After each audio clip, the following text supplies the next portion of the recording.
everybody. Come on. All these guys wait all night for this. Make some noise for everybody. Equal opportunity. Bobby Sandu. My parents are Indian. I'm also Indian. I couldn't get out of that one. You know what I'm saying? They got me early. Out of being Indian, you get special abilities and shit. You know? One of them is you can't swim. Don't ask me why. You know, I have some theories, but I'm not very well educated. My parents, they wanted me to study, get a BA, MA, but I got into MDMA. In saying that, I do have a theory. You know, I reckon the darker you are, the more pigment in your skin, the less buoyant. Again, that's just anecdotal. You know what I'm saying? We haven't been too many studies on that shit. But back where I'm from in Australia, we got this show, Bondi Rescue. You know, I go on about this Bondi Rescue thing. None of you cunts have heard it. So it doesn't matter. But the people drowning on that show are always Indians. The other day. There it is. The rare appearance of the West Hollywood Bear at 1 minute and 17 seconds. Hello, Bobby. How are you? That was your set. Hello. Good to be here. Okay. How long you been doing stand-up comedy? About 4 years, but we had a long lockdown, so hard to say. And remind me, that accent is Australian, right? But you're what? Indian. Indian. Okay. All right. You TSA pre? They told me it wasn't available to me.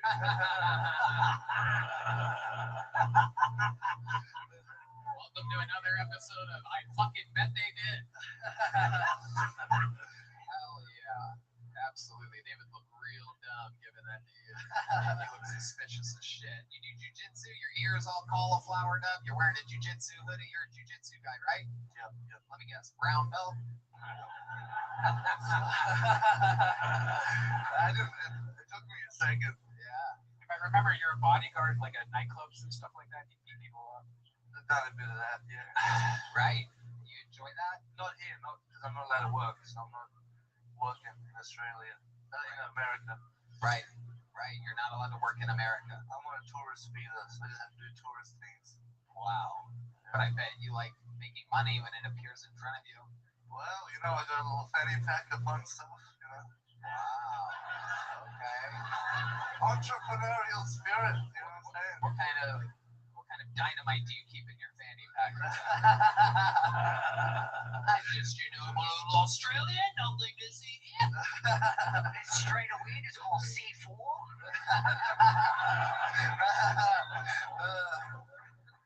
Can you point me to where the marathon is around here?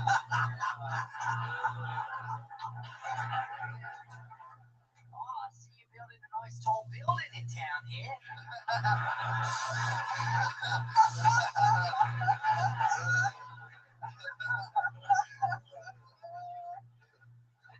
Doing the didgeridoo over there, neighbor? Sweet, sweet Australian sound.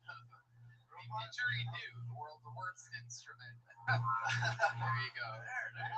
Redman's got a real one. Okay, Bobby. So how long you been in America, the greatest country on planet Earth? This is my third trip. This is a 6-month trip. I came in February, so I'm about halfway there, yeah. Okay, halfway there. So what are you doing? What are you doing touristy? What are you doing for fun? All I care about is jiu-jitsu, so I'm trying to be as good at jiu-jitsu. Okay. Where are you out? Are you at Eddie Bravo's or Gordon Ryan's or what's going on? Gordon Ryan's main nemesis team, B team. But yeah. Oh, I'm not supposed to be hanging out with you. Yeah, I don't think I'm supposed to be. I heard you hooked up Nicky Ryan with some tickets the other night. That was David Lucas. He did his fishing show. I'm Gordon Ryan all the way. I don't fuck around. Terrible. Yeah, no, that's my homie. Fair enough. Yeah. You starting shit? No. You wanna fucking do this?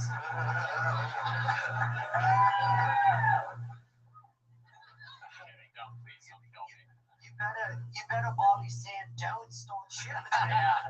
Do you find it strange that you are the skin tone that you are and the word sand is literally in your last name? I gotta try to think of a joke of that, but Right. I don't know. That's like an Italian guy being named like Tony Pastoroni.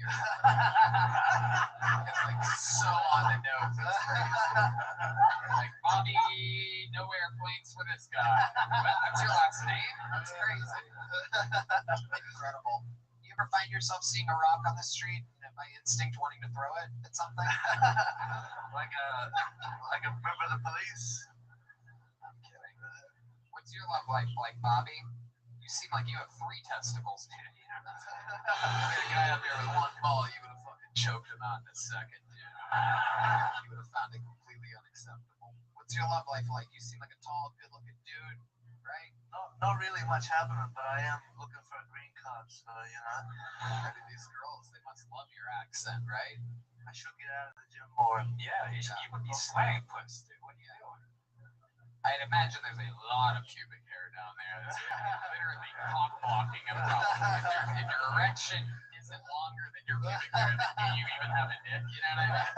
And I can't even imagine what's going on down there. That chia pet is just out of control. You have fucking Australian fucking fertilizer down there. You know what I'm saying? You gotta shave your pubes and quit worrying about the brown belt and get that pink belt, brother. Know what I mean? Yeah. I hear you. All right. Bobby, fun times. What'd you talk about up here? Well, how do you feel like that went? Yeah, all right. You know, I don't know. You've been doing a lot of stand-up? Of late, not so much. Yeah. Any other crazy fun facts about your life that we'd be surprised to know about you? I borrowed a car for a month, and then I was doing a lot more stuff. No, You borrowed a car? yeah. Someone sideswiped and took the mirror off, and yeah. Damn, well, that's... But I just gave them like $40. He was pretty happy about the whole thing, you know. Oh, you caused the accident? Well, no, but I had to deal with the consequences of getting the thing fixed and all that. But when I went to return it to the guy who was an Arab fella, I just gave him 40. He wanted $50. I gave him 40. So It's really cheap. Well, I want a travel budget. You know what I'm saying? Yeah, it must have been like an immigrant standoff. I'll go on, you go. Yeah. What ethnicity was the guy that you borrowed the car from? I made sure I only had $40 on me too, just in case. Right. In case he asked for money. He said he could make it seem reasonable that it is. He showed me an Amazon thing. It was $50. I was like, look, I'm not interested. I'd have loved to see that. Just 2 flying carpets. Unbelievable. Bobby, you got a little joke book last time you were on, right? So you already have one. There he goes, Bobby Sandu. Actually, you know what? I'm gonna upgrade you. We have 1 medium joke book. I'm gonna upgrade you 1 level. There he goes, Bobby Sandu with the new medium joke book.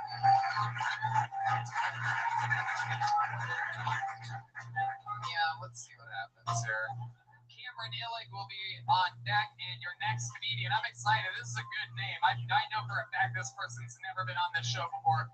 Make some noise for the Kill Tony debut of Air Jordan Frescas, everybody. Here she is, Air Jordan Frescas. What's up, mother fathers? I'm a left-handed redheaded stepchild with a boy name that's spelled wrong. And I was blessed. I was raised by born-again Christians. We went to my Uncle Bob's church. We called him Bobby God.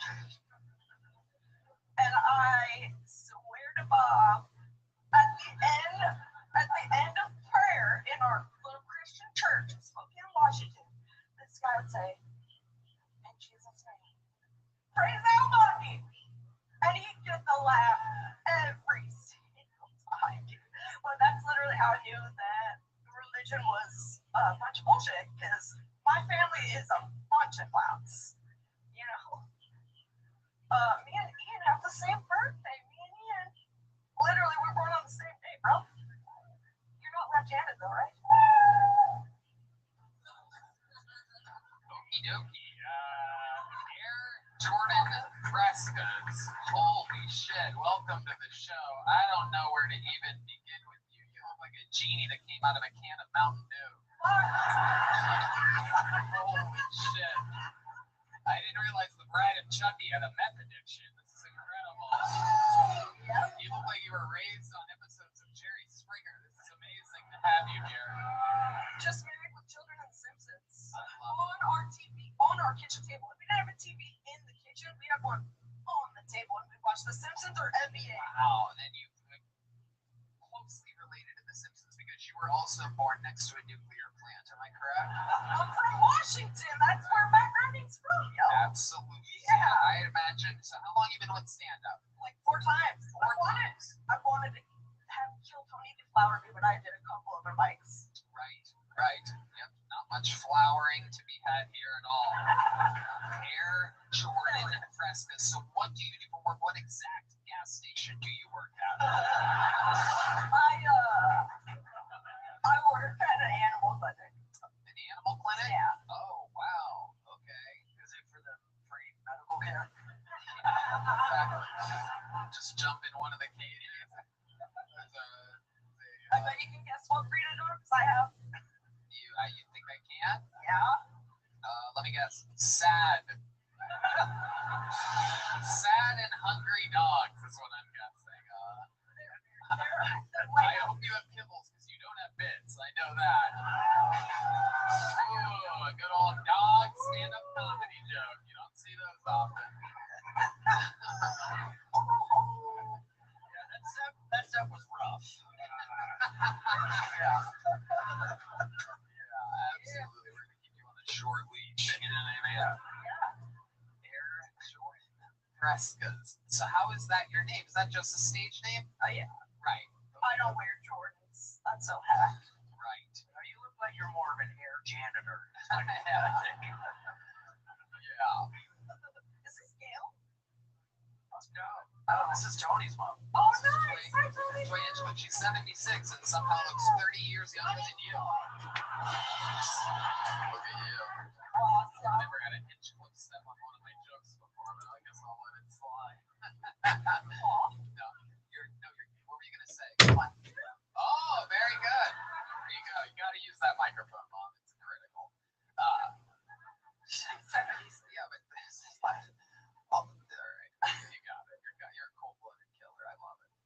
Air Jordan Frescas. I have 1,000 more questions for you. You should. I'm the most interesting person in that fucking alley, dude. Okay, all It's right. all a bunch of boring whites. I love it. I didn't realize the Undertaker went trans. This is very exciting.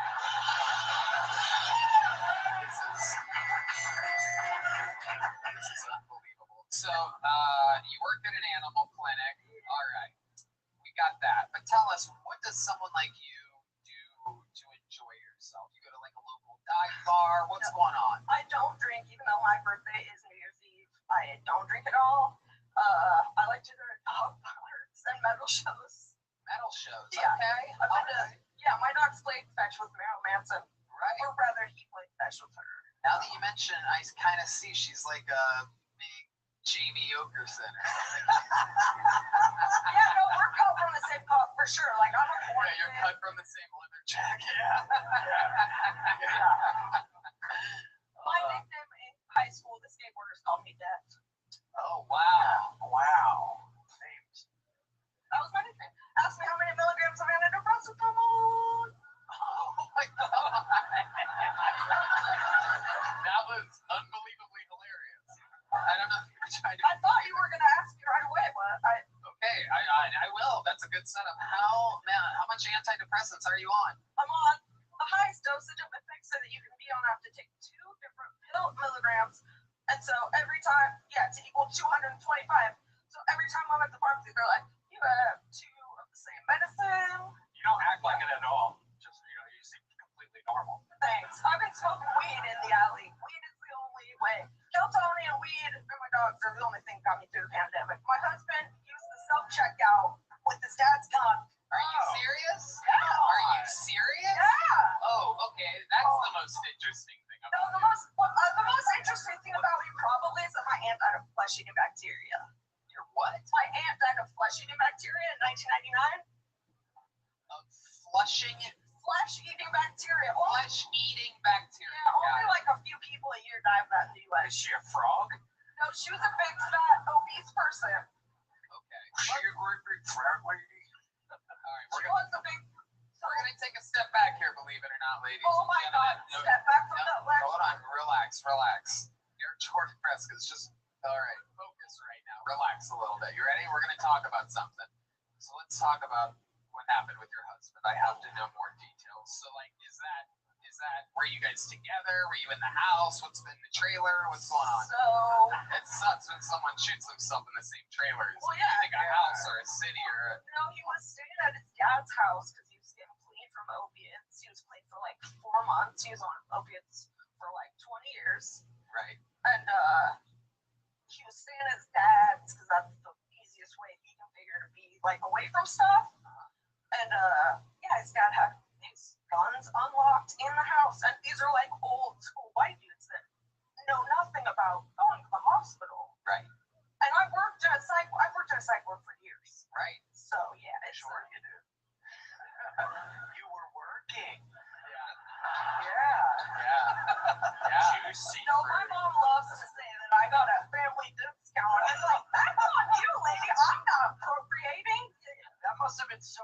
So were you like living with your husband when it Yeah, we happened? had an apartment, but he was staying at his dad's house. We have 2 Oh. dogs, so I'd like make him meet us at the park like every day if I could. Yeah. And yeah, 4 months. And then he was brilliant.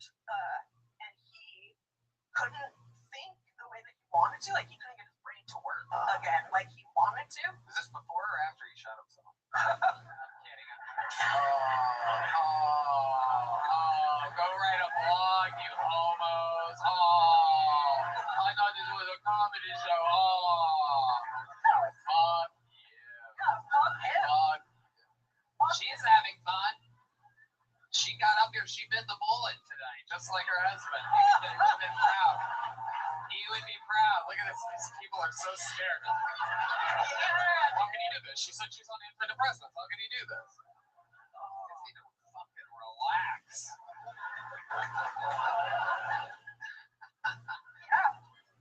I don't have a gun. I would shoot my head off for sure. I would shoot my head off for sure if I had a gun. I can't have a gun. No. We're not talking about that. Those are like jokes. Wow. Jokes. No one wants that. Perhaps some people that heard your jokes might.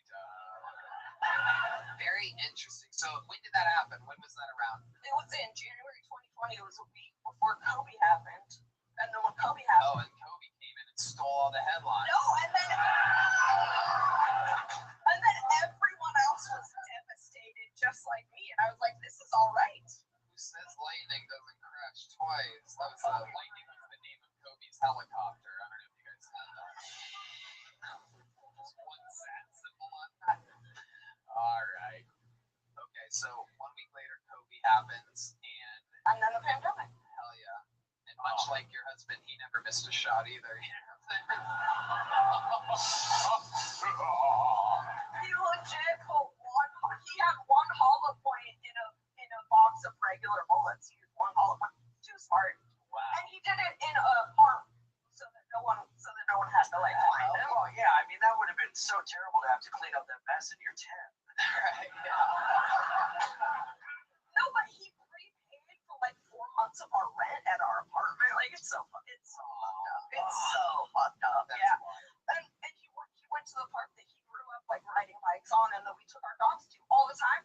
And I swear to God, my dog pisses where he died at every time we would go back. Dude, it's fucking bizarre. I want to know what that is. It's crazy, dude. It's crazy. Oh my God. It's nuts. Yeah. That's hilarious. What kind of dog is it? I have 2 pit bull mixes. 2 pit bull mix, of course. They always say it's not the dog, it's the owner. I thought Michael.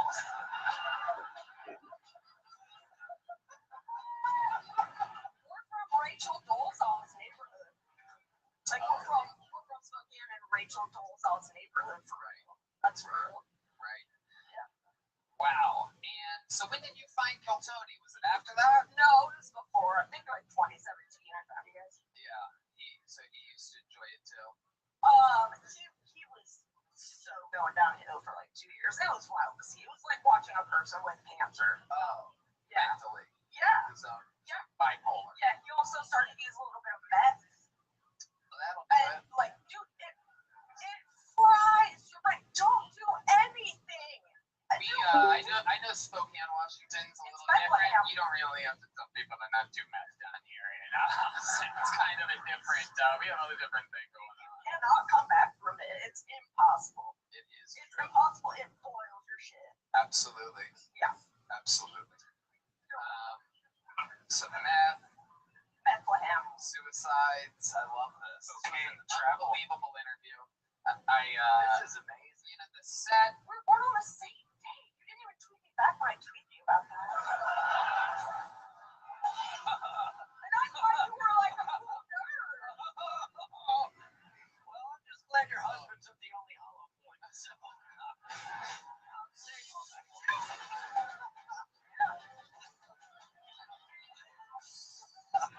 Air Jordan Frescas, your set was absolute trash, but your interview, your energy, your honesty, unbelievably fucking entertaining. Have a big joke book.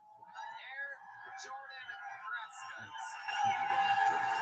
Pretty magical part of the show. When shit gets weird, that's when we fucking try to steer a ship right into the wind, baby. You guys having fun out there? Make some noise for your next comedian, Cameron Illig, everyone. Cameron Illig. Here we go. how's it going? I'm new here. I just moved here in December, and I hadn't really met my neighbors yet. So I thought I would go over. He just had a baby. So I went over there and I was like, is it a boy or a girl? Congratulations. And he said, we haven't actually decided its gender yet. And I didn't know what that meant. Okay, I just said, I don't know, girl, I'll figure it out. I don't know. They're like, this is something a doctor should have done, I feel like, but I can do it. They named their babyless gender Arrow. It's not a real name. It's not a real name. I hope when the Native Americans find out about this baby, they don't have to change its name to the Washington football team. I feel like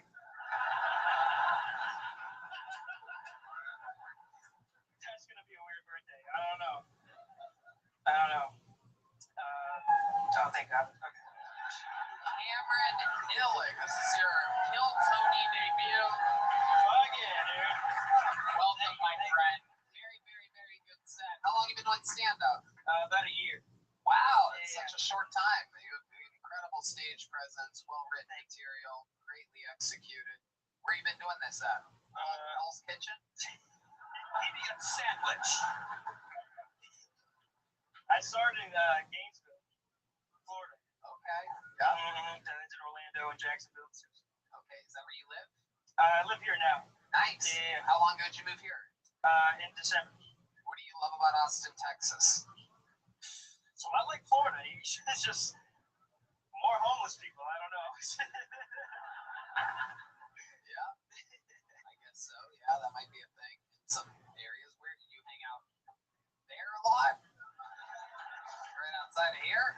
Yes. Yeah, okay. I walk here and it's like $50 to get here. I gotta give everybody money. Yeah. I don't know if you know this. You don't have to give everybody money.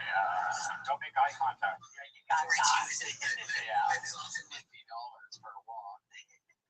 What do you do for work? I work at Omni, Barton Creek, as a golf cart attendant. Oh, sweet. Have you ever seen me there? One time. Oh, yeah. They're like 2 or 3 times a week. It's unbelievable. I probably shouldn't be telling people where anyway. I work at the Leave that. I work at the resort. So. Right. Very fun. Yeah, those people leave their teas on the tee box. They're all classless wonders. Incredible. It's a whole thing. It's country club talk. Fucking peasants would never understand. Oh, just hanging out with me and my friend Cameron. Oh, Cameron, can you bring me another cop? My sweet, sweet gay friend. I'm kidding. What's your love life like, Cameron? You seem like a real fucking pussy hound. You seem like the kind of guy. In Florida, I was doing great. Yeah. Not so much here. Not so You're much not here. out here flipping these lesbians straight. No. Have you gone into a lesbian bar? Have you tried this? Have you just gone in there in a tank top? I bet you could fucking. I look too feminine for them, I think. Perhaps they are into something a little bit more. Tell us something interesting about you that we would be. Shut up, dude. You fucking idiot. Look at me. Look at me. You're a stupid fucking idiot. Shut up. Don't say anything else. Yeah, there they come. That guy knows how to. That guy knows how to kick. That guy knows how to kick. Shut the fuck up. Go to the creek in the cave and yell at people on stage. Or sign up for the show, you fucking coward. But don't yell at him. You're not part of this. Come on, tell this guy to go fuck himself. Sign sent. No heckling. You get it? Alright, there you go.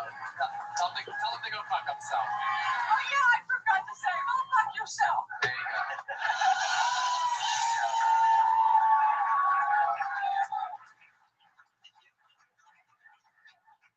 Cameron, I'm sorry. I feel the need to protect you out here on the streets. I don't want any fucking little pussies yelling at me. Sweet little fucking chocolate factory helper guy. So, where were we at? Most interesting thing about you? In college, I was in a Jewish fraternity. Whoa. They were scared of me. I bet. I bet. That is incredible. How did you get in there? Were you in charge of the furnaces? What was the Jewish fraternity called? Along those lines. Beta, beta, beta.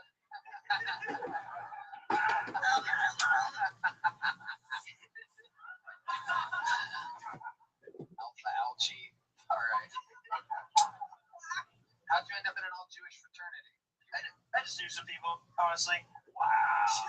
That's incredible. I had a record of everybody that's it. What was different with the Jewish fraternity than the other fraternities? Did you notice? It was just lamer. What was the hazing? You had to balance the checkbook? No, I had to get. Yeah.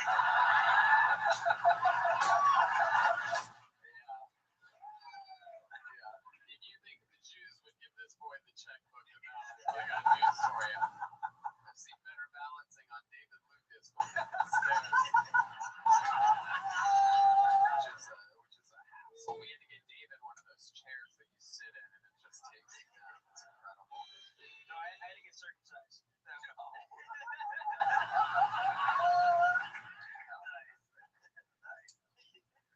Cameron, what else? What are you doing in Austin for fun?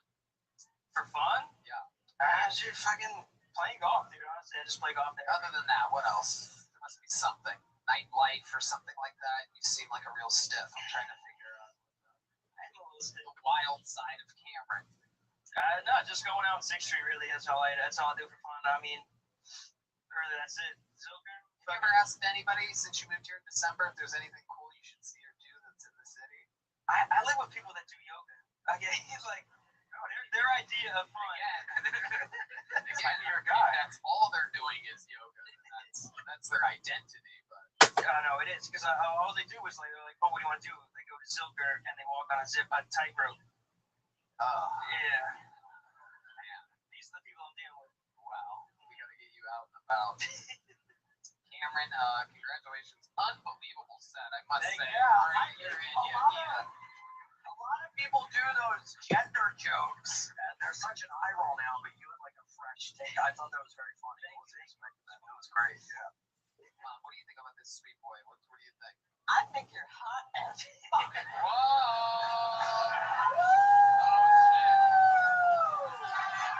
Joy, joy, joy, joy, joy, joy, joy, joy, joy, joy. She's had 5 kids. You can drive a golf cart into that one. I'm telling you, dude. It's fucking ready. She is ready. 4.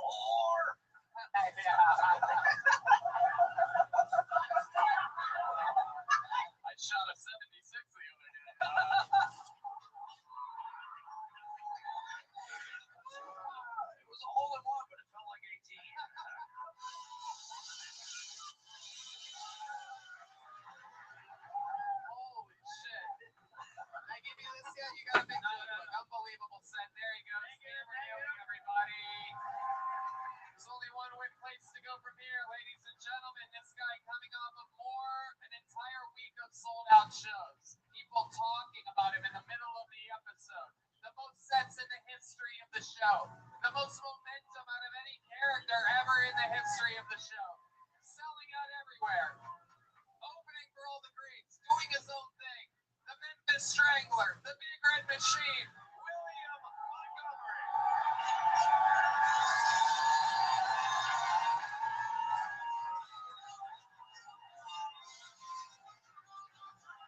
Why are you talking about your mama like that, man?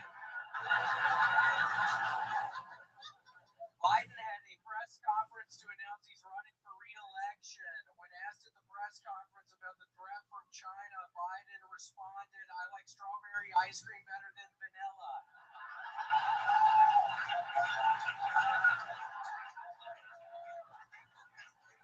SpaceX launched the largest rocket in history yesterday, and it exploded 2 minutes into the flight, with the explosion being described as a rapid, unscheduled disassembly.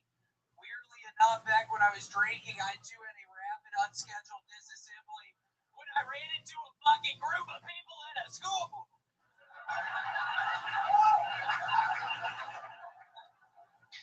Have you ever watched Forensic Files and halfway through think to yourself, wait, why are they talking like that? Have we been in Australia this whole time? I'm disappointed that nothing is being done to address the problem of women saying they identify as men and then dominating a men's sport. God damn it!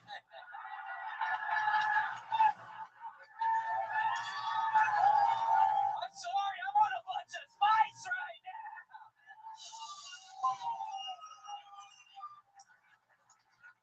I'm disappointed that nothing is being done to address the problem of women saying they identify as men and then dominating men's sports. Oh, right, that ain't ever gonna happen.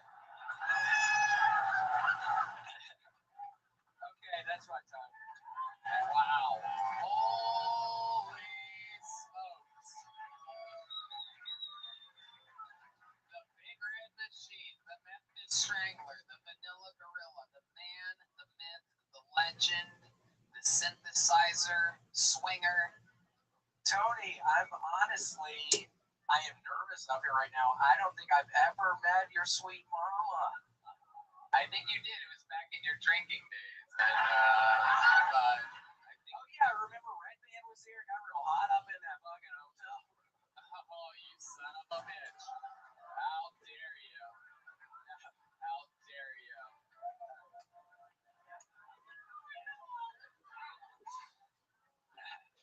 I'm a Scorpio. I might cut you off. Whoa, what the fuck does that mean? I'm talking about witchcraft. Tony, do something about your mom, man. Wait, what? Do something about your mom. What did she just say? She just roasted you, dude. You just got roasted. Some weird horoscope joke or something like that. I don't have. No, I don't remember. You're killing it, Mom. You're doing great. So, William, how did this week go for you? An incredible set. What was the Forensic Files joke supposed to be? So I was watching Forensic Files the other night, laying in a hotel bed, and halfway through I'm paying more attention, and I'm like, why are they talking like that? What is that accent? And I was like, oh, they must be in Australia. This is an Australian Forensic Files, and I just, Why did it sound Australian? because they were in Australia.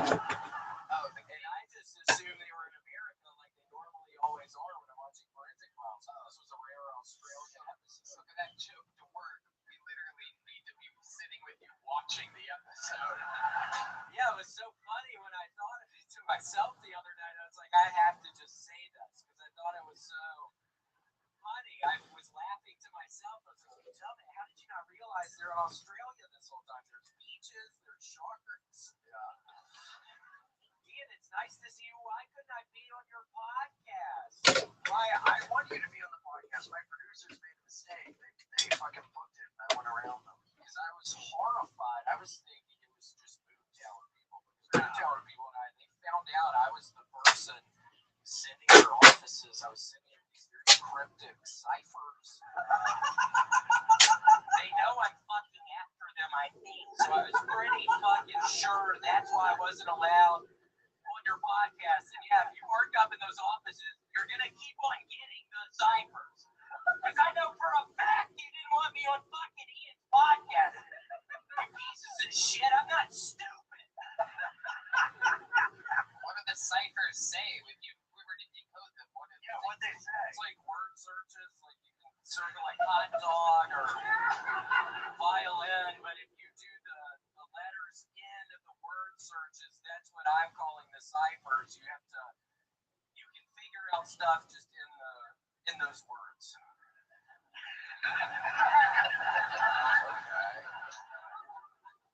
What else has been going on? You sold out Phoenix, Arizona this week, a 700-seat comedy club.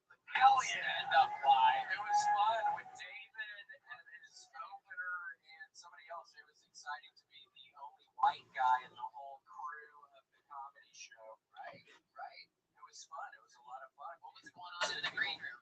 Being the only white guy in a green room, what was that like? What was going on? I was smoking a bunch of weed, and at one point David had said, okay, come back out there after my set, we'll roast people together, and I felt really good about my set, and then I get real high, and I think, wait, David's specialty is roasting. What the fuck?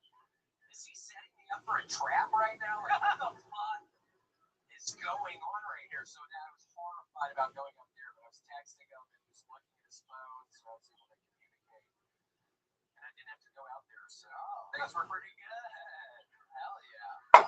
All right. So you just didn't do it. Correct.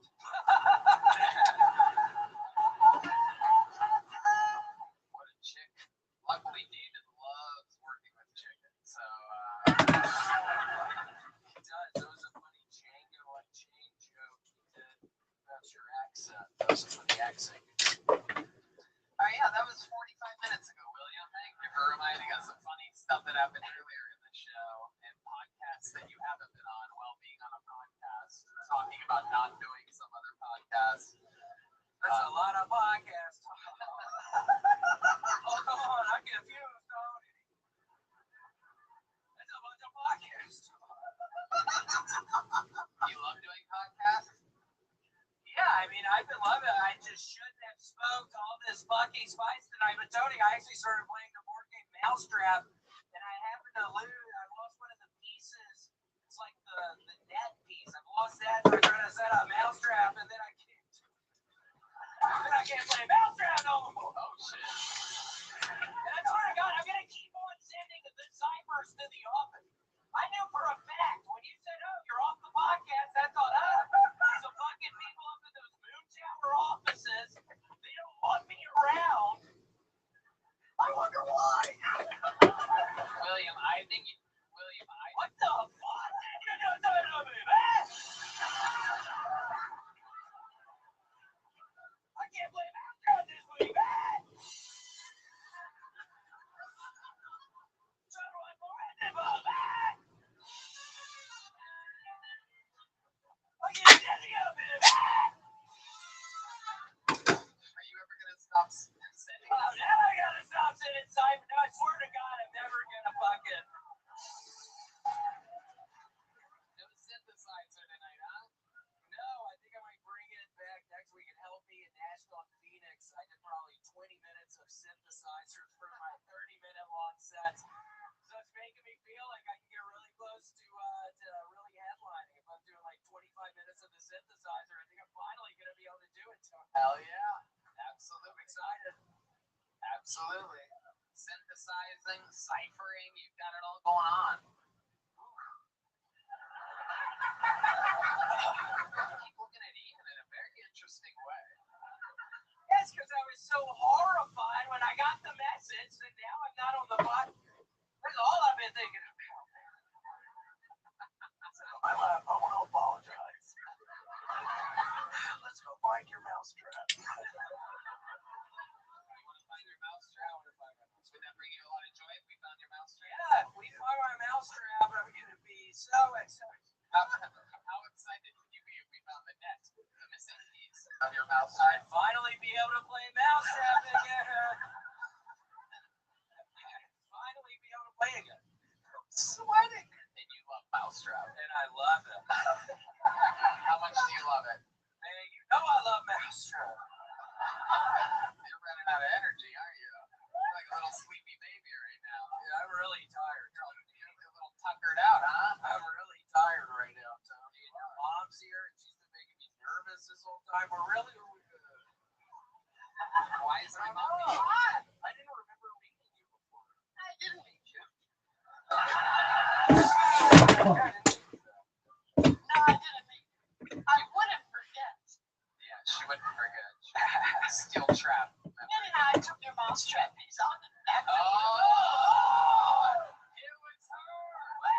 What a twist.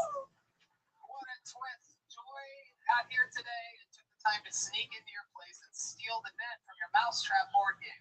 I heard somebody fucking up in the apartment earlier today. Was that really your ass fucking up there stealing my shit? It was. Oh my God. Well, we might have a problem after the show. What would you be willing to do to get your mousetrap net back? Yeah, talk slowly. I don't know. I mean, maybe you can come back over to the apartment later. I think not. Oh, you just got rejected, homie. That was like your forensic files joke earlier. It was, yeah, it was so funny when it happened. Ian and I both rejected you. I'm so sorry. Wait, what just happened? Yeah, I thought that's what was going on here. What happened? What's going on? I feel like we're in Australia right now. I don't know what's going on. William Montgomery, ladies and gentlemen. The drawing from Ryan J. Evelt is in of Joy, Hinchcliffe, and Ian Finance. All those prints are RyanJEvelt.com. KillMerch.com is up. Brand new Kill Tony merch. State of the art stuff. Super cool. You're going to love it. KillMerch.com. Guys, how loud can this place get? For my guests, Joy Hinchcliffe and Ian Finance, everybody. Unbelievable. 76 years old. She birthed Tony and has now killed Tony. Unbelievable. Chris Rogers art over there, local artist. True David Lucas, everybody. Look at that. A little anger in his eyes. That's David before he eats his breakfast. A starving David Lucas. How about one more time for the best stand band in the land?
so stupid and absolutely ridiculous.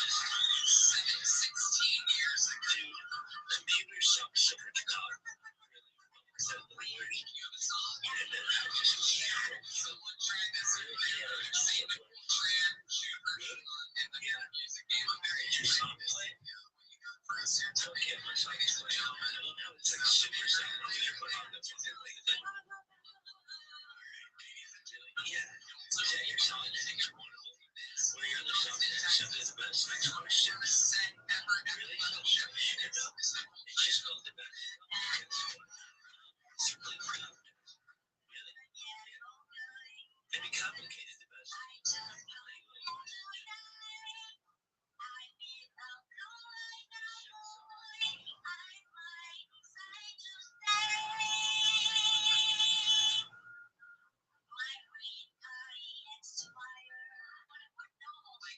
Can you do an impression of a white woman?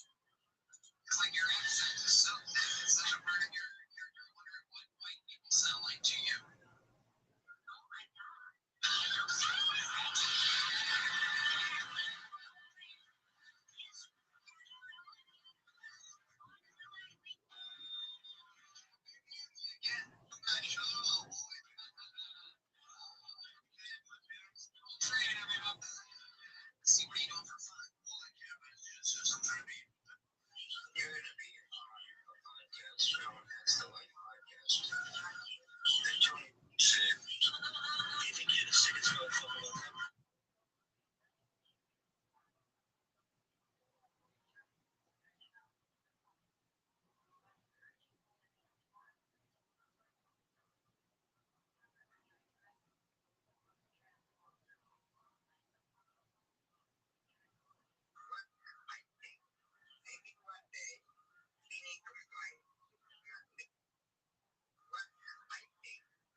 Screw motherfuckers.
Today's topic is demons. We're going to look at it through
Creation of heaven and earth, and Adam and Eve. Secular year Jewish year event in history. Minus 3,700 and...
you to most of you keep and family from 2025 contain some of the largest collections of historical generation and prisons of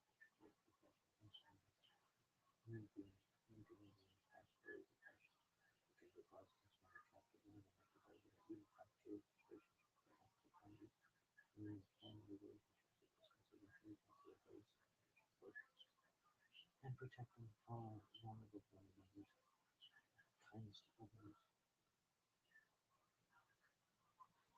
causing food, turning outside of helping family in distress and not taking advantage of people who are vulnerable, honesty in business, accurate weights and measures, local duties and truths, commercials, delivery of the spiritual obligation, merely good business practice, feel from learning that was included in emphasizes both including changing for sexual morality, several laws establish boundaries in the relationship to national power, partial includes wicked to another, for family is judicial happiness, in part the ordinary message Jesus brings holiness into ordinary life. It doesn't focus only on prayer and alcohol. It talks about how you treat a neighbor to including stand of conflict, care for animals, protect them, being horrible. In other words, being holy is not about what happens and should. It's about how we behave when nobody is watching.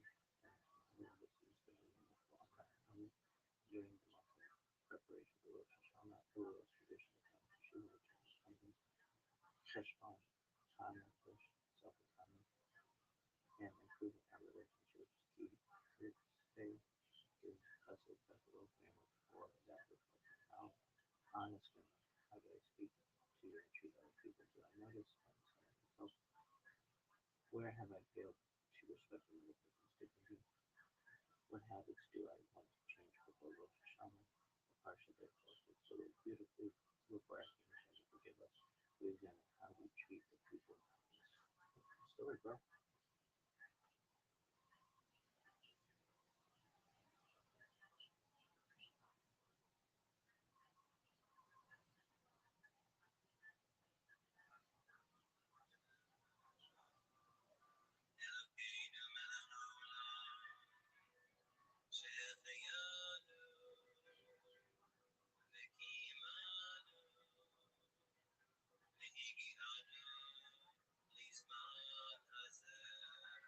Look at that tonight. Shahati Kani, Vicky Yamani, Vicky Yami, Vicky 61 Creation of the world. Birth of Adam and Eve, Chava. Minus 3,631 130 Seth, son of Adam, was born. Minus 3,526 235 Enosh, son of Seth, was born. Minus 3,436 325 Kenan, son of Enosh, was born. Minus 3,366 395 Mehalilel, son of Kenan, was born. Minus 3,301 460 Yer, son of Mehalilel, was born. Minus 3,139 622 Chanah, son of Yer, was born. Minus 3,074 687 Metashalash, son of Chanah, was born. Minus 2,887 874 Lemech 2, son of Metashalash, was born. Minus 2,831 930 Adam died. Minus 2,705 1,056 Noah, son of Lemech 2, was born. Minus 2,225 1,536 Noah began the construction of the ark. Minus 2,205 1,556 Yaphat, son of Noah, was born. Minus 2,204 1,557 Cham, son of Noah, was born. Minus 2,203 1,558 Shem, son of Noah, was born. Minus 2,105 1,656 Metashalash died. Minus 2,105 1,656 The great flood covered the earth. Minus 2,103 1,658 Arpachshad, son of Shem, was born. Minus 2068 1,693 Shalash, son of Arpachshad, born. Minus 2038 1,723 Eber, son of Shalash, was born. Minus 2004 1757 Pelay, son of Eber, was born. Minus 1974 1787 Ryu, son of Pelay, was born. Minus 1942 1819 Sirach, son of Ryu, was born. Minus 1912 1849 Nakarai, son of Sirach, was born. Minus 1883 1878 Terah, son of Nakarai, was born. The forefathers. Secular year Jewish year event in history. Minus 1813 1948 Abraham, son of Terah, was born.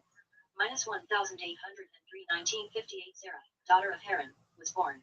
Minus 1788 1973 Abraham married Sarah. Minus 1765 1996 dispersion from Babel after building the tower.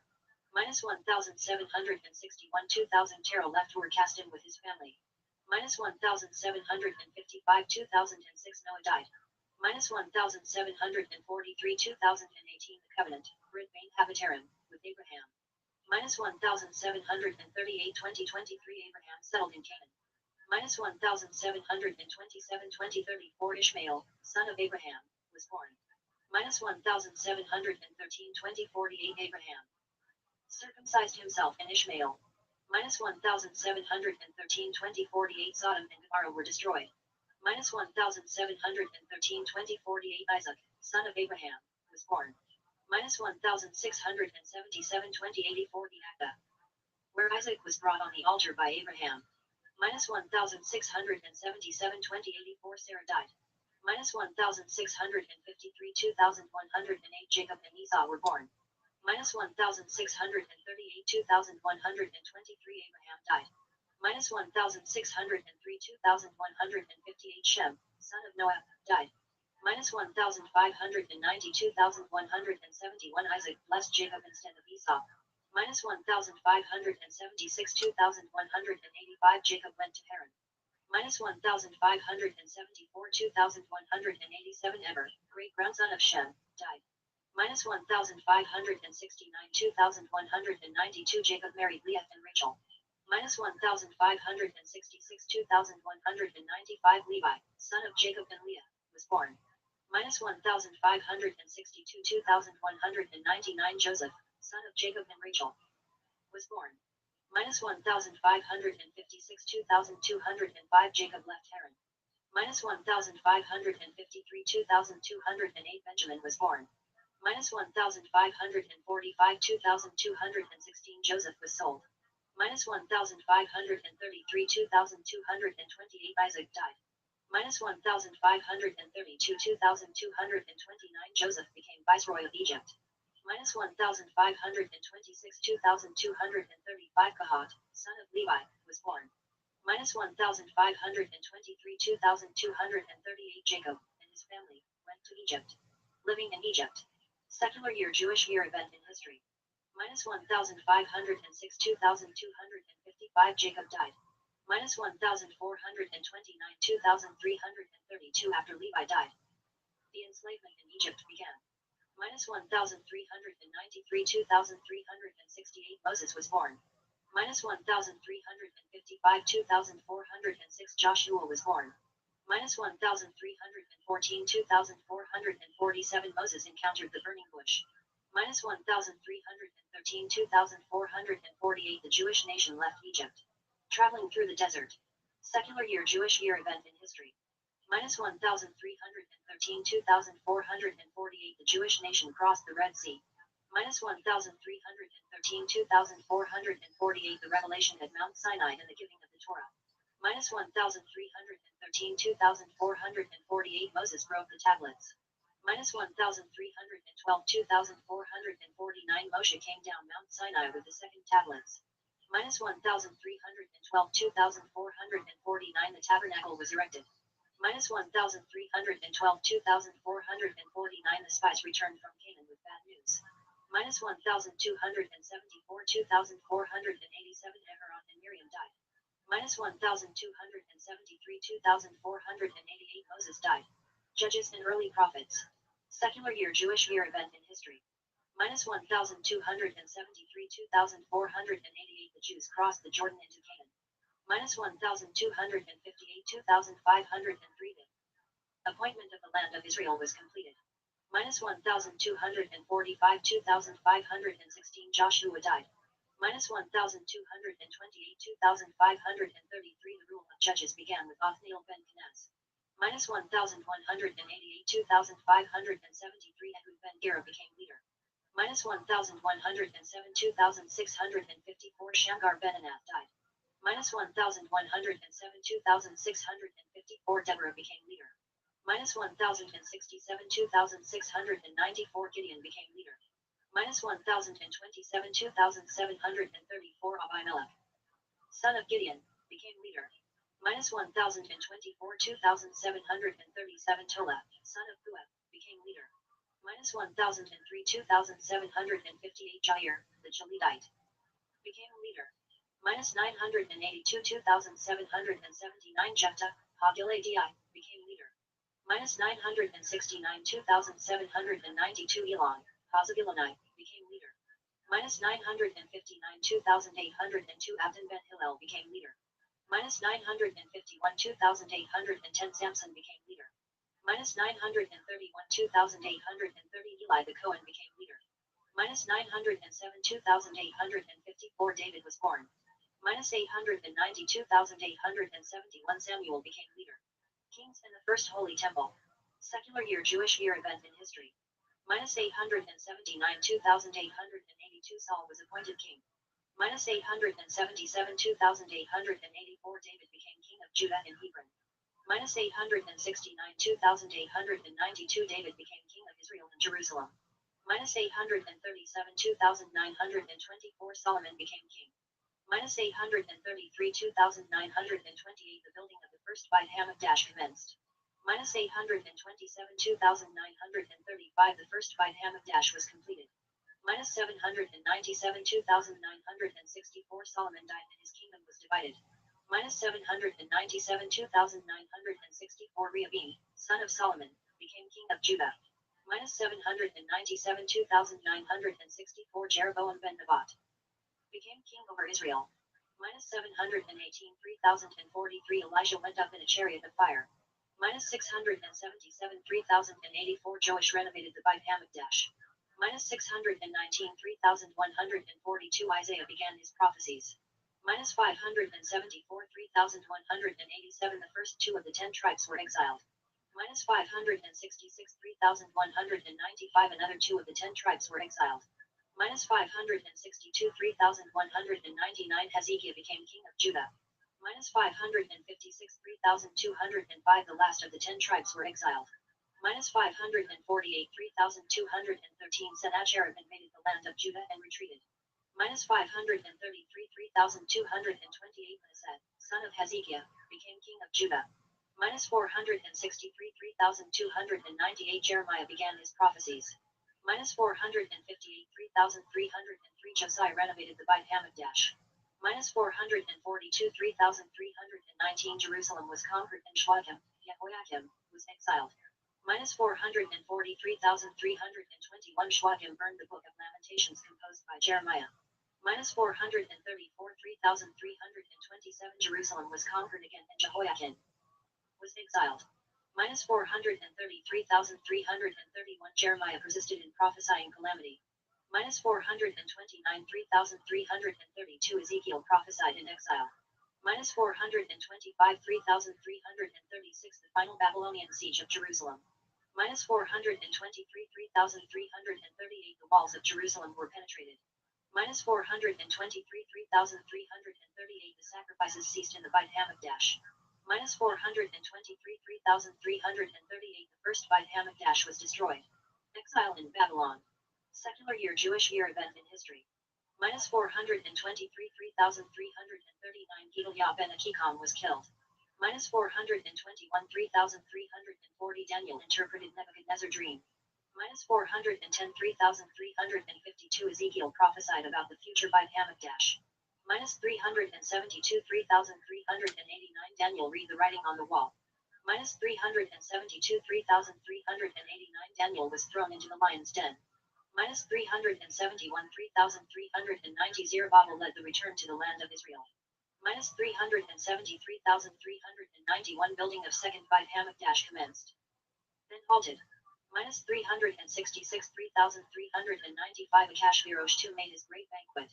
Minus 362 3,399 Esther was taken to the palace. Minus 357 3,404 Esther took action against Haman's decree. Minus 355 3,406 Mordecai proclaimed the celebration of Purim. Minus 353 3,408 building of the second Beit Hamikdash resumed. Minus 349 3,412 the second Beit Hamikdash was completed. Building of the second Holy Temple. Secular year Jewish year event in history. Minus 348 3,413 Ezra led the second return to the land of Israel. Minus 335 3,426 Nehemiah returned to rebuild walls of Jerusalem. Minus 313 3,448 Ezra died. Minus 313 3,448 Simon the Zodiac met Alexander the Great. Minus 313 3,449 the Minyan Sharo began. Greek cultural domination. Secular year Jewish year event in history. Minus 273 3,488 Simon the Zodiac died. Minus 246 3,515 72 elders translated the Torah into Greek, Septuagint. Minus 143,621 the revolt of Madiyahu the Shashmonai. Kingdom of Judea. Dynasty of the Shashmonaim. Secular year Jewish year event in history. Minus 139 3,622 Judah the Maccabee ruled.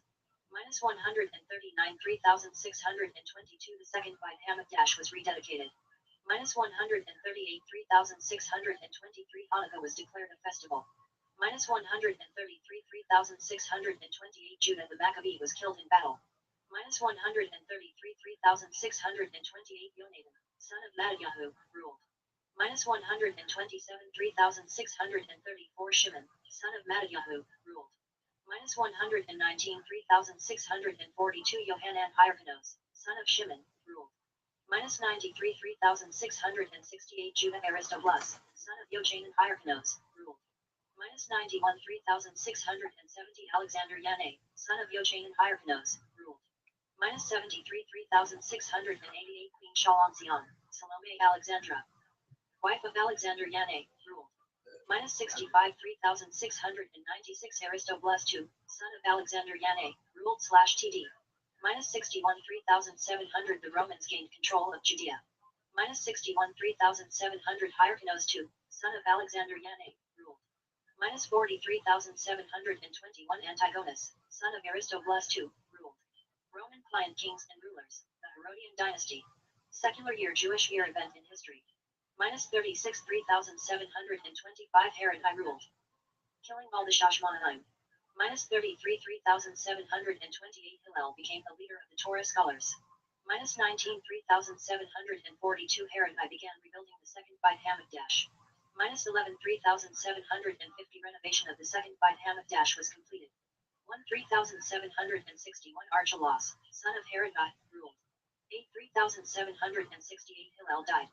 10 3,770 Archelaus was deposed by the Roman Emperor.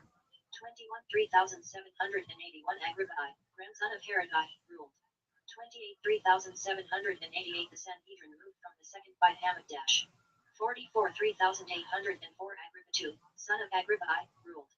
53,810 Rabban Gamliel I, son of Shimon, grandson of Hillel, died. 66 3,826 Vespasian arrived in Judea to reassert Roman authority. 69 3,829 the second Beit Hamikdash was destroyed. The Talmudic era. The Mishnah. Secular year Jewish year event in history. 74 3,834 Yohanan ben Zakkai died. 86 3,846 the Sanhedrin moved from place to place, under Gamliel II. 133 3,893 Bader fell, and the Bar Kokhba revolt ended in tragedy. 134 3,894 Judaism was banned, and Akiva was imprisoned. 189 3,949 Judah Hanasi completed the Mishnah around this time. The Talmudic era. The Gemara. Secular year Jewish year event in history. 219 3,979 Rav left the land of Israel and settled in Babylonia. 247 4,007 Shmuel was the Talmudic authority in Babylonia.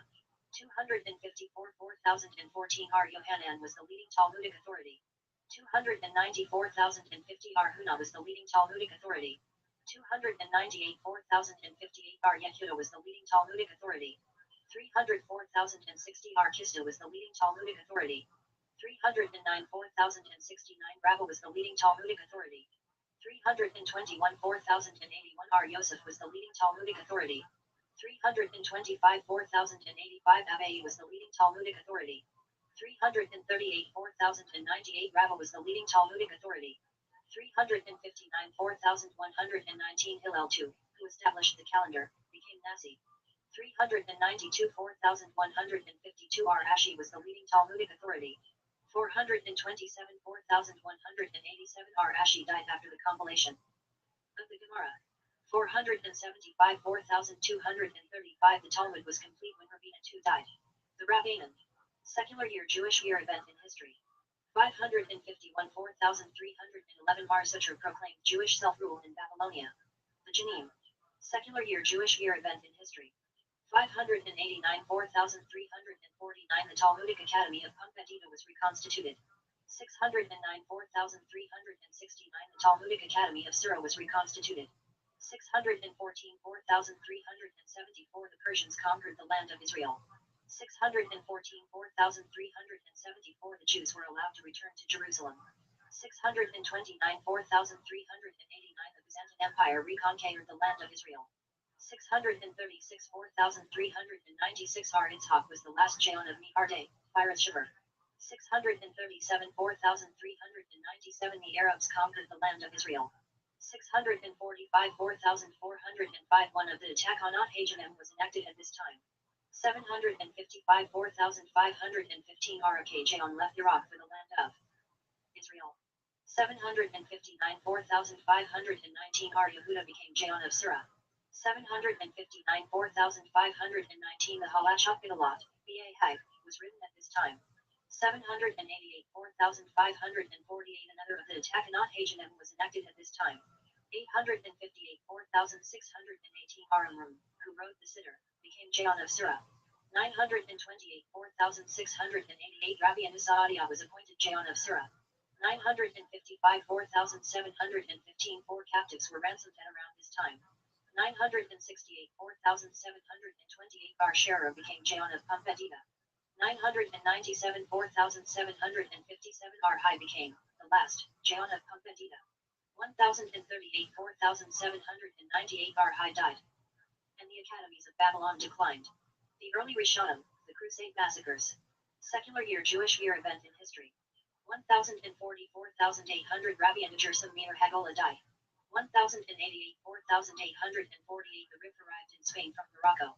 1,096 4,856 The Crusaders destroyed Jewish communities. 1,099 4,859 Jerusalem was captured by the Crusaders. 1,103 4,863 The Rif died. 1,105 4,865 Rashi died. And the era of the Tosafot began. 1,135 4,895 The Rambam, Maimonides, was born. 1,144 4,904 The first, recorded, blood libel took place. 1,147 4,907 The Crusaders attacked Jewish communities. 1,147 4,907 Rabbi Anutam was captured by the Crusaders. 1,148 4,908 The Rambams and the Redux families left Cordova. 1,165 4,925 The Rambam visited the land of Israel. 1,171 4,931 Rabbi Anutam died. 1,175 4,935 The Rashbam died. 1,184 4,944 The young son of the Ri was killed. 1,187 4,948 Jews were allowed to return to Jerusalem. 1,189 4,949 Har Yaakov Dormeans was killed in London. 1,190 4,950 Jews were massacred in England in the Third Crusade. 1,191 4,951 Rabbi David Kimchi, known as the Radak, wrote his commentary. 1,194 4,954 The Ramban, Nachmanides, was born. 1,198 4,959 The Arai Abid died. 1,204, 4,965. The Rambam died. 1,236, 4,996. Rampaging mobs massacred Jews in France. 1,242, 5,002. A massive burning of the Talmud took place in Paris. 1,244, 5,004. Jerusalem was sacked by Egyptians and Turks. 1,252, 5,012. The Inquisition began to use torture. 1,267, 5,027. The Ramban left Spain and settled in the land of Israel. 1,270, 5,030. The Ramban died. 1,286, 5,046. The Maharam Mirothenbud was imprisoned. 1,290, 5,050. New works advanced the study of Kabbalah. 1,290, 5,050. The era of the Tosafot concluded at around this time. Later Rishonim. Persecutions and expulsions. Secular year Jewish year event in history. 1,290, 5,050. All Jews were expelled from England. 1,293, 5,053. The Maharam Mirothenbud died in prison. 1,298, 5,058. The Rheinfleisch massacres began. 1,298, 5,058. The author of the Mordecai and Hagahot Maimoniot were killed. 1,305, 5,065. The Rashba placed a limited ban on philosophy. 1,305, 5,065. The Rosh and his son, the Tur, arrived in Spain. 1,306, 5,066. All Jews were expelled from France. 1,310, 5,070. The Rashba died. 1,320, 5,080. Jews were massacred by the Posteros Crusaders. 1,327, 5,088. The Rosh died. 1,336, 5,096. Jews of Germany were massacred by the Armleiter bands. 1,338, 5,098. The Ralbag wrote his commentary on the Bible. 1,349, 5,109. The Black Death massacres swept across Europe. 1,367, 5,127. The Ran, Reibisch, and other scholars in Spain were imprisoned. 1,391, 5,151. Jews of Spain were massacred. Many were forced to convert. 1,391, 5,151. The Reibisch and Rashbats left Spain. 1,394, 5,155. The final expulsion of Jews from France. 1,413, 5,173. R. Yosef Albo was in a forced debate with Christians. 1,421, 5,181. Jews in Austria were massacred in the Wiener Gezira. 1,475, 5,235. The invention of printing was used for Jewish books. 1,481, 5,241. The Inquisition was established in Spain. 1,488, 5,248. Bar Obadiah de Bertinora settled in Jerusalem. 1,491, 5,251. Columbus consulted R. Abraham Zakito for his travels. 1,492, 5,252. All Jews were expelled from Spain and Sicily. The great scholars of the Shulchan Aruch and Torah Consolidation. Secular year Jewish year event in history. 1,493, 5,253. R. Yitzhak Abarbanel arrived in Naples from Spain. 1,496, 5,257. All Jews were expelled from Portugal. 1,516, 5,276. The Ein Yaakov was printed. 1,516, 5,276. The Turks, Ottoman Empire, conquered Eretz Yisrael. 1,525, 5,285. R. Yosef Yasselman saved many Jews during the Peasants' War. 1,553, 5,314. A mass burning of Jewish books took place in Rome. 1,563, 5,323. The Shulchan Aruch was completed by R. Yosef Karo. 1,570, 5,330. The Shulchan Aruch was published with supplements of Rama. 1,572, 5,332. The Arizal died in Sfat. 1,573, 5,333. The Maharal came to Prague. 1,573, 5,334. The Maharshal died. 1,575, 5,335. R. Yosef Karo died in Safat. 1,599, 5,359. The Maharal returned to Prague again. 1,614, 5,374. The Maharsha became rabbi in Lublin. 1,616, 5,377. The Tosafot Yom Tov commentary was concluded. 1,621, 5,382. The Shalom arrived in the land of Israel. 1629 5389 R. Yom Tov Lippmann Heller was imprisoned in Prague. 1645 400 R. Yoel Sirks. The Bach. Died. 1646 5406 The Shach and Taz, on Shulchan Aruch, were printed. 1648 5408 Jews were massacred by Shmuel Mackey's forces. Early Karanim and East European massacres. Secular year Jewish year event in history. 1654 5414 The first Jews settled in New Amsterdam, New York. 1655 5415 Many Jews killed in Russian and Swedish invasions of Poland. 1656 5416 Jews were permitted to live in England. 1656 5416 Baruch Spinoza was excommunicated. 1673 5433 The Magen Avraham, on Shulchan Aruch, was completed. 1676 5437 Shabtai died as a Muslim. 1689 5449 The Beit Shmuel, on the Shulchan Aruch, was printed.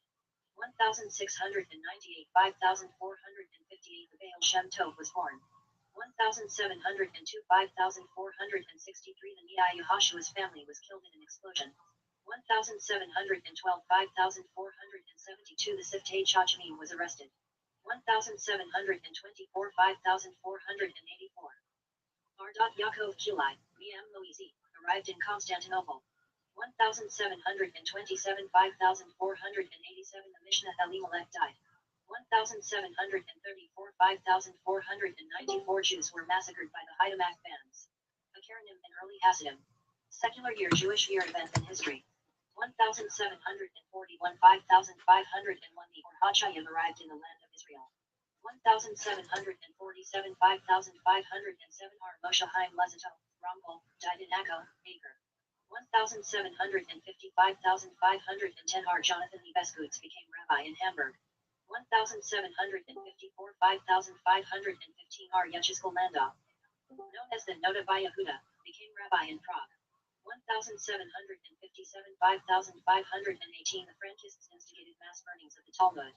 1759 5519 Frankists supported blood libel charges in public debate. 1765 5520 The Baal Shem Tov died. 1764 5524 The Council of Four Lands, known as the Vaad Harbaharitzot, was discontinued. 1768 5528 Despite resistance, the Haidamachs massacre thousands. 1772 5532 The Maggid of Maziritz died. 1782 5542 R. N. Adler and Chatham Sofer visited the Noda by Yehuda. 1786 5546 R. Elimelech of Lizensk died. 1791 5551 The Pale of Settlement was established in Russia. 1793 5553 Jews suffered in Reign of Terror of French Revolution. 1797 5558 The Vilna died. 1798 5559 The Baal HaTanya was released from first imprisonment. 1799 5559 Napoleon led an army expedition through the land of Israel. 1806 5566 The Chita, R. Chaim Yosef David Ashalai, died. 1806 5566 The Chatham Sofer became rabbi in Pressburg. 1809 5570 R. Levi Yitzhak of Berdichev died. 1810 5571 R. Nachman of Breslov died. 1814 5574 R. Akiva Hager became rabbi in Posen. 1814 5575 Koznitzer Magid and Yehudi of Pashiska. Both died. 1815 5575 Chozan of Lublin and R. Mendel of Rivanov both died. 1819 5579 Anti-Jewish riots spread throughout Germany. 1827 5587 Russia began conscripting Jewish children to the army. 1840 5600 R. Israel of Ruzin was released from imprisonment. Later Akaranim and the Changing Society. Secular year Jewish year event in history. 1,843, 5,603. The Zamash Sadeka Lubavitch was repeatedly arrested in Russia. 1,846, 5,606. Sir Moshe Montefiore visited Russia to help local Jews. 1,848, 5,609. R. Yisrael Salinger left Vilna. 1,851, 5,611. R. Shimshon Raphael Hirsch became rabbi in Frankfurt am Main. 1,859, 5,619. R. Menachem Mendel of Kotsk died. 1,864, 5,624. The Malbim was imprisoned, and then expelled from Romania. 1,866, 5,626. Chedashe Harem, Tiferet Shlomo, and Zamash Tzedek died. 1,873, 5,633. The Chaffetz Haim was published. 1,874, 5,634. The Minchat Chinook died. 1,878, 5,638. Petah Tikva agricultural settlement was established. 1,881, 5,641. Many Jews began leaving Russia after a wave of pogroms. 1,886, 5,646. R. Shlomo Gans Fried, author of Kitzur Shulchan Aruch, died. 1,892, 5,652. R. Haim Brisker became rabbi in Brisk. 1905, 5,665. The Sfat Emet died. 1905, 5,665. Many Jews were killed in official Russian pogroms. 1911, 5,671. Chazanish was published. 1914, 5,674. Over 500,000 Jewish soldiers fought in World War I. 1918, 5,678. Over 60,000 Jews were killed during the Russian Revolution. 1923, 5,684. The Daf Hayomi study cycle commenced. 1927, 5,687. The 6th Lubavitch Rebbe was released from Soviet prison. 1938, 5,699 Jews were attacked in the Kristallnacht pogroms in Germany. The Holocaust. Secular year Jewish year event in history. 1939, 5,699 Germany started World War II. And mass killing of Jews. 1941, 5,701 Nazi Germany unexpectedly invaded Russia. 1941, 5,701 200,000 Jews were killed at Babi Yar and Pottery. 1942, 5,702 400,000 Jews of Warsaw were sent to death camps. 1943, 5,703 Nazi Germany experienced massive losses in the Battle of Stalingrad. 1943, 5,703 The remaining Jews in Warsaw staged a massive uprising. 1943, 5,703 Jewish uprisings at Treblinka, Sobibor, and Bialystok. 1943, 5,703 The Danish people quietly rescued 93% of their Jews to safety. 1944, 5,704 300,000 Hungarian Jews were killed in 3 months. 1944, 5,705 Uprising in Auschwitz death camp just before freedom. 1945, 5,705 Nazi Germany was conquered. And World War II ended. 1945, 5,705 6,000 Jews were killed by the Nazis. Everybody stop what you're doing. The modern state of Israel. Secular year Jewish year event in history. 1947, 5,707 publication of the Talmud Encyclopedia was commenced. Just one moment. 5,708 The United Nations divided Israel. 1947, I need you to wait. 5,708 Arabs attacked Israel to gain territory. 1 minute. 1948, 5,708 The State of Israel was established. 1948, 5,708 Israel was invaded by many Arab countries. 1949, 5,709 The War of Independence in Israel ended. 1950, 5,710 All Jews left the ancient Jewish community of Iraq. 1950, 5,710 Almost all Jews of Yemen emigrated to Israel. 1951, 5,711 The Lubavitch Rebbe accepts the mantle of leadership. 1956, 5,717 Jewish forces invaded Egypt and conquered the Sinai Desert. 1967, 5,727 The Lubavitch Rebbe established the Tefillin campaign. 1967, 5,727 Jerusalem reunited under Jewish rule in the Six-Day War. 1973, 5,734 2,500 Jewish soldiers were killed in the Yom Kippur War. 1974, 5,734 The Lubavitch Rebbe established the Shabbat Candle Campaign. 1982, 5,742 massive enemy arsenals were discovered in Lebanon. 1987, 5,746 The first international No, conference of Chabad Lubavitch emissaries. 1993, 5,753 a separate agreement signed in Oslo. 1994, 5,754 the Lubavitch Sharab passed away. 2008, 5,767 deadly terrorist attack at the Chabad house in Mumbai. India, kill 6. 2020, 5,780 Israel signed Abraham Accords, normalizing relations with UAE and Bahrain, soon followed by Sudan and Morocco. All right, go ahead, Big Dog. I have two. The first question is date back. Yes, sir. Do we have an interview?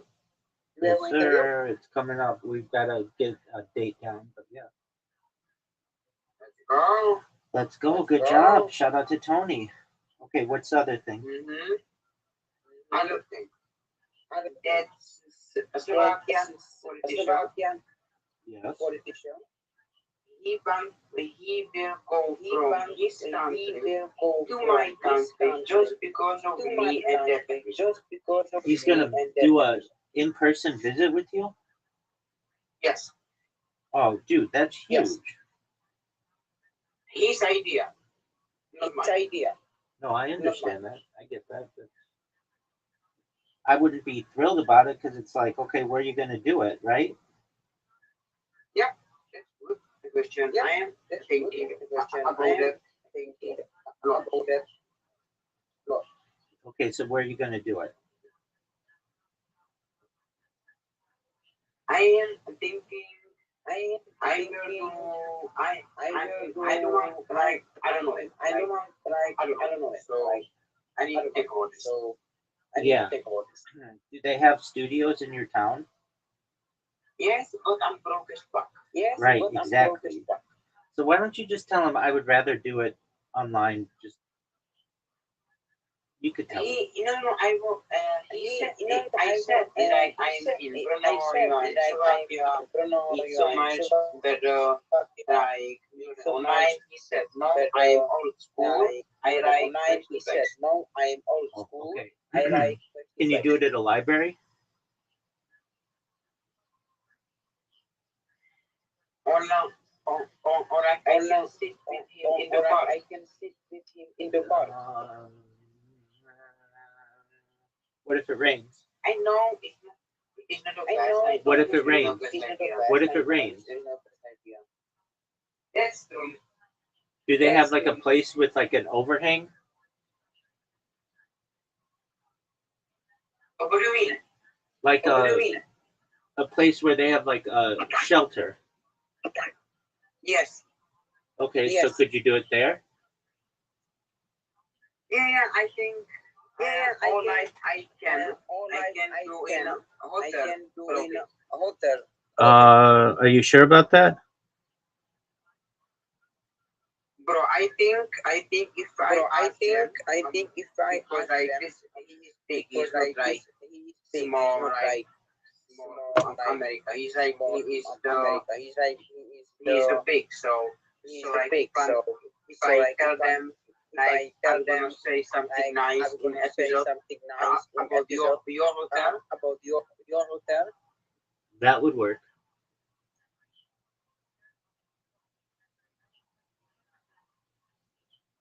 I think that would work. Do you think that would work? Yeah.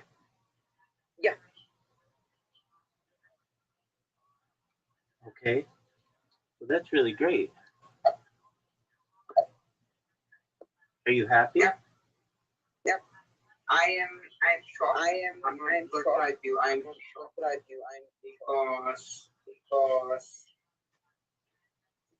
I'm shocked because I'm not that big podcast about Slovakia to my city, just because of it. And what kind of cameras are you gonna? With what kind of cameras are you gonna do this? I'm gonna do the phones. I don't have like camera. Yeah. So, I mean, so the quality's not gonna be what he's thinking, right? Yep. So then, I mean, I get what you're saying, but it's like it's gonna be like you guys are sitting, and uh, boy, it would be easier to just do this with this guy online. And I understand he's like, hey, I do it old school.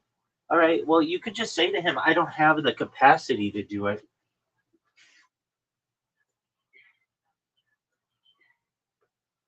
But like, but like, it's like, what like is like ego when he will going to be in front and we can take the photo, like we shake hands, take the photo, you know, like we shake hands, you know, I get what you're saying. It's just going to be very difficult because anyway, I would tell him no.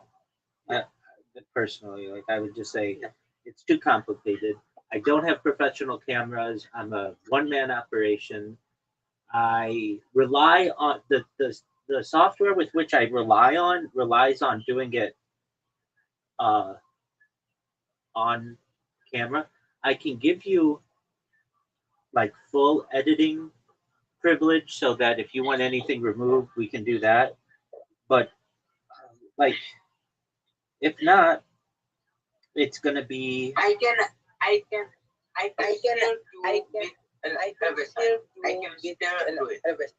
I can still do it. It's not the problem. I can still do it. I can still. Okay.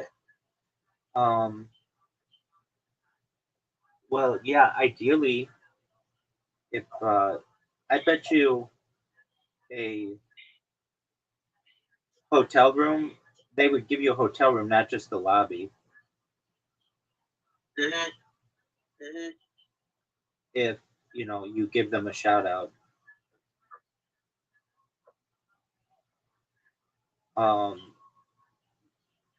But that just makes it so complicated. I know, but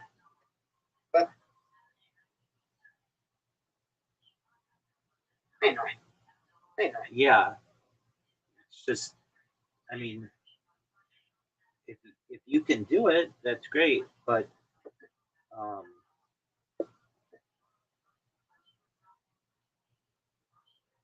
it's just. I know. Why make it so complicated? I get it. He wants to do face to face. I get it.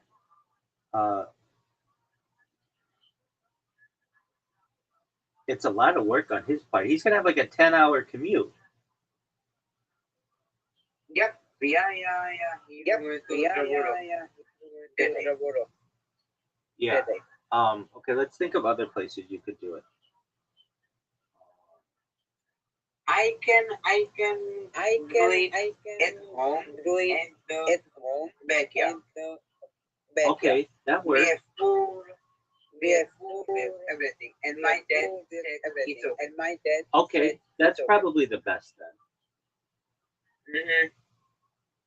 Yeah. Because then you have Wi-Fi, you have connectivity, right? Yep.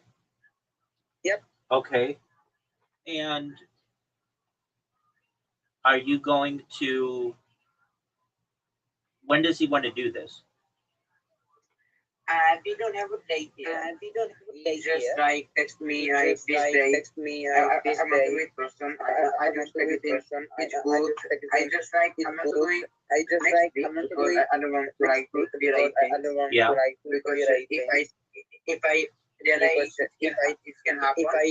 Sometimes, so it's something. So I don't want like sometimes be like next week. So I don't want like be like next week. And how are you going to do it with cameras? How's that going to work? Cameras, I have big cameras, so I am good with cameras. So because I have studied because I have 3 phones, so it's good. So okay, it's good. That's good. So are you going to have different angles? I want to try. Yeah. Okay, that's for the first time ever. Yeah, that'll be, and then you'll do editing. Yeah. Okay, and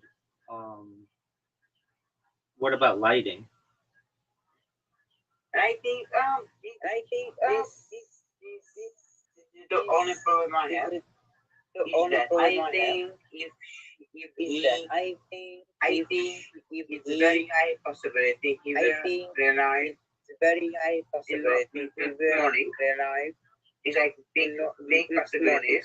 It's like big possibilities. He will be here in the morning, so like to start with shine. Yeah, but And what if it's a stormy day? I will going to do or May I ask a question? May I ask a question?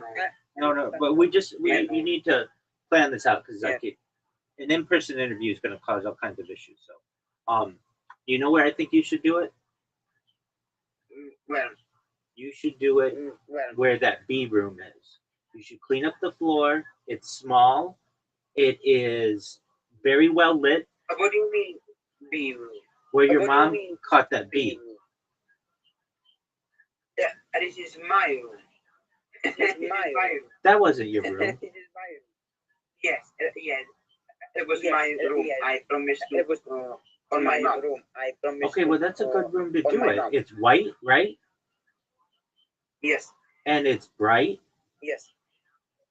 Yes.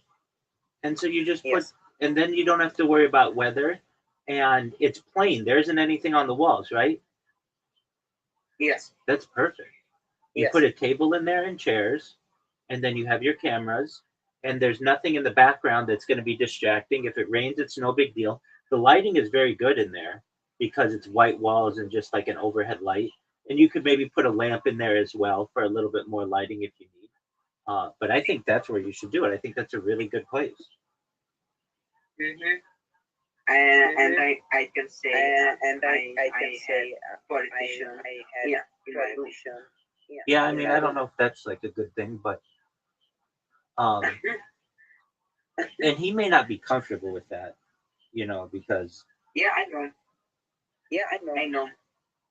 uh, I will definitely talk with him about that. yeah. Definitely. So yeah. Okay, but that's a really good room. Yeah. Meaning it's bright. You could just clean up the floor, and so there's, it looks okay. Yeah. And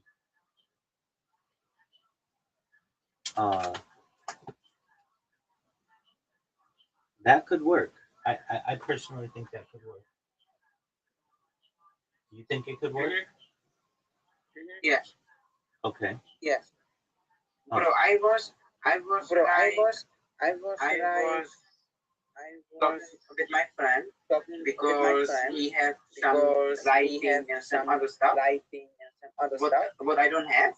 And I said, can you borrow it? I will return the like we done shooting it. He said no.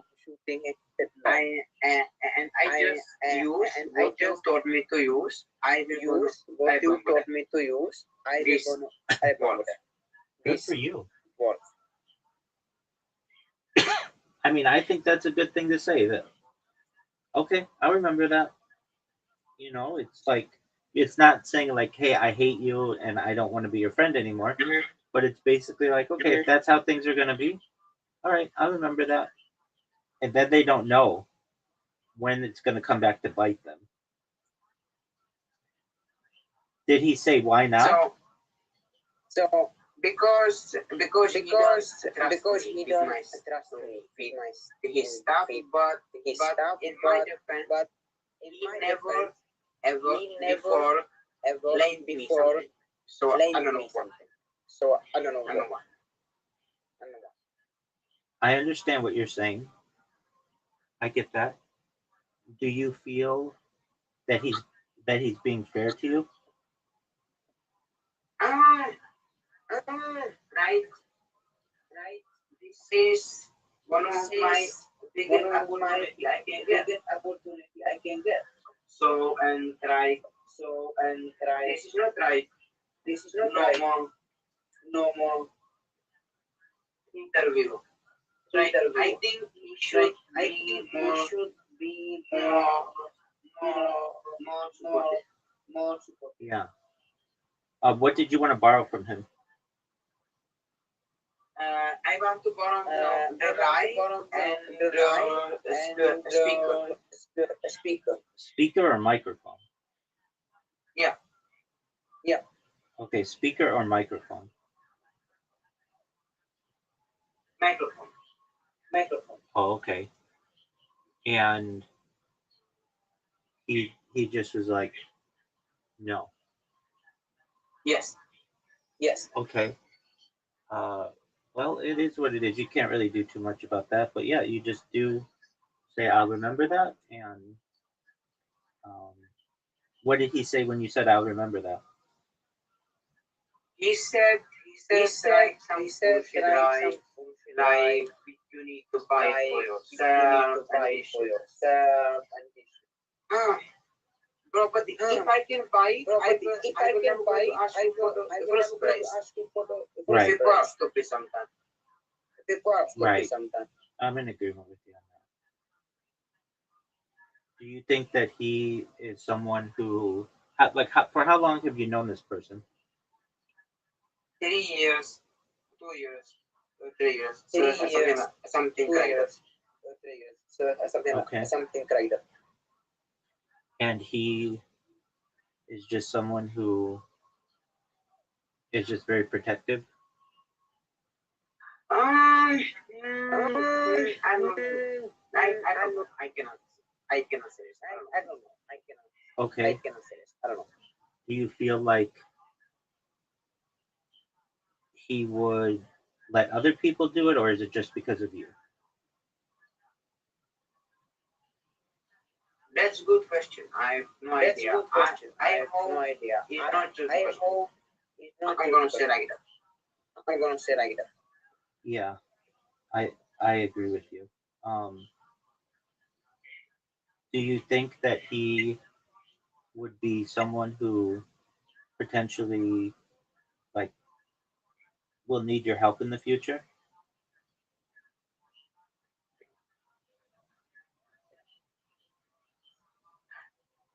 I think for sure because All right. Has he ever needed your help in the past? just my advice. I was trying all to do better. My time. You were playing his older brother? Yes. Because I'm older, he's like 17. Oh, okay. So he's still young. He's still not that mature. Yeah. Okay. Well, you wouldn't really need the lighting necessarily if you had. I don't think you would need the lighting if you had. But microphones is different. Yeah. Microphones are different. Yeah. I have one microphone. Two microphones. That's two microphones. But it will going to work out. I go with it one. Yeah. Do you have another room in your house? Do you have like a dining room table or something? Yes. I have in my kitchen. Yeah. So why don't you just do it there?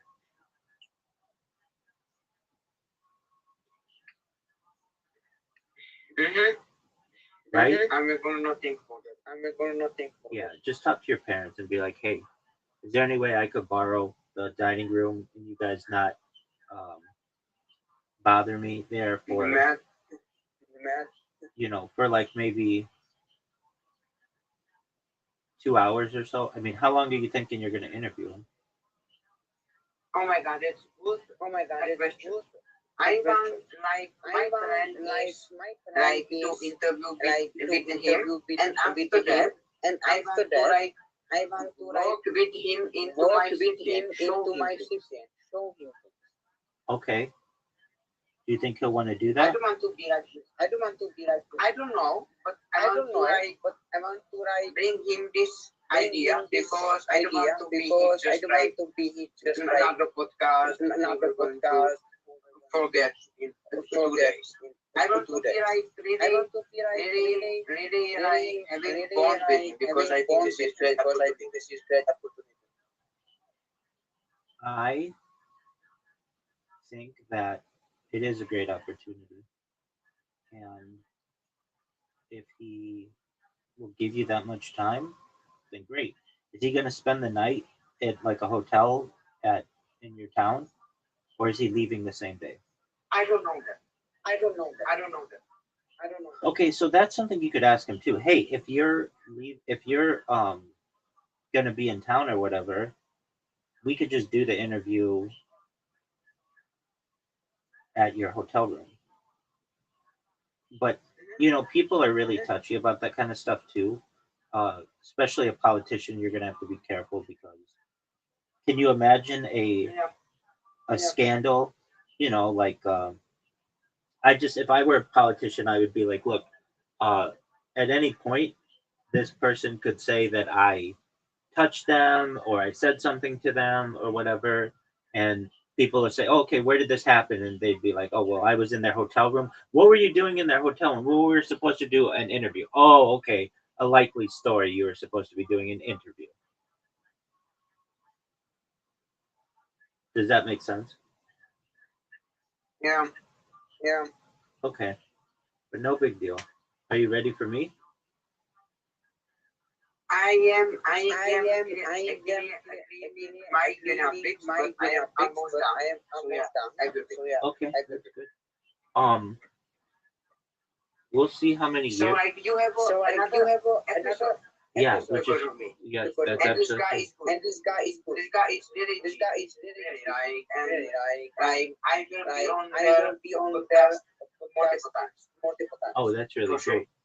Excellent. Did he ask you about Europe? And he asked me about Czech Republic. Okay, and how was that? Good. I was saying some stuff. Okay. Here's my next question for you. Mhm. Would you did you tell him that you weren't good at history? We was not talking about that much history. We was talking about personally. Okay. And that was okay?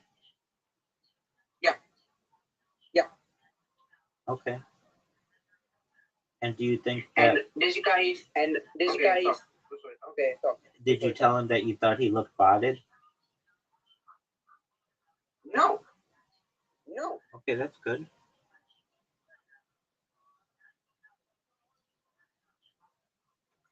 Is his podcast on other platforms or just the one? I think that's the one. I think that's the one. Just YouTube? Yes. And you could have helped this guy and you could have said, hey, where's your link tree? Hey, where's your Spotify? Hey, where's your Apple Music? Hey, where's your iHeart Music? But you didn't. I understand. I will. I guess I'll have to. I guess I'll have to do that for you. No.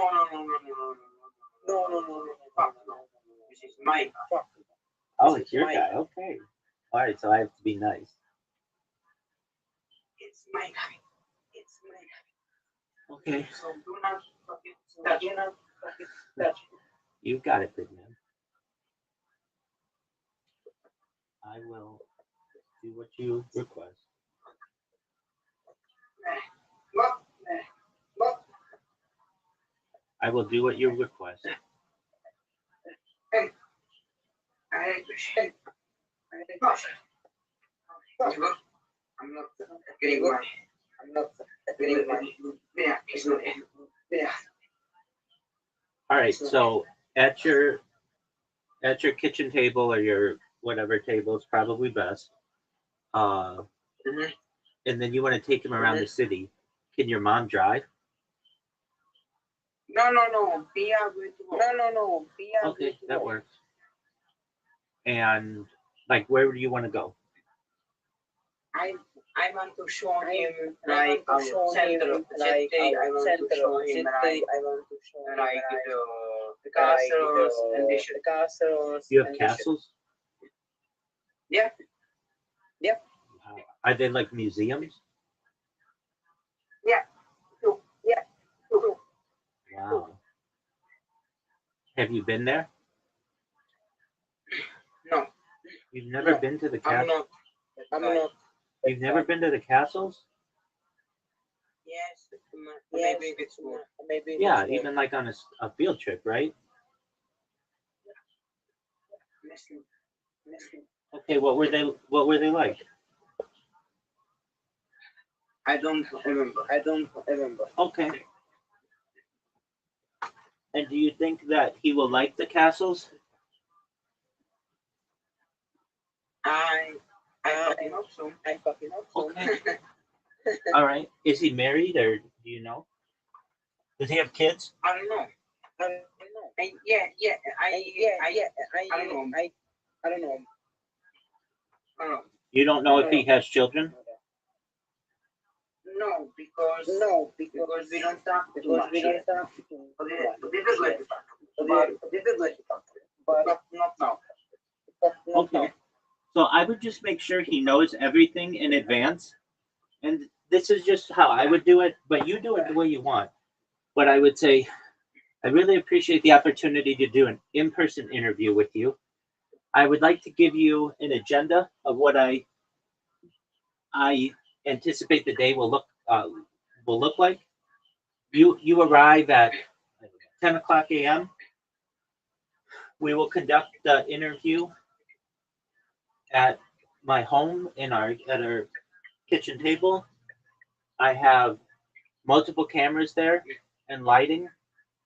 I anticipate the interview will take an hour and a half. I will give you I will give you final editing privileges. So before I publish it, I would let you look at it. You can make any changes you want to it, whatever. So you don't have to feel like it's heavy pressure or anything. And then from there, I'd like to spend the day, if possible, touring the city. We have multiple castles. I'd like to take you to the city center. It's very walkable, so you can see what life is like in Czech Republic. And then from there, you are free to do whatever you want. And if you need anything from me, I can certainly support you. I can give you ideas of if you like to do anything. Uh, and I just want to make sure that sounds good to you. Does that sound like a good plan to you? That's good. That's good idea. Yeah, exactly. So that he isn't like, all right, I'm here. I had planned on a 5 hour interview. Oh, well, no, I hadn't planned on that. Oh, I didn't want to do an interview at your kitchen table. I wanted to do it in a hotel lobby. Oh, well, I wanted to make you aware of like what the just no surprises basically. Or he might be like, I wanted you to drive me around the city, and you'd be like, well, we were just going to walk around the city if that's okay with you. You get what I'm saying? Yep. Excellent. And do you feel as if this man may potentially be someone who is like um big politician someday? What? Do you think this guy could be a big politician someday? Yeah, for sure. We're gonna make him prime minister of Slovakia, dog. I know. No doubt.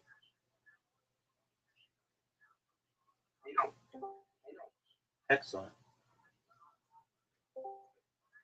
So he's hooking up with the best. Yeah.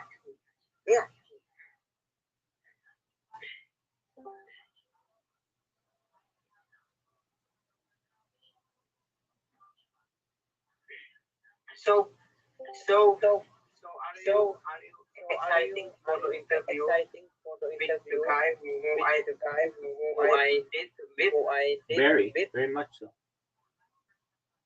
Why? Why? Well, I love history, and I'm like the biggest historian on earth. People may not realize it, but I am. I'm archiving. I'm archiving history better than any person ever. And so, for anyone who really gets what I do, they recognize that this is a really big project and potentially really important for the world.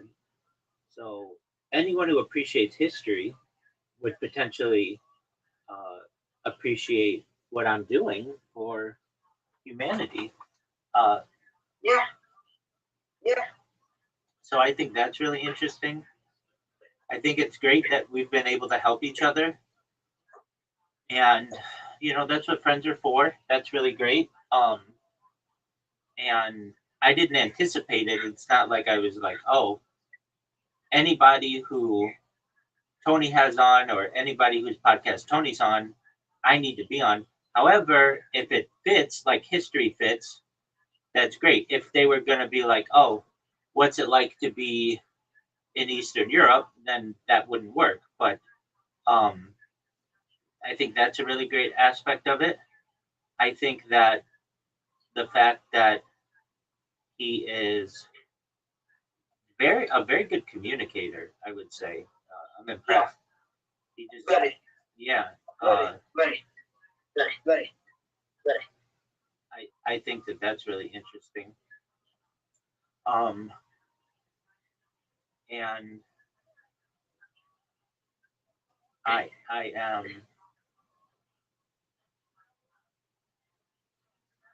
I'm excited. Was he happy? Was he happy? Yeah, he was happy? he was really nice. Yeah, he's like, of course. So I thought that was really cool. He's very positive, and we've just got to get connected on the date that we're gonna do it, and it's I think gonna be this week, but we've got to confirm that. And he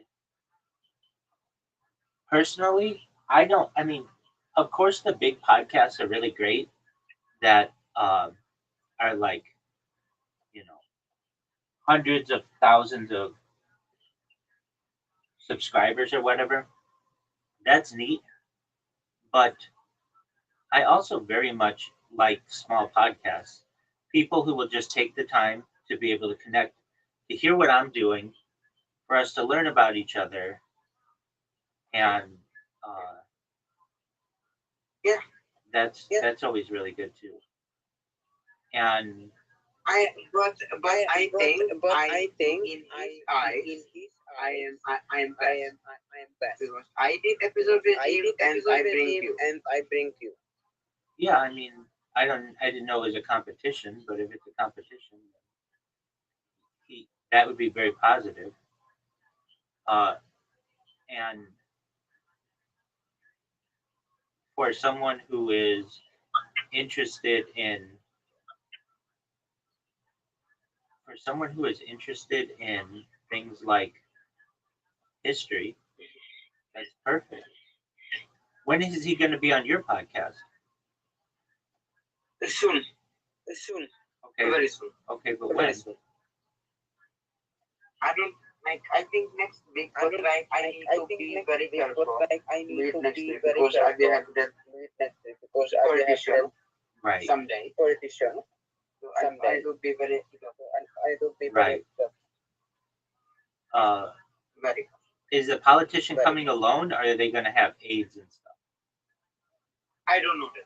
But like, if he has like agencies and like everything for this will be like so epic. Can you imagine that on Instagram or Twitter, like send a video, politicians to my house and like limousine and this shit. He won't take a limousine, but yeah, I do get what you're saying.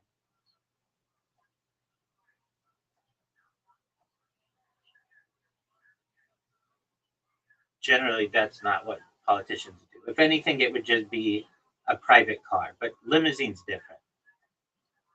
Limousine's more for celebrities, but it's not a good look for a politician to be in a in a limousine, because then people are like, why are you wasting the Yeah. tax dollars?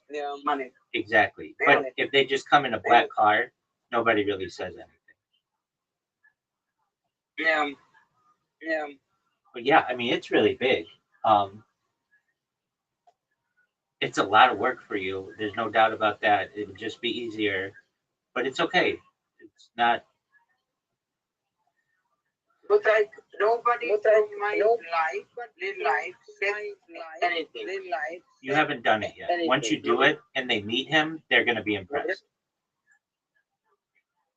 Another thing is, it's not your country. Another thing is, it's not your country. So they're like, okay, well, that's great, but that's the neighboring country, so who cares? And Yeah. Yeah. that's one of those things that's like,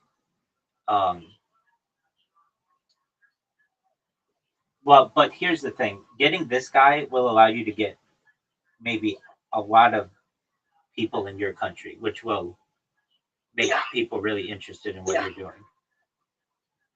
Yeah. Yeah. Yep. Mm-hmm. Yep. That's true. That's true. That's true. And That's true. you'd be able to say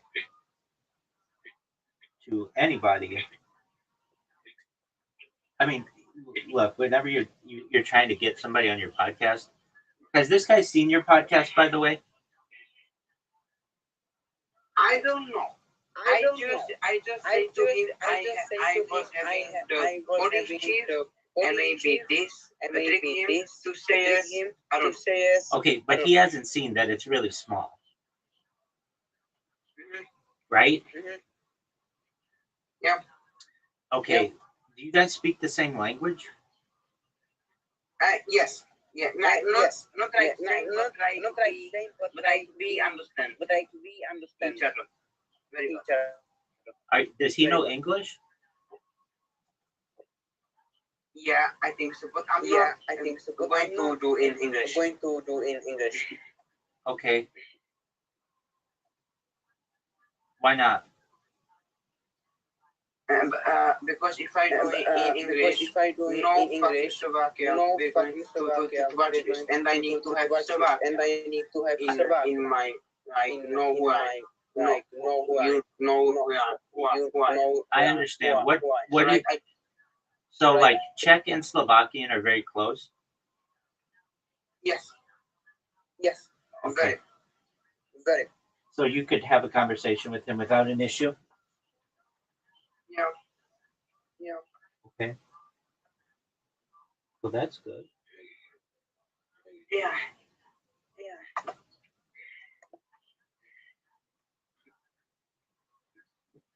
But I am happy for you. Episode. Yeah. And yeah, that's phenomenal. In fact, I'm gonna check and see our messages and see. I'm gonna check and see if we have any updates. And what did you say you were doing? Where the gun? You're cleaning something? Yeah, I am. I'm always done. You're cleaning your what? Ik win pigs. What does that mean? Pigs. What's a viniapis? Pigs. I don't know what that means. What does that mean? Oh. Mean this. Look at my screen. Mean this. Hold on. Is that a dog? No, it's a guinea pig. Oh, guinea pig. Yeah. Okay, what are you saying? Viniapix. Look how cute. Mm-hmm. Do you love them? Mm-hmm. Yeah. How many do you have? 2. Oh, very nice. Okay, so viniapix is not an English word. Do you know that? I know that. that. So why were you not speaking English? I know that. I'm gonna say hamster. I'm gonna say hamster next time. No, those aren't hamsters. Hamsters something different. Those are guinea pigs. Those are what are known as guinea pigs. No.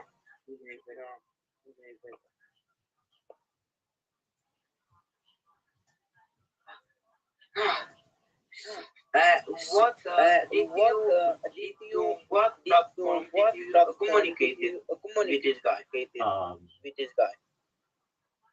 Gmail. Gmail? Interesting. Gmail? Interesting. Did he mention me? Did he mention me? I'm asking. I'm just asking. No. It's okay. It's okay. Let's see. I would say.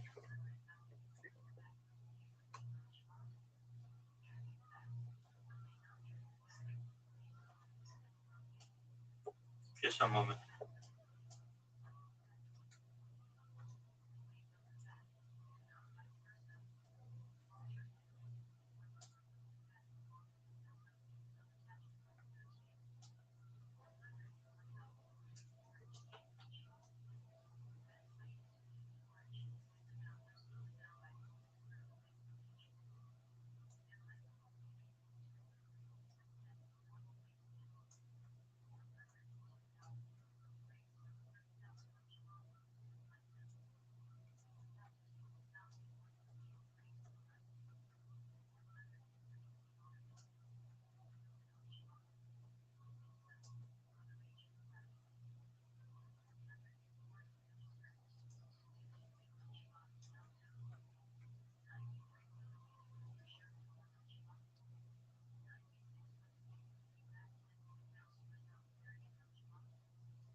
Rabbi?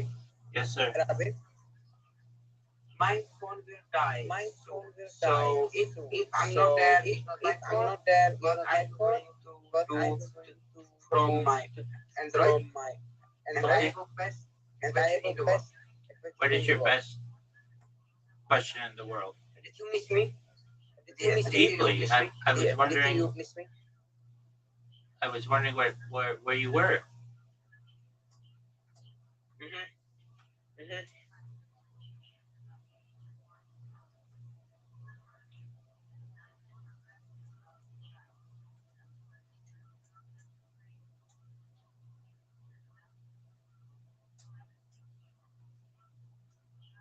What percent are you on? 1. Oh yeah, it's gonna die. Yeah. Yeah.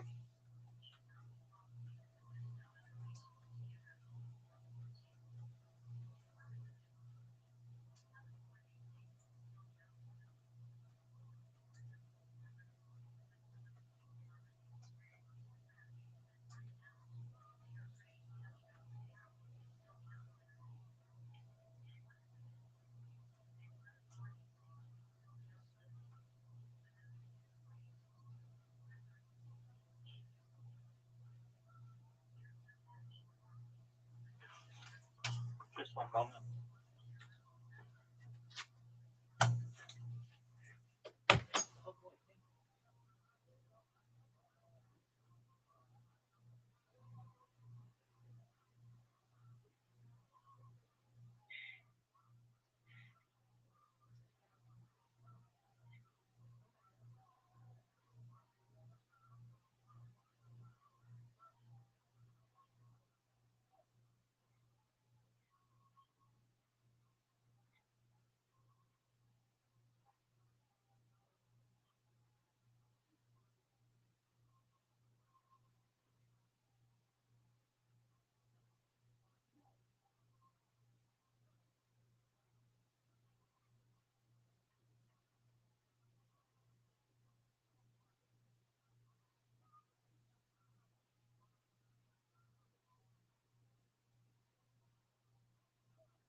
Tony, Yes, yes. thank you for your patience. Will you let me know when you're Of course. will you let me know when you're ready? Yeah, I will. What Wait, wait. what are your what are the names for your animals? It's Peppa and Stella. Peppa, like Peppa Pig?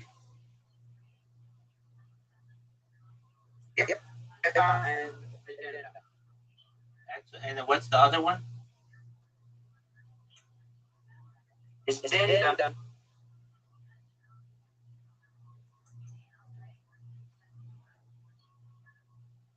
What does that mean?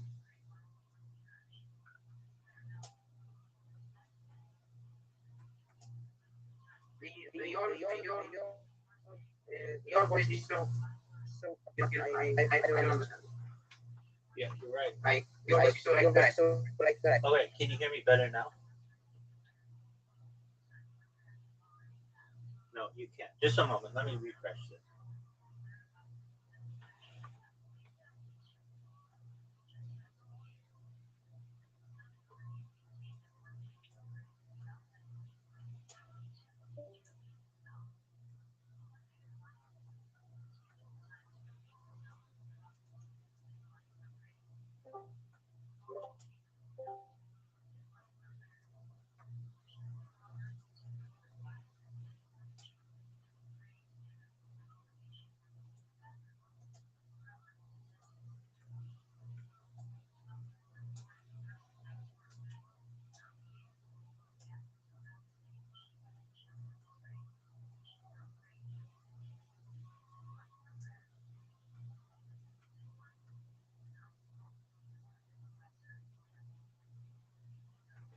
Can you hear me?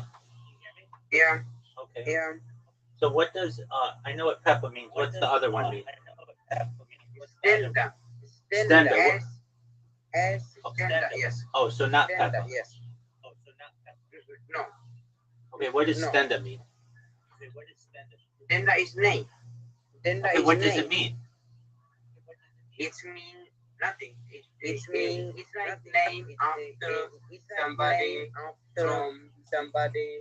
My mom family.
religious faith, hope, and devotion can inspire human beings to do truly amazing, but also shocking acts of piety.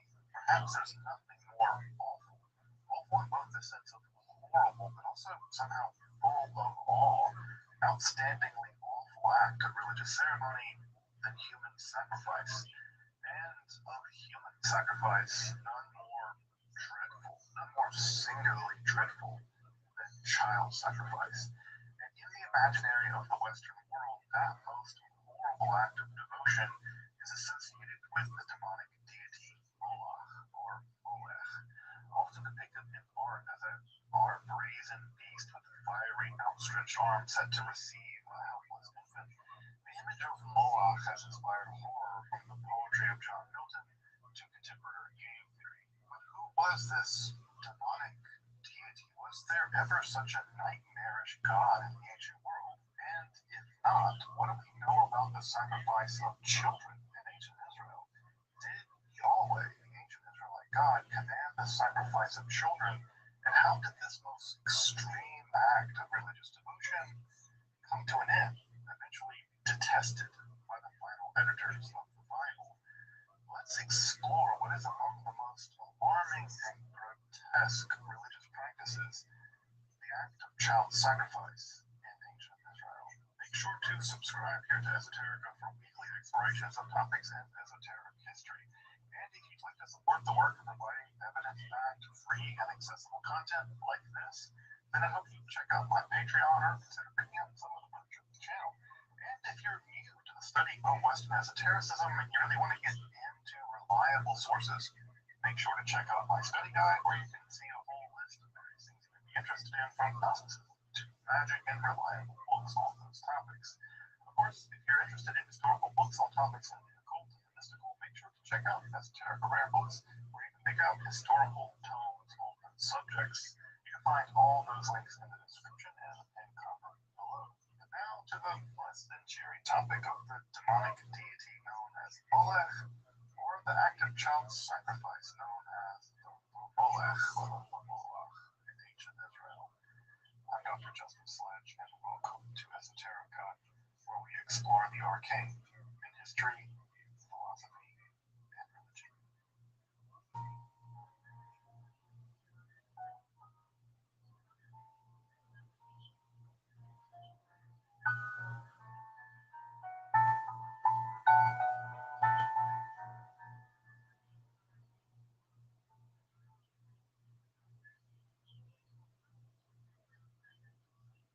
When the poet John Milton arrayed the fallen angels to plan their outrages against God, Moloch is among the most ferocious, with a seemingly infinite appetite for violence and gore. This horrid king, besmeared with blood of human sacrifice and human tears, argued for nothing less than a full frontal assault on heaven, bringing the full fiery fury of hell against the very gates of heaven. Fast forward to contemporary game theory, where Moloch has become the name for a kind of monster, which all of the players can see, but are all doomed by right before their very eyes. It drives them inexorably to grim loss and failure. Moloch, or Molech, the Masoretic and the Septuagintal/Vulgate traditions of the biblical text actually contain two distinct ways of pronouncing this name, has become among the most horrifying of the demonic deities, a fiery beast into whose arms are placed the most precious and innocent of sacrifices, a living infant who is viciously incinerated alive, seemingly, all to the insidious din of drums and flutes and the clash of cymbals, perhaps to drown out the screams of the infant. Child sacrifice to an ancient deity named Moloch continues to fire the imagination of everyone from game theorists to conspiracy theorists alike, unfortunately. But was there ever even a deity known as Molech in the past to whom children were sacrificed? To get at this question, let's present what I call the traditional view. This position is that there was, in fact, an ancient Near East deity named Molech or Moloch, from the root in Western Semitic, which actually means king, though in Eastern Semitic it actually denotes something like a royal advisor. This deity was conspicuous in that children were sacrificed to it. perhaps by burning, or as the Bible typically has it, by passing them through the flames. This can be both male and female children. Further, the site of that sacrifice was known as Tophet, with the most infamous one being located in the valley of Hinnom, just south of Jerusalem. That site would also become associated with Gehinnom, the precursor to what will become, well, hell. This deity was venerated by at least two Israelite kings, Ahaz and Menashe, but was seemingly also worshipped in the wider Mediterranean world, and attested most famously by the numerous Tophets found in Punic, North Africa, many of which, tens of thousands of which, contain the incinerated remains of babies and young children. In the traditional view, this deity was indigenous to the Canaanites, the Israelites of which displaced in the invasion, or the broader Near East more generally, but the traditional view was actively opposed by the Taoists, whose literature flatly forbid passing one's children through the fires to Allah. And in a sense, this traditional view still has a great many scholars that defended both secular and religious, and they do so on three major evidential grounds to support that view. One, the plentiful amount of North African Punic Tophets. This term, by the way, was never used by the Carthaginians themselves, which shows extensive evidence of child sacrifice among the Semitic Phoenicians. Secondly, the specific phrasing of the prohibition in the Hebrew Bible as whoring after Molech, a phrase that's almost always used in the Bible to elicit worship of non-Yahweh deity by the Israelites. And three, the apparent existence of a pan-ancient Near East deity, Malik or Mulk, was typically associated with the netherworld deity Nergal. And to their credit, scholars like Boomer and G.C. Hyder have gone to great lengths, long monographs, to bring the traditional view into line with contemporary archaeological findings and biblical criticism, generally speaking, especially in trying to establish the existence of a Malik deity or a Mulk deity associated with the chthonic deity Nergal via ancient Near Eastern deity lists, via fourth name markers, and careful analysis and reading of the Hebrew Bible. But, this is a big but, detractors of the traditional view have emerged beginning especially in the early 20th century, really in 1935 with the work of Otto Weisfeld, where a Malik deity is attested, admittedly, and sometimes associated with the underworld deity Nergal. There is no connection of that deity to human sacrifice, much less child sacrifice, in the ancient literature connected with those deities. Further, many of those ancient names, like Malik theoform, a theoform is just a divine name attached to a personal name, like Elijah in the Eliah in Hebrew, which means my God is Yahweh, the God of the Lord, or Leonim. I just wish she was named Yahweh. So much more fun, Yahweh. Well, many of those names are found only in a very specific Eblite context, not found overall in the ancient Near East. Further, we expect the name Malik itself is a divine name. It will be written in those languages with what is called a divine determinative, the Dingier sign. This is a star-shaped symbol attached to the names of gods and goddesses when you have them written out in those languages. But that's a contested issue. We don't really see that. As mentioned, this potential Malik Nergal deity is just not really associated with human, much less child sacrifice. But there's a kind of directional problem of the sacrifice as well.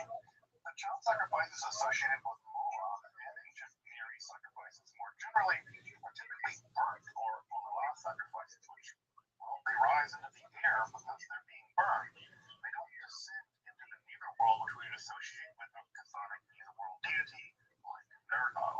Further, the language most often used in the Hebrew Bible for this kind of sacrifice, Molech, is unusual. Firstly, this alleged deity is never really mentioned outside of this context of the child sacrifice or passing it through. And further, while the whoring language is associated with other deities to the author's credit, the grammar reads the Molech with a definite article in Hebrew. La Molech, that long sound indicates a little definite article swallowed up there. That's odd that given the numerous other deities in the Hebrew Bible, such as Baal, Milcom, Chemosh, Asherah, they're never really denoted with a definite article precisely because they're personal names. I'm not the Justin Sledge, I'm just Justin. Much like Satan, the Satan in Job isn't a name, it's a title in the Hebrew Bible.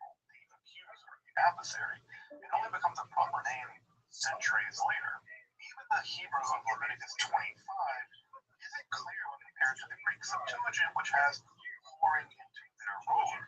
To spark contest, reading the Hebrew not as a singular noun, molech, but as a plural of melech, perhaps ruler or king. In fact, there's good reason to think that the Masoretic text is actually just corrupt here, and that the Septuagint actually preserves a better original sense of the phrase. It's a prohibition perhaps against following foreign rulers rather than sacrificing to a deity known as Molech or Moloch. In effect, the evidence for this neither-world deity named Moloch, whom children are sacrificed, especially by burning, it's pretty sparse when you look at the actual evidence.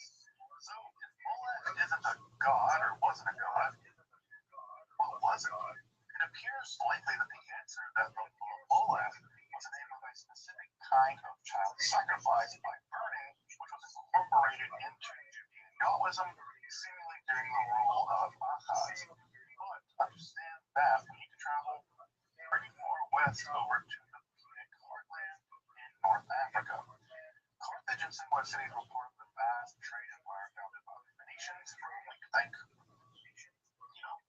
for the alphabet, all of them, except for the Korean alphabet. In their colonies in North Africa, significant evidence, lots of evidence has been found for the practice of child sacrifices, along with lambs and other goats that were sacrificed as well, typically associated with the completion of a vow or a neder, something already widely attested in ancient literature more generally. Urns containing the incinerated remains are often accompanied with a stele commemorating the sacrifice and giving something of a rationale for why it was done. Now, when taken together, these stele revealed something extraordinary in relationship to the sacrifice. In the inscriptions, the formulaic language revealed that it was addressed to a god or gods, typically Baal or Tani in the case of the Sumerian gods. The completion of a vow or oath and neder, along with the phrase "mulk lamb" (M-L-K) in Phoenician, a term even referenced in the Latin literature, by the way, here cognate with the Phoenician Aramaic term "mulkan," which literally means something like promised land or vow land. M-O-K, Molech, not as a name, but simply as the word for promise or vow, it seems. That is, a lamb given as a sacrifice as the result of a vow made by a person that if the god grants him such and such, well, they'll sacrifice what needed to be sacrificed. God's answered, the person kept the vow, and the promised lamb or child was sacrificed. But, along with the other mentioned promised lambs, other studies often referred to as a mulk adam, a promised person or vow human. It's apparently a human sacrifice. Here, mulk, the same root word behind the alleged deity Molech or Moloch, referred not to a deity at all, but to a specific type of sacrifice ritual that accompanied the completion. Can you hear me? Yes. All right, are you ready? Yep. How much more time do you need? Can I say something? Say whatever you want, big man.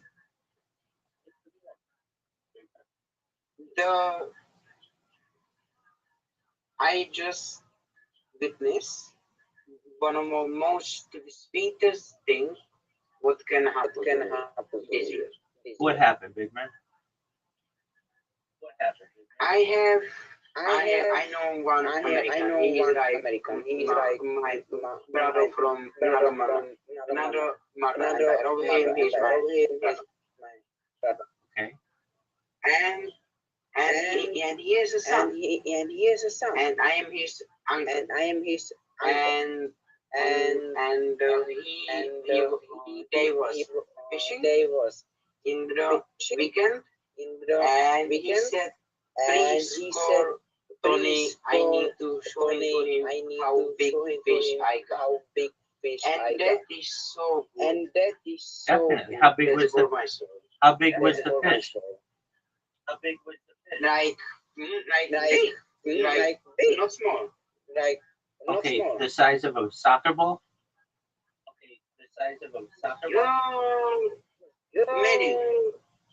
Medium. A medium soccer ball? But it's not about to fish. It's about what he done. Absolutely. He cared so much about you that they wanted you to know. That's It is just so sweet. That's beautiful. Well, that made your day, right? Yeah, yeah, that is like maybe you were gonna meet them one day. Perhaps. But that was so good that yeah, that was like really that was the because the children love is so nice and so warm. Definitely. How old is he? He is nine. Oh, okay. 9 or 8. So really nice age. Yeah, Perfect. And he's just fishing with his dad? yeah. That's beautiful. All right. I need about I need like 5 minutes. Yeah. So I'm just be there in that moment. And this is just give you so much motivation, so much drive because you know somebody truly like you, That's right. and that is rare in this world. You're right.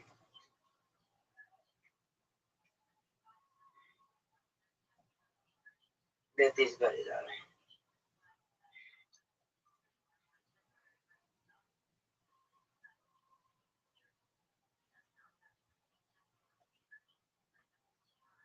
I am that type of a person who is not understanding in that moment what is happening, but after some time I understand.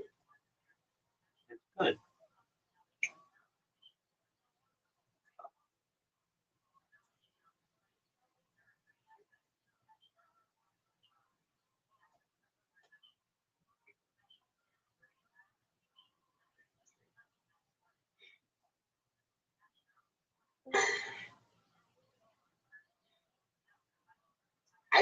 I don't have only you as my friend from America.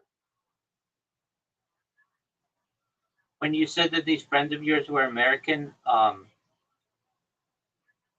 do they live in Europe or they live in the United States? Do you in United States? Oh, okay. How did you meet them? Mm, through some group, through Twitter. Yeah, Well, that's pretty neat. mhm. So, have you ever met them in real life? No, Okay, just like I met, no, just like online with a camera. I understand.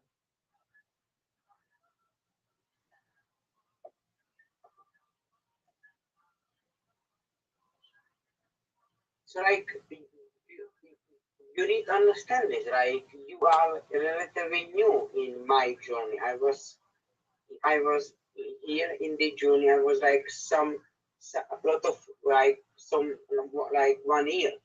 So like you have relatively new still. We've known each Yeah. other almost 6 months, though. 4 months I think. Well, the first email I sent you was in March. So, if we go, I said almost 6 months. So, like April, May, June, July, we're, we're at 5 months. 5 months. Yeah.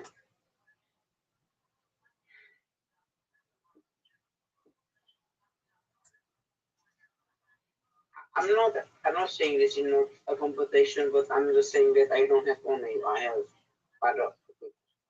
I understand.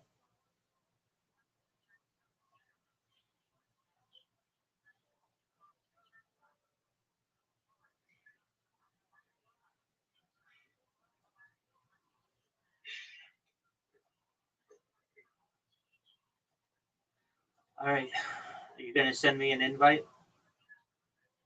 Yeah, babe, I need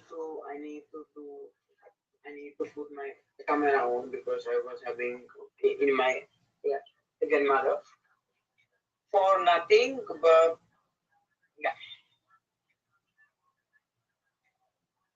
Okay.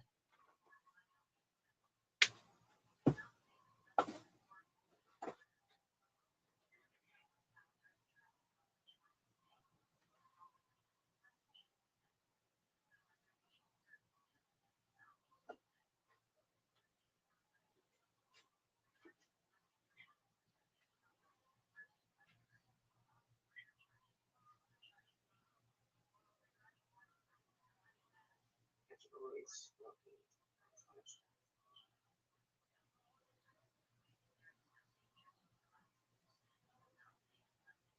I have a question for you. Rabbi, okay, yeah.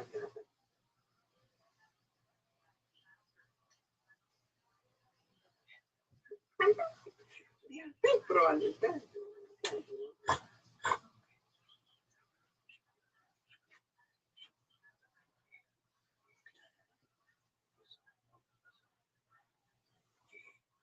What did you say?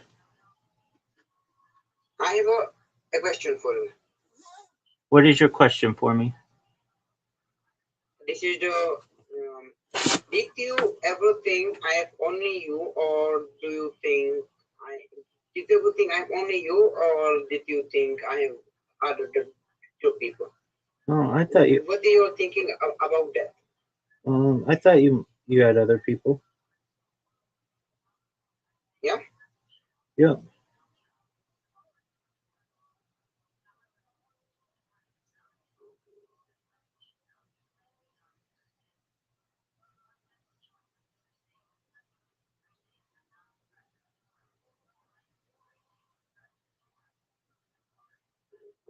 I have the link. I'm going to send it to you right now.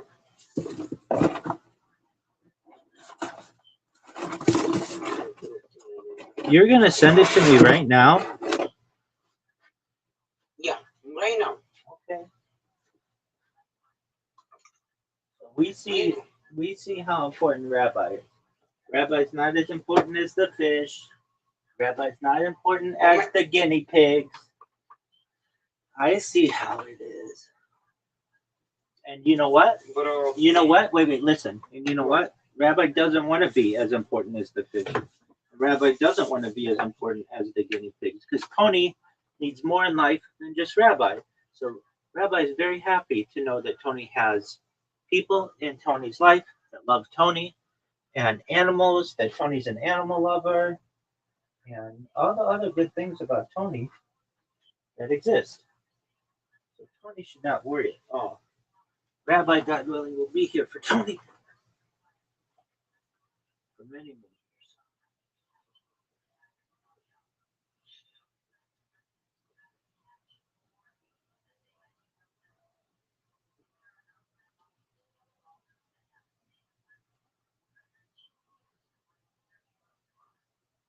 Do you ever take your guinea pigs out of their cage and cuddle them? Yes, like yes. Do you like And it? it's like one time, one, one time my guinea pig just laying on me, and they are not like they doesn't want to go, so I just lay there for half hour. It was best. I have picture on that on Twitter. Oh, excellent. Hey, Tony, do you mind if I respond to Seth before we start? Yeah, you can do anything you want. Oh, thank you, sir.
Hmm.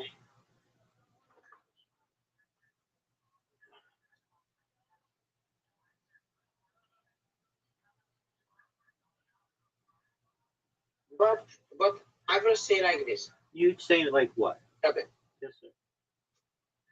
you are maybe new, but impact for my life is very big. Oh, we've done a lot together. Yeah, Lots. and we are just started. That's correct. That is absolutely correct. Okay. Uh, I I send you the drink. I know you did, and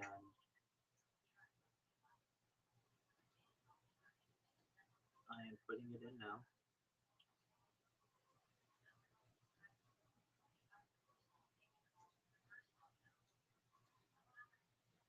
I hope it's working.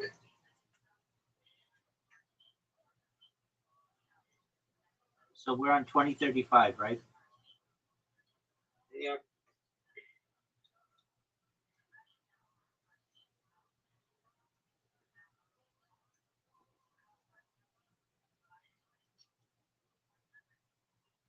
Yeah, I need to do echo cancellation. I need your English. I will going to publish that episode with for 2028 today when we are done.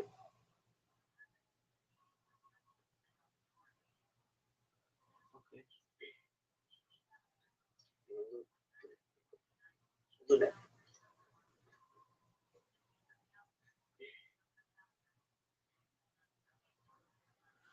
Okay.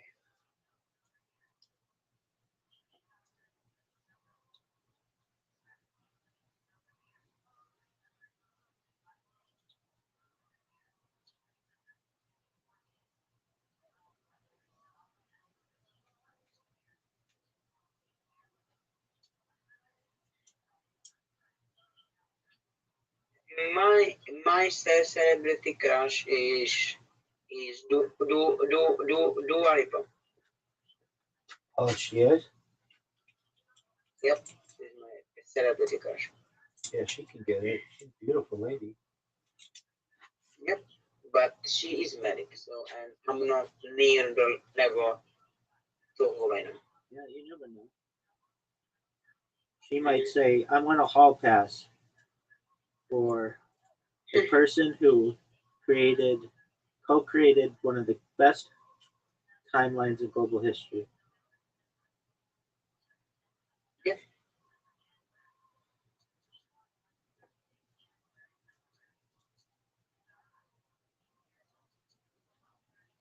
All right. I am going to uh, adjust my. Hey, you may not want to do this right now, and I completely understand. But when are we going to do your green screen? Green scale tomorrow. Okay.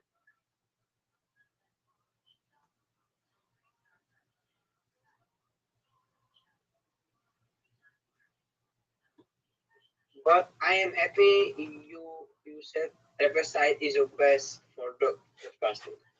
I think so. I mean, I I use them all with all these people. This guy doesn't have a website. What does he use? He used something else. He used, oh my god. He used, I don't remember, but it's good too. But I'll name them. I'll name them. I'll name them. I'll name them. Was it Restream? Was it StreamYard? something guru, something I'm gonna check out. No, Was it Zoom? no.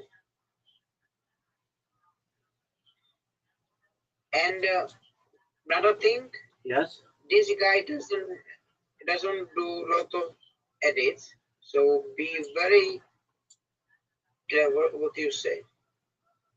Okay. Why doesn't he do edits? because he want to have raw like a conversation. Okay. How long was your conversation with him? 52 minutes. Wow, that's pretty specific. Did it fly by? Yeah, like yes. And he used StreamYard. Okay, that's all right. Why did you say it had blue in it? But because it's a brew, it's like the brews, it's like the brew app. Like the first thing I said it was brew because it's like the brew everything. Okay, doke.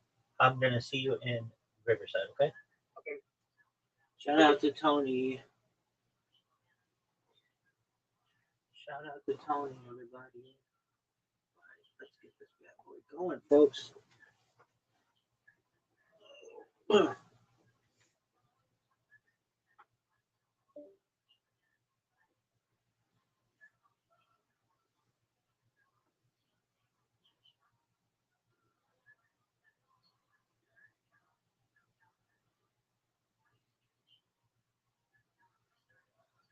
Hello, sir.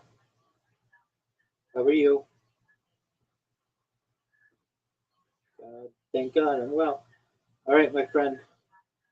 I am ready when you are.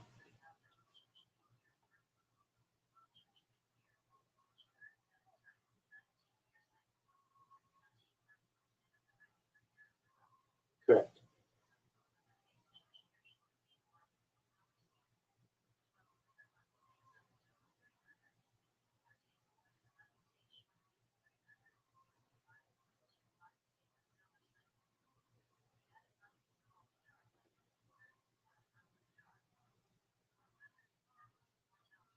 Wait a second.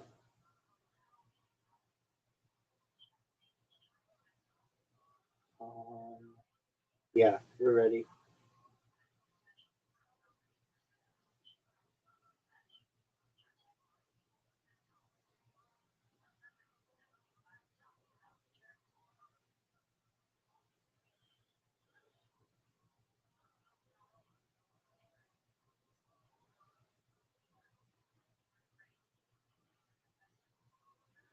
No, it's not.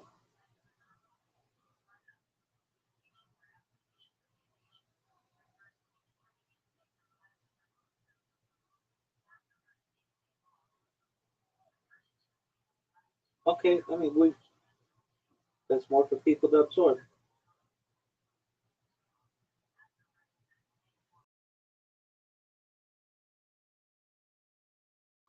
Yes, sir. You're fine. And don't forget, when we start, mute yourself.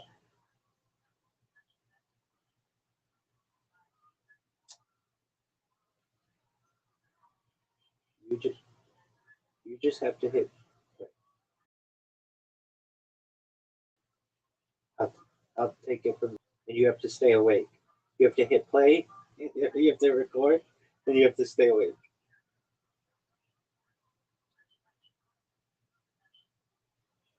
Yes, sir. Oh, and when we're done, I think a smart thing for you to do, you usually just scroll up like at the bottom. Just go all the way to the top, and it will list all the things. You know what I mean?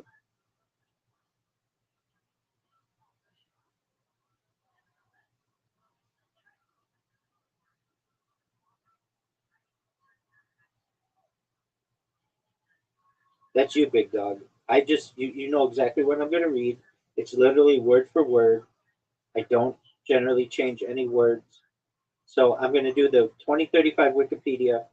Then I'm gonna do the public domain. When you hear me do public domain, you know I'm gonna be transitioning into the future timeline. So just know if you hear Batman and the Flash and those kind of things, then Human Torch. Okay, I'm ready.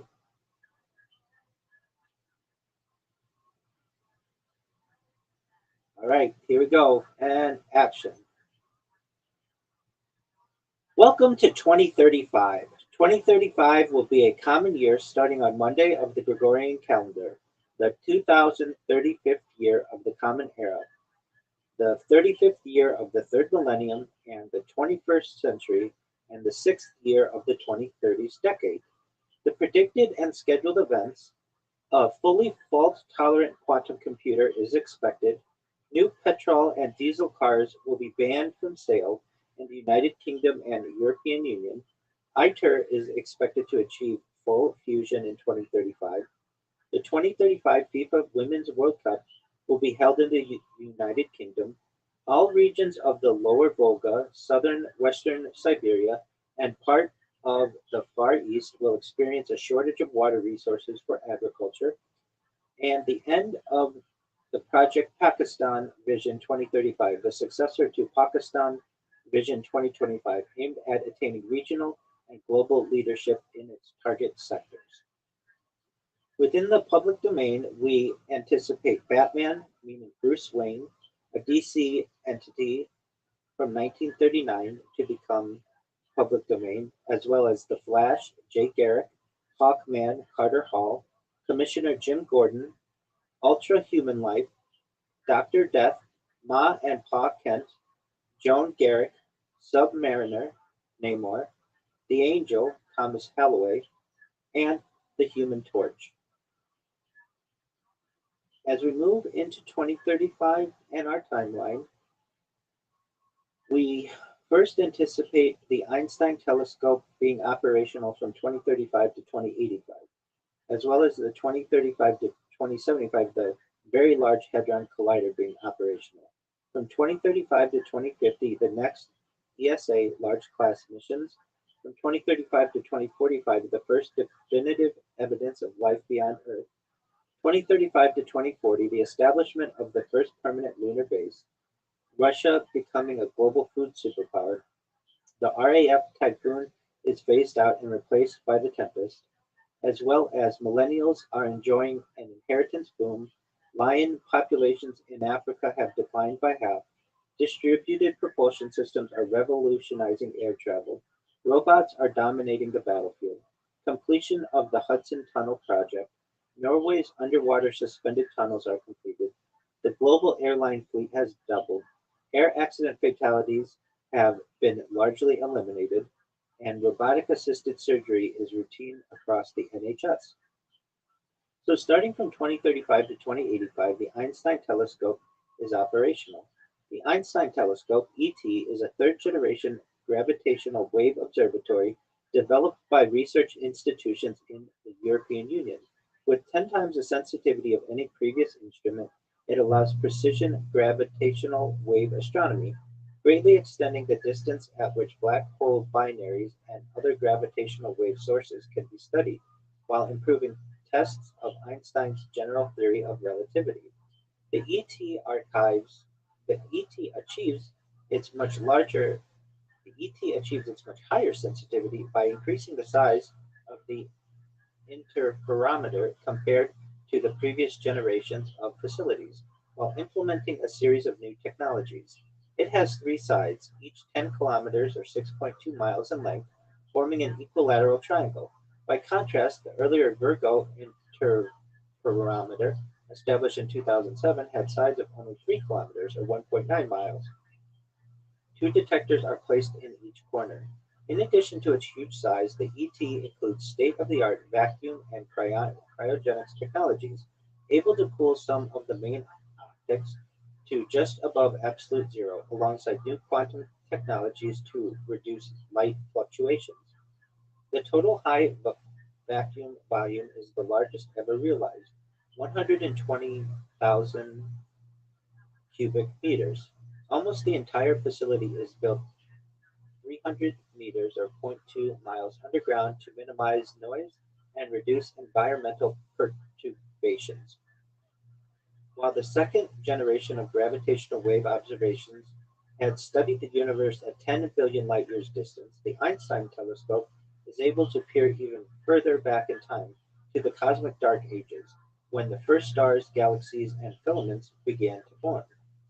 By exploiting the ET's extreme sensitivity and frequency band, the entire population of stellar and intermediate mass black holes is accessible over the complete history of the universe, helping scientists to understand their origin, stellar versus primordial, evolution, and demography. The facility can detect up to 1 million gravitational waves each year from binary sources distributed throughout the entire universe. It probes the physics near black hole horizons from tests of general relativity to quantum gravity and reveals new insights into the nature of dark matter, such as primordial black holes, axion clouds, and dark matter accreting on compact objects. It also studies dark energy and possible modifications of general relativity at cosmological scales. In addition to black holes, the ET performs detailed observations of neutron stars, the second densest bodies in the universe after black holes. By studying the inspiral phase of these city-sized objects, the collapsed cores of supergiant stars, and the onset of tidal effects with high signal-to-noise ratio, astronomers gain an unprecedented insight into their interior structure. The fundamental properties of matter can also be investigated in a completely unexplored regime, such as quantum chromodynamics at ultra-high densities and possible exotic states of matter. Costing €2 billion or $2.4 billion, the ET is a long-term project that begins operations in 2035 and has an expected lifetime of 50 years. Several other next-generation observatories have been developed in recent years to study gravitational wave sources, including Athena, the EELT, and the Square Kilometer Array. Alongside the Einstein telescope, these reveal major new insights into the history and nature of the universe. The next event from 2035 to 2075 that we anticipate is the Very Large Hadron Collider becoming operational. By smashing particles together in high-energy collisions, it is possible to recreate the conditions in the earliest moments of the universe. The higher the energy, the further back in time researchers can simulate, and the more likely it is that exotic interactions will be observed. The Large Hadron Collider (LHC) was built by the European Organization for Nuclear Research (CERN) from 1998 until 2008. Described as one of the great engineering milestones of mankind, it allowed physicists to test the predictions of different theories of particle physics and high energy physics, and most importantly, to prove or disprove the existence of the long theorized Higgs boson, as well as the large family of new particles predicted by supersymmetric theories. The Higgs was confirmed by data from the Large Hadron Collider in 2013, and in subsequent decades, the Large Hadron Collider would continue to address many unsolved questions, improving knowledge of physical laws. An upgrade was completed in 2015, doubling its energy from 3.5 to 7 tera electron volts per beam. A further performance boost in the 2020s increased the luminosity of the machine by a factor of 10, providing a better chance to see rare processes and improving statistically marginal measurements. The Very Large Hadron Collider (VLHC) is the successor to the Large Hadron Collider (LHC). The detailed design and location choice were finalized in the mid-2020s, with construction taking a decade after that. With a tunnel measuring 60 miles or 100 kilometers, the VLHC is by far the largest particle accelerator ever built, dwarfing the Large Hadron Collider. Reaching from the Jura Mountains in the west to the Alps in the east, its diameter is so huge that it requires excavation under Lake Geneva. Its collision energy is over 50 tera electron volts per beam, more than 7 times that of its predecessor. The VLHC leads to a revolution in particle physics, vastly improving our knowledge of dark matter, dark energy, string theory, and supersymmetry. The latter is a theory that suggests a second superpartner may be coupled to each and every Higgs boson. New information is gleaned on the structure and nature of extra dimensions and how these influence the universe, giving credence to theories beyond the standard model. Longer term, the VLHC helps in the development of picotechnology, enabling new applications at scales that are orders of magnitude smaller than nanotechnology. Particle accelerators continue to grow in size and power, eventually becoming too large for Earth to support them and requiring space-based locations. By the middle of the fourth millennium, the very earliest moment of the Big Bang can be simulated, demonstrating a state known as the grand unification energy, in which fundamental forces are united into a single force. The next event that we anticipate from 2035 to 2050 is the next ESA large class missions. During this period, the European Space Agency ESA deploys the next trio of large class missions, following the earlier Athena X-ray Observatory in 2028, Jupiter Ice Moons Explorer 2031, and Laser Interferometer Space Antenna 2034. Having selected these previous missions for development, ESA began turning its attention to longer-term technologies and in 2021 announced plans for a series of even more ambitious telescopes and exploratory spacecraft. For its 2035 to 2050 timeline, for its 2035 to 2050 timeframe, the agency proposed a next-generation probe for studying the moon of a gas giant. With the exception of Cassini-Huygens in 2005, previous missions to the planets have all involved either flybys or orbiters. This new mission, however, would include an in situ unit, such as a lander or drone, which ESA saw as the next logical step in the gradual exploration of the solar system. With Europa being extensively studied by the Jupiter Icy Moons Explorer and Europa Clipper, launched by ESA and NASA respectively, this moon presented an intriguing option for follow-up science. Indeed, these earlier probes had included the determination of candidate landing sites in their science objectives. A direct investigation of the surface environment might reveal new clues about Europa's internal geological processes and even potential evidence of life. Researchers had concluded that such a probe would need to drill at least 30 centimeters or 12 inches below the surface to find any biosignatures because of Jupiter's intense radiation. For the second of these large class missions, ESA proposed a major new space telescope for better studying the hidden regions of the Milky Way, such as the galactic core, for example, and other areas obscured by high densities of stars, dust, and gas clouds. The new observatory would also enable characterization of temperate exoplanets in the mid-infrared through a first spectrum of direct thermal emission and exoplanet atmospheres to better understand if they harbor truly habitable surface conditions. This would be even more powerful and sensitive than Cheops in 2019, Plato in 2027, and Ariel in 2029. The third in this trio would be a mean gravitational wave observatory with even higher precision than LISA, revealing insights into the early universe, the cosmic microwave background, and the very first cosmic structures. The next event that we anticipate from 2035 to 2045 is the first definitive evidence of life beyond Earth.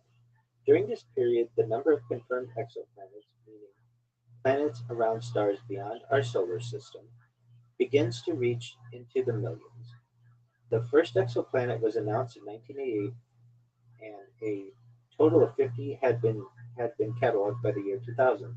The rate of discovery began to accelerate dramatically following the launch of the Kepler Space Telescope in 2009, which uncovered thousands of new worlds, including of two Earth size 20 of two Earth sizes or less, and in habitable zones.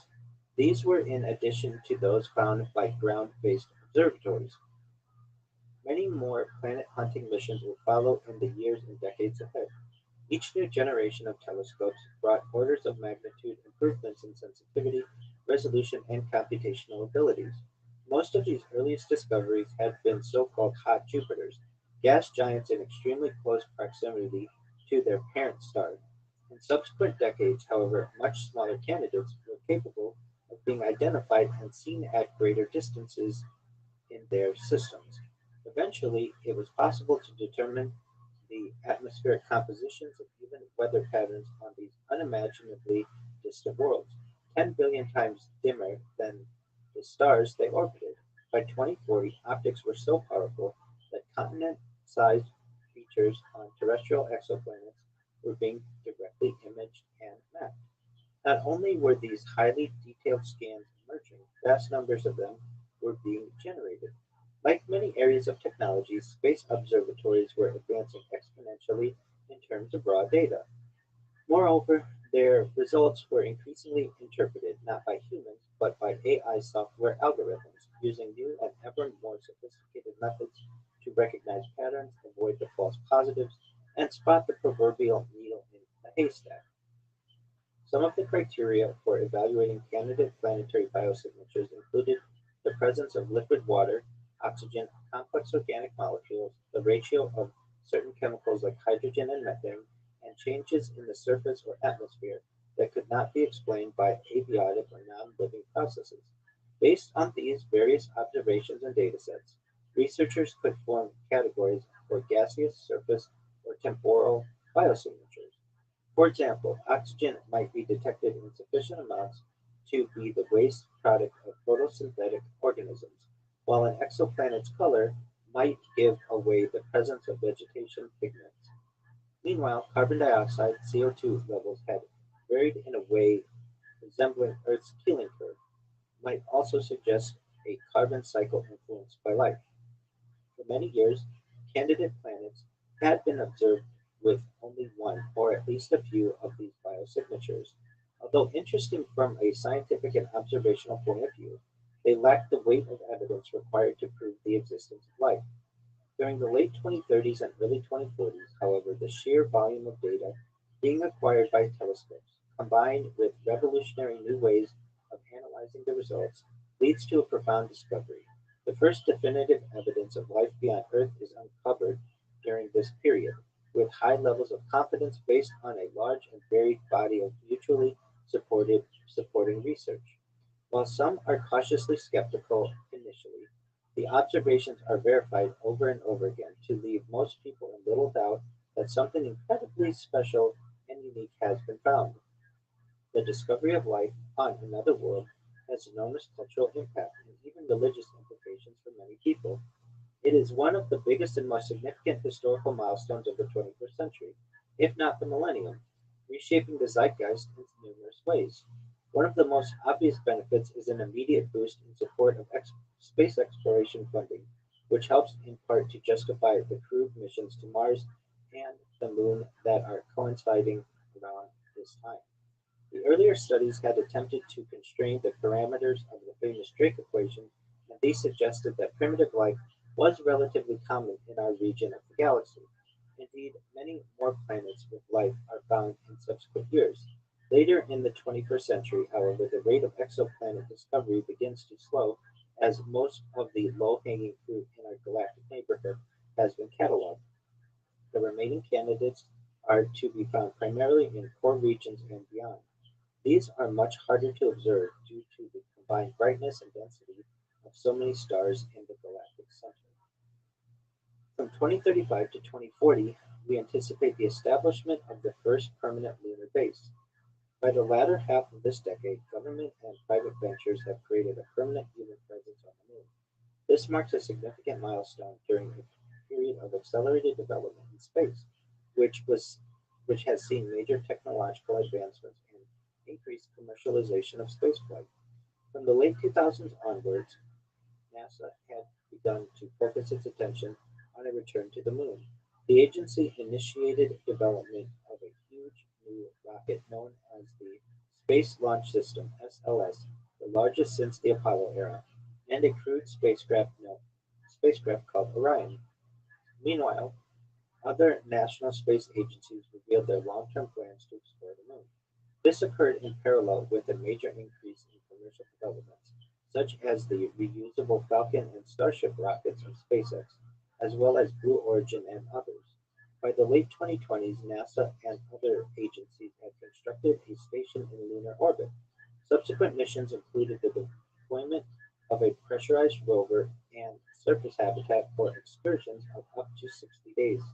A permanent base for long-term operations would follow during the mid to late 2030s, led by NASA, but with contributions from the European Space Agency (ESA), Canadian Space Agency (CSA), and others alongside commercial companies.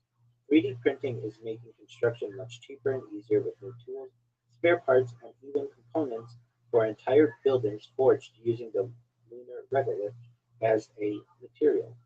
The location of this base in the southern polar region provides the advantages of both permanently illuminated spots for near continuous solar power and nearby access to permanently shadowed craters known to contain water and other volatiles. The initial base was gradually expanded over subsequent decades to include new modules and even greenhouses for food production. In addition to Western space agencies, China is preparing its own separate lunar base in collaboration with Roscosmos. Its temporary robotic station will soon be upgraded for longer term human operations from 2036 to 2045. The next event that we anticipate is Russia becoming a global food superpower. With the population approaching 9 billion, the world now requires over 50% more food than it did at the beginning of the century. At the same time, however, many regions are faced with increasing water stress and other effects of climate change which are beginning to accelerate. Africa's Sahel region, which transitions between the Sahara in the north and the Sudanese savannas in the south, is threatened by ever worsening droughts and desertification.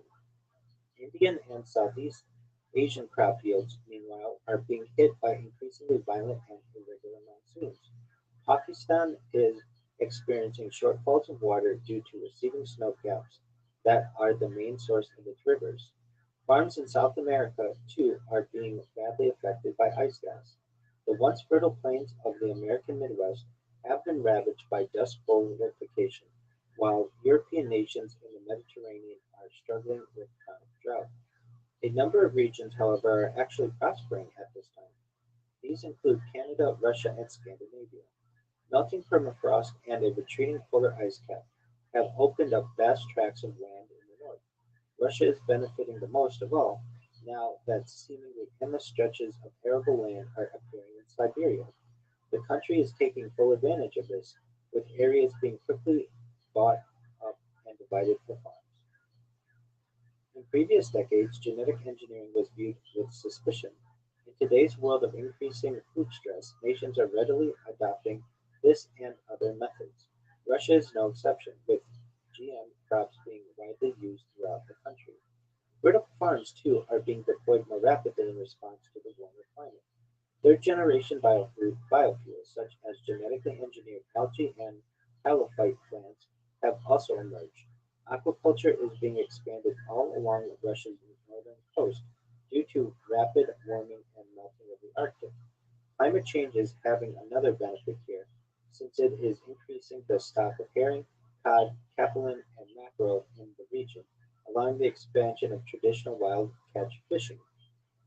Changing currents and warming seas have resulted in a more northeastward distribution of the fish stock located in the Barents Sea, it at great benefit to the Russian exclusive economic zone. With the Barents Sea largely free of ice for many months, production of cod alone has jumped by over 50%. Besides food, Russia is now also secure in terms of fresh water, with much of Brazil affected by chronic droughts. Russia, along with Canada, holds an increasingly large percentage of the world's available fresh water. Now that it is able to support itself, Russian food is in great demand, especially in Europe and Central Asia. Russia's influence on the world stage grows considerably during the 2030s. In light of the unfolding crisis in Europe, this constitutes a significant shift in power and resources, which inevitably results in friction with other superpowers. One side effect of this, however, is the increasing flow of immigrants and refugees attracted by Russia's newfound abundance and wealth. Many are fleeing resource conflicts throughout Eurasia. Due to its sheer size, it is virtually impossible for Russia to fully close its borders. This is a particular issue with those fleeing the drought-stricken Tibetan plateau of western China. As a result, Russia's population has begun to stabilize, having recently undergone a decline. This trend is due to both domestic food security and the growing numbers of immigrants fleeing disasters in lower latitudes. The next event that we anticipate is the RAF Typhoon being phased out and replaced by the Tempest. In 2035, a next generation aircraft known as the Tempest enters service in Britain's Royal Air Force (RAF). By 2040, it has superseded the aging Typhoon as the latter is phased out completely. The new fighter jet is developed and built by companies specialized in four key technology areas: advanced combat air systems and integration (BAE systems), advanced power and propulsion systems (Rolls-Royce), advanced sensors, electronics and avionics (Leonardo), and advanced weapon systems (MBDA). Capable of being used either with pilots or as a drone, the Tempest includes swarming technology that uses AI and machine learning to hit its targets, combined with directed energy weapons (DEW) firing concentrated bursts of laser, microwave, or particle beam energy to inflict damage. It is the first British-designed jet to carry such weapons. The outline and shape of the aircraft makes it difficult or impossible for enemies to detect by radar. It also features a virtual cockpit with VR/AR options, distributed multispectral sensors, resistance to cyber attacks, a flexible payload configuration, and automated support maintenance on the ground. The next event that we anticipate in 2035 is that millennials are enjoying an inheritance boom. In earlier decades, the baby boomers, defined as those born between 1946 and 1964, were vilified by younger generations. In the post-war period, they had inherited a host of societal benefits, such as lower education costs, cheaper healthcare, affordable homes, wage increases that matched productivity gains, and so on. During the late 20th century, however, the boomers became the dominant part of the electorate. Their voting patterns supported and gave rise to the neoliberal economics of Reagan, Thatcher, and Hall. Policies introduced by these and subsequent governments began to strip away and reverse much of what the boomers had once enjoyed, passing the costs on to Generation X and the incoming millennials.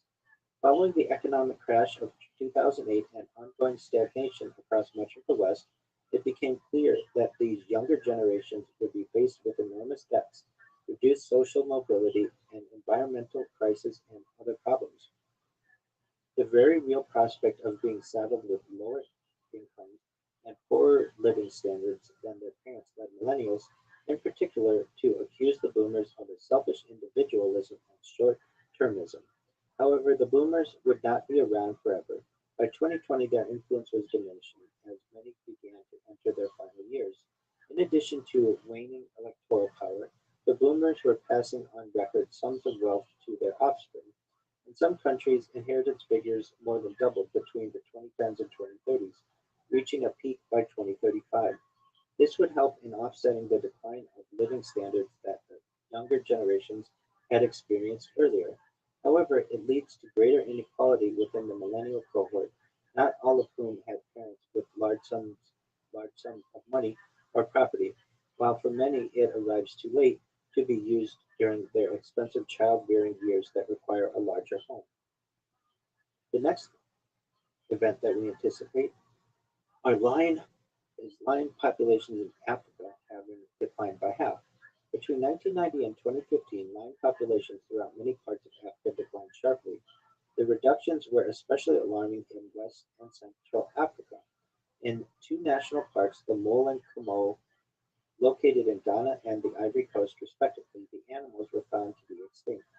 The main threats of lions the spread of subsistence uh, were the spread of subsistence farming into woodlands, open plains, and thick brush where lions hunted and bred. Being in close proximity to human settlements meant they were often killed in retaliation for attacks on livestock or humans. Alongside this, a thriving trade in bushmeat was depleting the prey that lions depended on for survival. Trophy hunting was another problem, one notable example being the death of Cecil the lion, a major attraction at Wang National Park in Zimbabwe, who was killed by a recreational big game hunter. Having once been found in southeastern Europe and throughout much of the Middle East and India, lions had lost 85% of their historic range by 2015.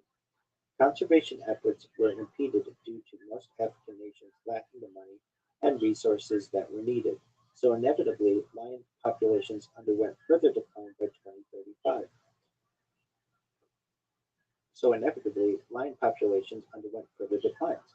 By 2035, their numbers had halved again, with about 10,000 surviving mostly in southern parts of the continent, which has better wildlife protection measures and a lower density of humans.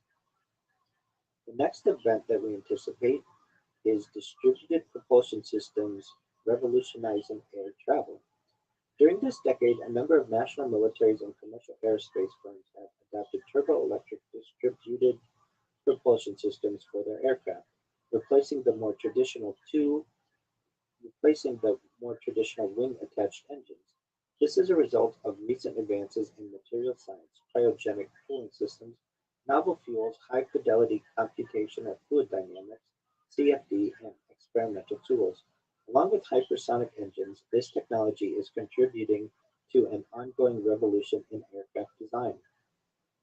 The basic concept of distributed propulsion is that the thrust-generating components of an aircraft are now fully integrated into the airframe of the vehicle.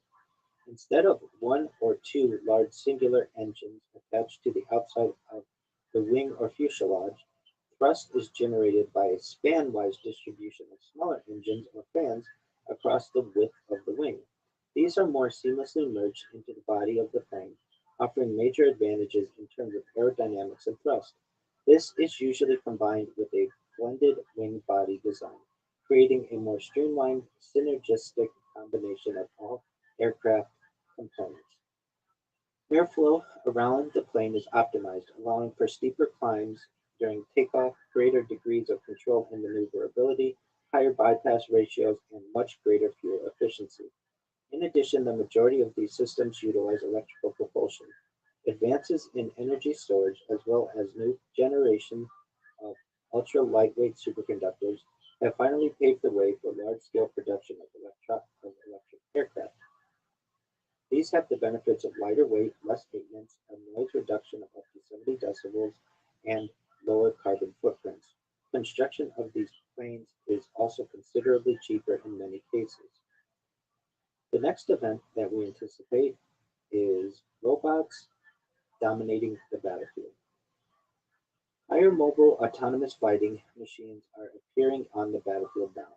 Guided by AI, they can aim with inhuman precision and come equipped with powerful sensors, GPS, and thermal vision. The, they can be deployed for weeks or months at a time if necessary without need for rest or maintenance.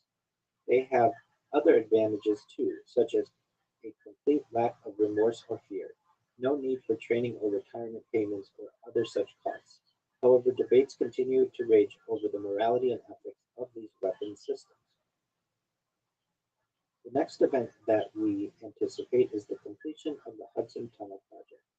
A major bottleneck of the United States rail network is removed in 2035 with completion of the Hudson Tunnel project, part of the wider Gateway program to modernize rail infrastructure along the Northeast Corridor between New Jersey and New York City. This corridor, running from Boston to Washington, D.C., is the busiest rail route in North America. Two new rail tunnels beneath the Hudson River enter service this year, doubling the number of mainline rail tracks between New Jersey and New York from two to four. The original North River tunnels, completed in 1910 by the Pennsylvania Railroad Company, had operated at or near full capacity for decades. Carrying more than 200,000 passengers daily, they are a crucial link in the Northeast Corridor, which handles around 820,000 passenger trips per day overall. The line serves an economic region responsible for roughly one-fifth of total U.S. economic output. The tunnels were severely damaged by flooding during Hurricane Sandy in 2012, raising fears that a prolonged closure could cripple transport across the region. Economic modeling suggested that closing one of the existing tunnel tubes for repairs without it without a replacement could cost the U.S. economy roughly $100 million per day in lost productivity. Construction of the Hudson Tunnel project began in 2023 following years of political negotiations and funding delays. The $16 billion undertaking is the largest federally funded mass transit project in U.S. history and forms the central component of the Gateway program, a broader $40 billion effort to modernize rail infrastructure between New Jersey and New York. Multiple construction sites operate on both sides of the river, including one section known as the Manhattan Tunnel Project, which creates a pair of 9-meter wide tunnel sections beneath Manhattan's west side that connect the river crossing to Penn Station in Midtown. Two large tunnel boring machines excavate parallel tubes beneath the Hudson River during construction. With both new tunnels now operational, the crossing gains greater flexibility and redundancy in rail operations, allowing trains to run more frequently and with improved reliability between New York and New Jersey. During the subsequent rehabilitation phase, at least three of the four tunnel tubes remain operational at all times while the aging 1910 tunnels are closed one at a time for long-planned upgrades. The final stage, concluding in 2038, ensures that the region's most important rail link remains viable for another century. Analysts estimate that the wider Gateway program will generate $445 billion in economic benefits by 2060 through improved reliability, reduced delays, and increased rail capacity along the Northeast Corridor. The next event that we anticipate is Norway's underwater suspended tunnels being completed. A major feat of engineering is completed in Norway this year as the final in a series of submerged floating tunnels (SFT) is open. This novel concept consists of parallel tubes measuring 1,200 meters or 4,000 feet in length, each carrying two lanes of traffic across the Sognefjord, the largest and best known ford in Norway and second longest in the world. Supported by their own buoyancy, the structures exploit the physics of hydrostatic thrust, or the Archimedes principle. They are suspended at depths of 65 to 100 feet, below any possible contact with ships any tidal movement and withstanding any tidal movements or adverse weather effects. The initial phase of the project became the first underwater suspended tunnel to be operational anywhere in the world. In subsequent years, it was joined by several others in nearby regions, together costing a total of $25 billion. This project is designed to ease the congestion of local ferry services and to slash travel times between the north and south of the country. For example, a car journey of 21 hours from Kristiansand to Trondheim is reduced by more than half. Most of the vehicles of the nation's roads are self-driving by now, which helps to further improve road travel times.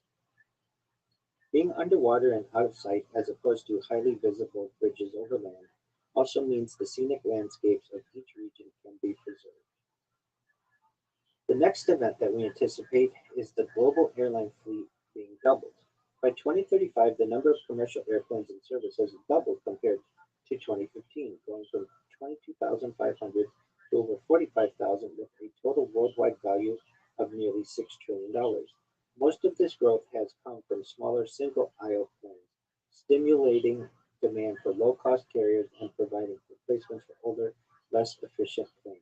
Perhaps unsurprisingly, airlines in the Asia-Pacific region comprise the largest share of new orders, 38%, followed by North America, 21%, Europe, 19%, and the Middle East, 8%. The customer base for airplanes has become increasingly diverse and globalized, thanks to emerging markets and new business models. In 1995, airlines in Europe and North America represented 64% of all traffic. By 2035, that share has fallen to 37%, with Asia Pacific and Middle Eastern airlines becoming far more prominent in global aviation. New supersonic planes, utilizing quiet engine technology to dampen sonic booms, have expanded the available long-haul routes, reducing journey times and making the world feel smaller and more interconnected than ever before. However, all regions still face the challenges of fuel price volatility, emission controls, and ever-increasing airport and aerospace congestion. Biofuels and other clean technologies are used for many more planes than in earlier decades. Even solar power is now being adopted for short to medium-haul flights alongside new hydrogen planes, although these still represent a minority of aircraft. With air traffic growing still outpacing efforts to reduce pollution, the aviation sector has become an increasingly significant contributor to global greenhouse gas emissions. The next event that we anticipate is air accident fatalities having been largely eliminated. In addition to its massive growth in passenger numbers, the aviation sector has undergone substantial improvements in safety. All of the major airlines are now close to perfecting their flight records, with accidents and fatalities approaching zero. Excluding World War II, passenger aviation deaths peaked, peaked during the 1970s. In subsequent decades, following a number of major incidents, new systems and procedures helped to reduce the frequency of crashes. These included better pilot training, more modern aircraft designs, improvements in weather forecasting and communication systems, stricter maintenance checks, and enhanced runway safety. The early 21st century saw further progress in these areas, along with greater levels of computer input. Weather conditions, for example, are capable of being simulated with extreme accuracy by the mid 2030s. The very latest aircraft feature new materials and sensors built with nanometer precision and embedded throughout the wings and body, overcoming the structural failure issues that affected earlier generations. Many planes now operate on purely electric systems without the need for dangerous and combustible liquid fuels. Increased security measures and improved baggage screening technology already implemented in the wake of 9/11 and other terrorism have been additional factors in this downward trend of aviation incidents. Consequently, air crashes involving passenger deaths in commercial jets are practically unheard of by 2035. The age-old phobia of flying will soon become a thing of the past, with safety issues having been largely taken care of. Airlines are now planning major improvements in comfort to be implemented in the next generation of planes unveiled by 2050. The next event that we anticipate is robot assisted surgery being routine across the NHS. During the early 21st century, robotics began to expand more widely across commercial and industrial sectors. Rapid advances in computing power, sensors, artificial intelligence, and precision engineering reduced costs while improving performance. Factories, warehouses, and laboratories adopted robotic systems to carry out complex or repetitive tasks with speed and consistency. As the technology matured, engineers and clinicians increasingly explored its potential in the realm of healthcare, particularly in surgery, where extreme accuracy and stability could offer major advantages. During the late 2020s, robotic surgery gained momentum in many countries. The UK's National Health Service (NHS) invested heavily in new surgical platforms, training programs, and operational theater upgrades. Hospitals across the country introduced robotic arm systems capable of extremely precise movements. These allowed surgeons find control of miniature instruments while viewing high-resolution magnified images of the operating field. Early deployments focused on procedures such as prostate, colorectal, gynecological, and urological surgery, where the technology helped reduce blood loss, shorten recovery times, and improve surgical accuracy. By 2035, robotic assisted surgery forms a central pillar of NHS healthcare. In England alone, hospitals now perform around 500,000 robotic operations annually, compared with 70,000 a decade earlier, a more than sevenfold increase. Surgeons use robotic systems in the vast majority of minimally invasive procedures, with around 90% of keyhole operations involving this technology.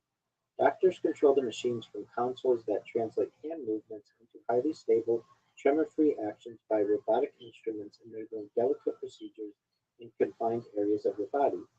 Patients benefit from smaller incisions, fewer complications, and significantly faster recovery times, easing pressure on hospital beds and improving outcomes across many specialties.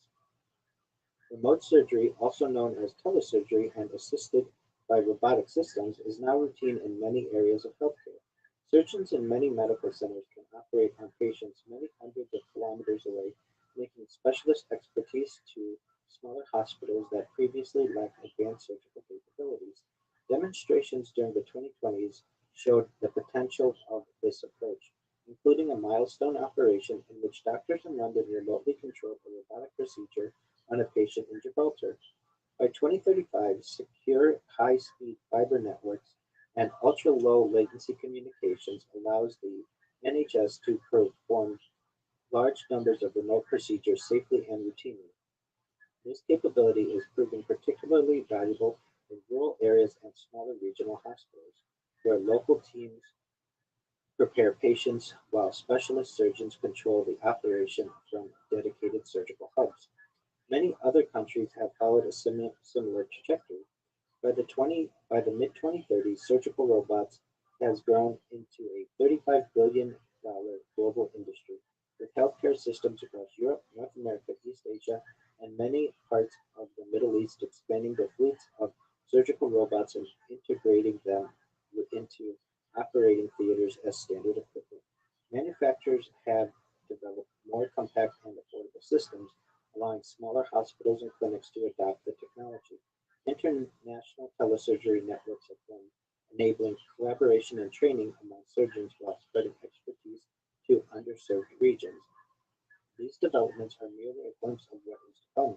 In the decades ahead, increasingly sophisticated robots will perform a growing share of tasks with minimal human oversight, ultimately leading to full autonomy.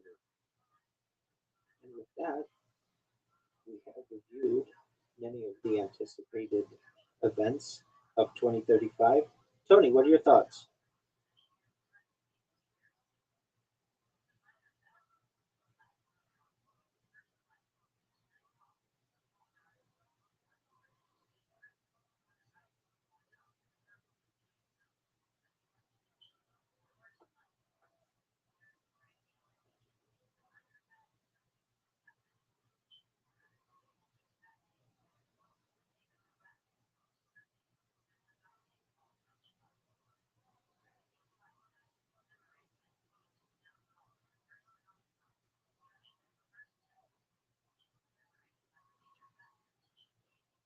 Well, certainly. I agree with you. Any other thoughts?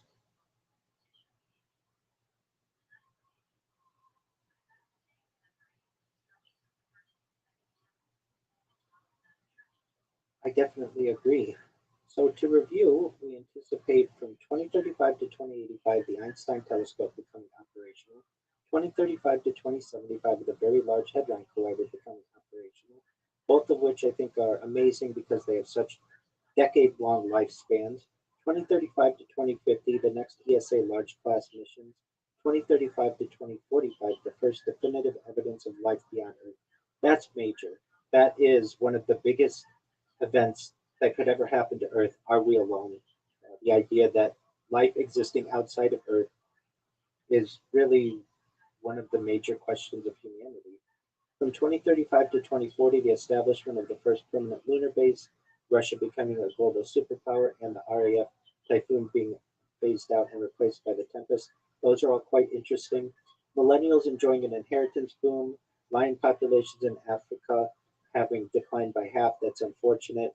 Distributed propulsion systems are revolutionizing air travel. Robots are dominating the battlefield.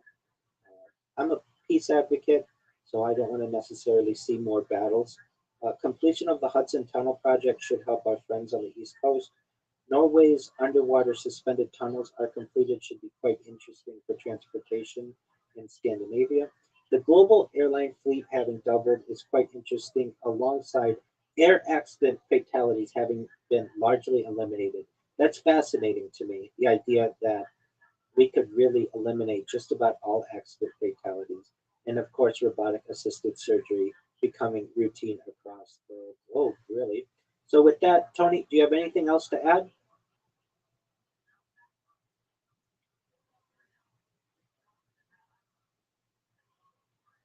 Oh, you want to have your own what? Oh, you want to have your own alien friend? Okay. Well, okay. So you hear that, everyone out there, that Tony wants his own pet alien. And with that, We look forward to connecting with you in the next episode. Thank you.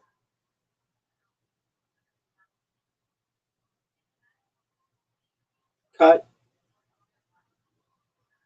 Excellent.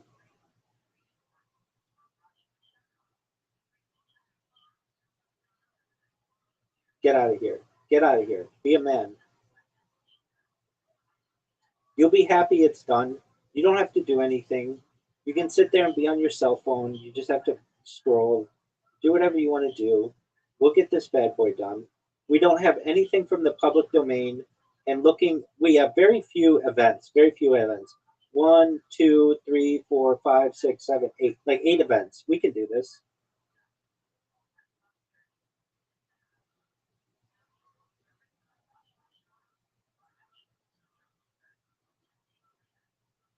Not a lot, not a lot. We can do this. Are you ready?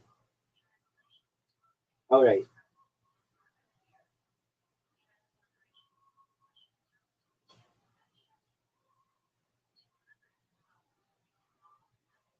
Okay. In three, two, one, action.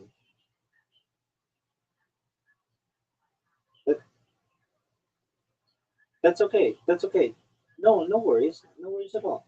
You didn't fuck up that badly. It's just we just have to do it. Just start again. No worries. It's all right.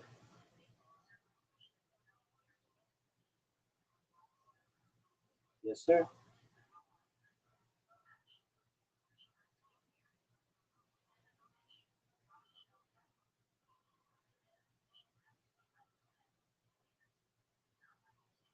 Welcome to 2036. 2036 will be a leap year starting on Tuesday of the Gregorian calendar, the 2036th year of the Common Era, the 36th year of the third millennium and the 21st century, and the 7th year of the 2030s decade. The predicted and scheduled events in June of 2036 from June 15th, around June 15th, Arkansas will celebrate its 200 years of statehood.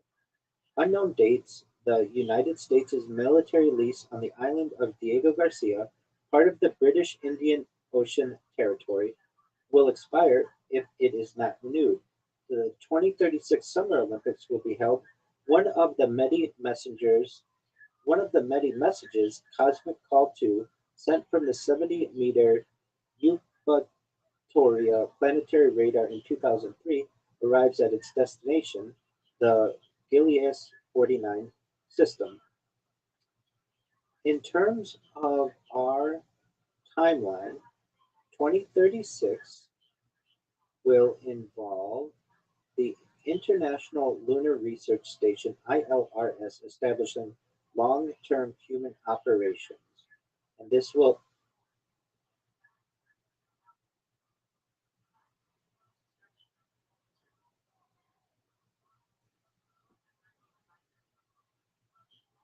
in terms of our timeline, in 2036, from 2036 to 2045, the International Lunar Research Station (ILRS) will establish long-term human operations. From 2036 to 2040, transhuman sports competitors will be a reality. From 2036 to 2038, cultivated beef and chicken become cost competitive. In 2036, supercomputers reach the zeta scale.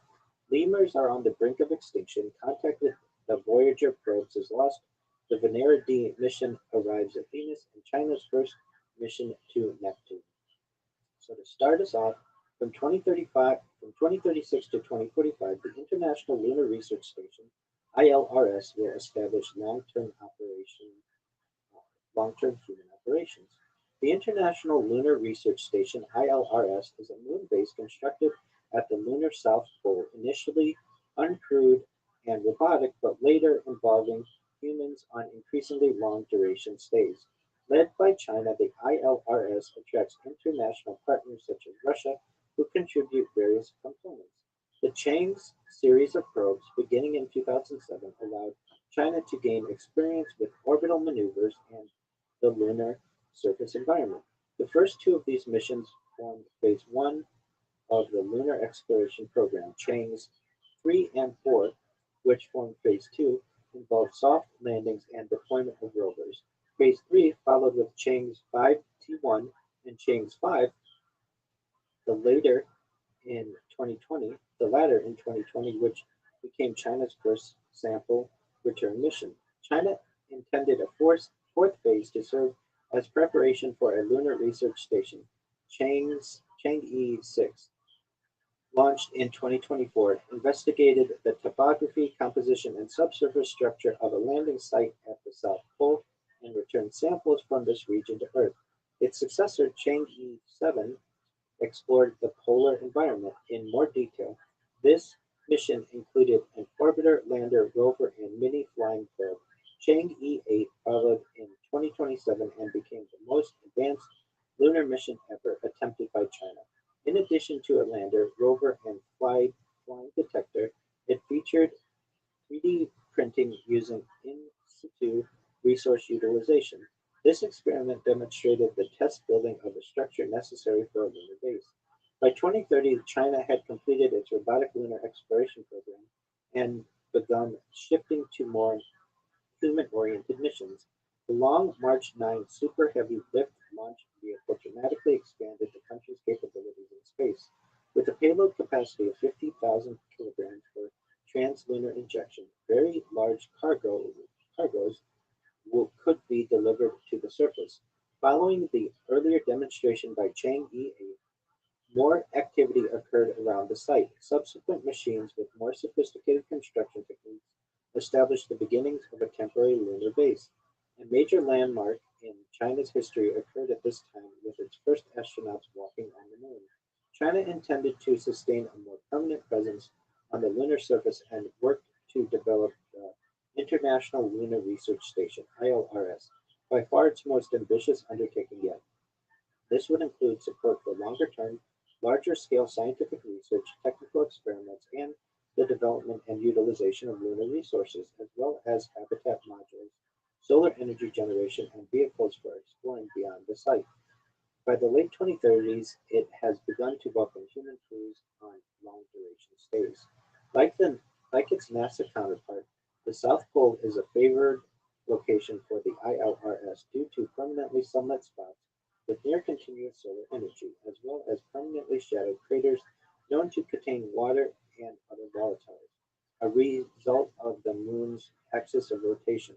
Roscosmos and other international partners are involved in the IRLS, which continues to expand and develop into the 2040s. By 2045, China begins to shift its focus away from the moon and onto Mars.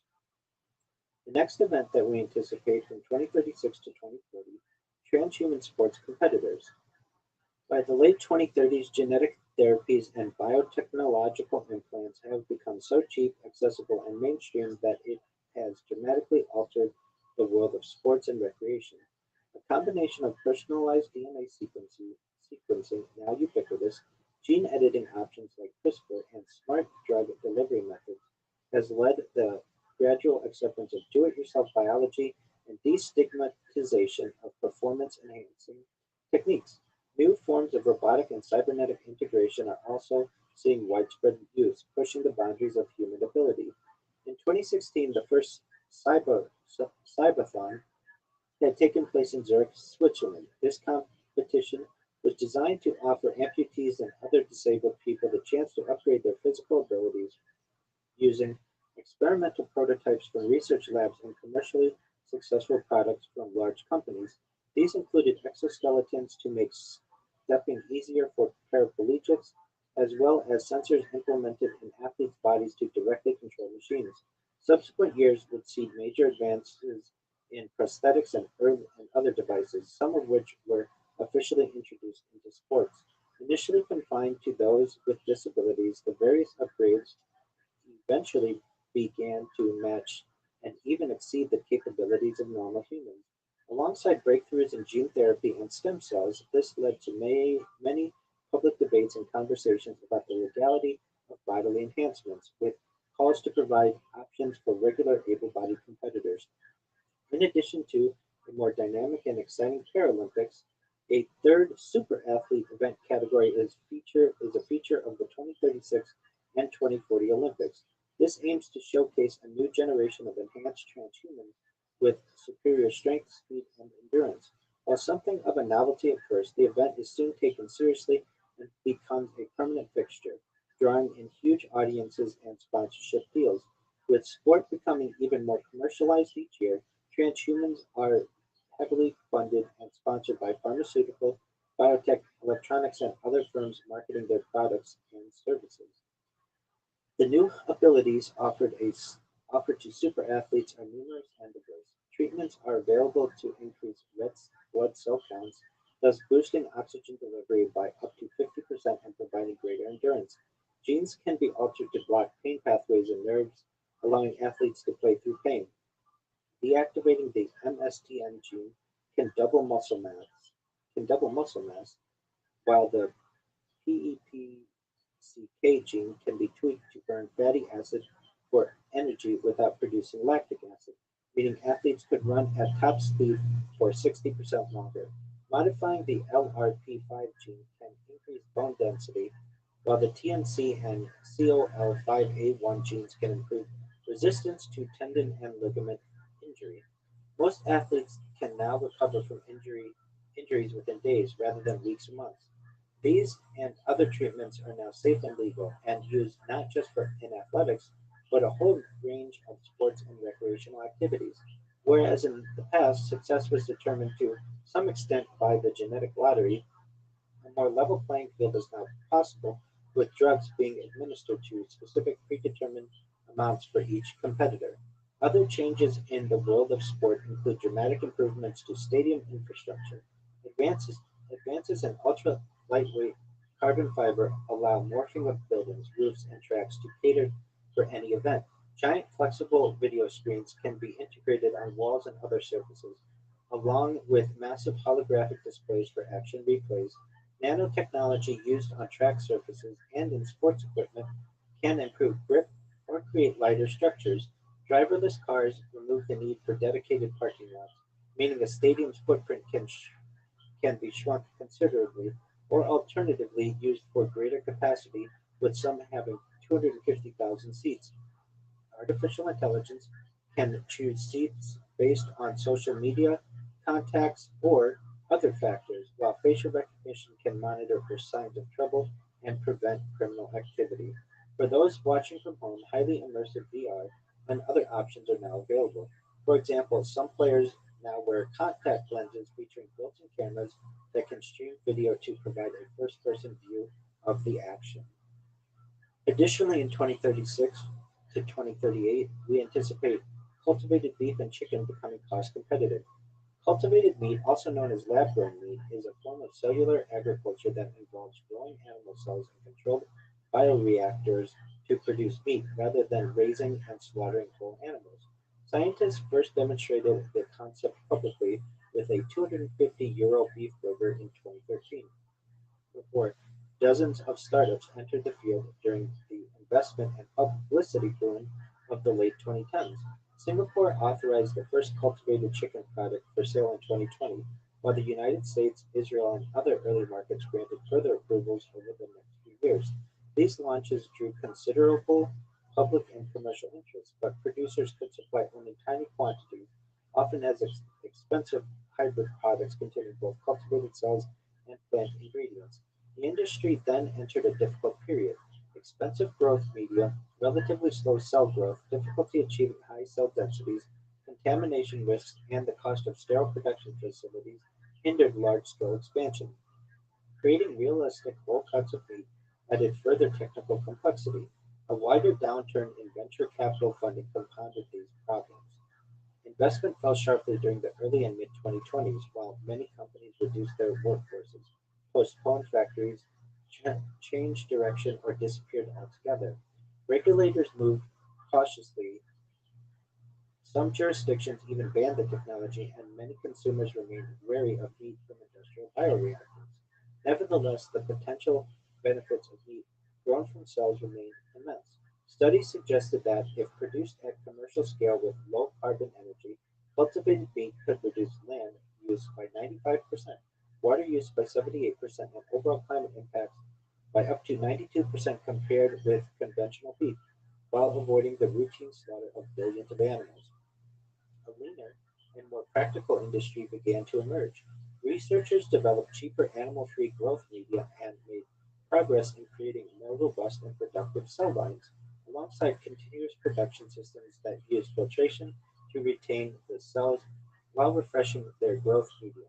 In 2024, a team at Tufts University engineered bovine muscle cells to produce their own growth signals, offering a way to remove some of the most expensive ingredients from the cultured medium.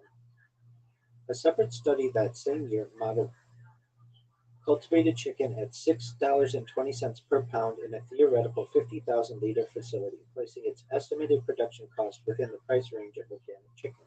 In 2026, French company Carina and Australian producer Val reported a multi-ton production run of cultivated duck using a 22,000-liter production line. These advances helped improve yields and reduce costs, although reliable mass production remained a significant challenge. While resistance continued elsewhere, regulators in several countries began to establish clearer guidance and approval pathways covering products made from chicken, beef, pork, fat, salmon, and quail. Over the following decade, manufacturers gradually overcame many of the remaining short and medium-term obstacles. Better sensors, automation, and quality controls reduced contamination and batch failures, while improved cell lines, cheaper media, and more efficient bioreactors raised yields and lowered energy, labor, and ingredient costs. Regulators in a growing number of countries introduced clearer rules for safety testing, labeling, and inspection, giving producers greater certainty and encouraging renewed investment. Chefs and food companies also helped familiarize customers with the technology, as improvements in taste, texture, and appearance made the products more appealing. High-end restaurants became an important bridge between laboratory demonstrations and mass retail. By the mid-2030s, the cost of producing cultivated meat had declined by several orders of magnitude since the 250,000 euro prototype burger of 2013, and the industry had progressed from isolated experiments to a growing network of commercial facilities. From 2036 to 2038, cultivated chicken is beginning to match the retail price of conventional chicken, while cultivated ground beef is reaching the wholesale cost of its conventional equivalent. The market is expanding rapidly from a relatively small base as supermarkets, restaurant chains, and caterers add these products and more countries authorize their production and sale. Conventional meat still accounts for the vast majority of global consumption, particularly in regions with limited manufacturing capacity. But the balance has begun to shift. In wealthier and more environmentally conscious societies, choosing slaughter-based meat when a comparable cultivated alternative exists begins to carry a social stigma, especially among younger consumers. This cultural change remains gradual and subtle rather than abrupt, as price for the tradition and availability continue to influence what people eat. During the 2040s and 2050s, cultivated meat will become commonplace across much of the world. As production systems become cheaper, more compact, and easier to operate, they will gradually spread beyond wealthy countries, particularly to regions where land scarcity, water stress, and growing urban demand place pressure on conventional agriculture. Cultivated beef, chicken, and pork will account for much of the industry's output, while cultivated fish will form another major branch of the market. Duck, lamb, shellfish, and other specialized meats will also become increasingly available, alongside realistic whole cuts and cheaper processed varieties. By the late 21st century, cultivated products will supply most of the meat and seafood consumed worldwide, while traditional farming, hunting, and fishing will persist mainly in premium heritage and specialist markets. This transition will release vast areas of pasture and feed crop land, reduce pressure on forests and water supplies, lower greenhouse gas emissions, and spare many billions of animals from intensive farming and slaughter. The next event that we anticipate in 2036 is that supercomputers will reach the zettascale. Supercomputers are now 1,000 times more powerful than in 2022. The fastest machines are reaching 10 to the 21 floating point operations per second flops. This is known as zettascale computing, which follows the previous exascale regime. The A supercomputer running on one zettaflops is capable of full weather modeling over a 2-week period. The cliche of people complaining of inaccurate forecasts is fading from public discourse as more and more weather agencies upgrade their monitoring systems. Climate change models are also becoming more accurate than ever before, further reducing the uncertainties over temperature rises and future impacts. This is placing even greater pressure on governments and businesses to take meaningful action. Zettascale computing can also dramatically reduce the time needed for astrophysical simulations of rare phenomena, such as black holes, neutron star mergers, and supernovae. For example, 3D model calculations of shock wave instability from the collapsing core of a supernova, which took a million processor hours to run on petaflops machines and 1,000 hours on exaflops machines, can now be performed in just 1 hour. At the microscopic scale, biological research is moving from proof of concept simulations to production simulations. While the former can represent short trajectories on large systems containing many millions of atoms, or millisecond trajectories on ultra-simplistic systems. The latter enables large systems embedded in complex biological environments to be well sampled. Not only can the folding of large proteins be observed, but the entire cell proteome and the dynamics of entire signal transduction pathways. This is revealing the mechanisms behind aging, cellular senescence, and many other aspects of biology in greater detail than ever before. Alongside these conventional applications, intelligent computing applications, such as deep learning, continue to emerge. Processor designs in zettascale systems are therefore taking mixed precision arithmetic, numbers with varying widths in a single operation, into greater consideration to support more varied workloads. Microarchitectures are evolving to consist of increasingly diverse and heterogeneous components, with many forms of specialized accelerators, including new paradigms like quantum computing, coexisting to boost performance. New interconnect materials such as photonic crystals are enabling fully optical interconnecting systems to come into use, leading to more scalable, high-speed, and low-cost interconnection. Memory stores are also being deployed to close the gap between storage and computing. Despite new cooling systems and other efficiency improvements, the power requirements for zettascale computing are huge. Some have peak consumption upwards of 100 megawatts, enough to power a small city, and more than triple the figure of Japan's Fugaku, the world's fastest machine in 2021. The next event that we anticipate are lemurs becoming on the brink of extinction.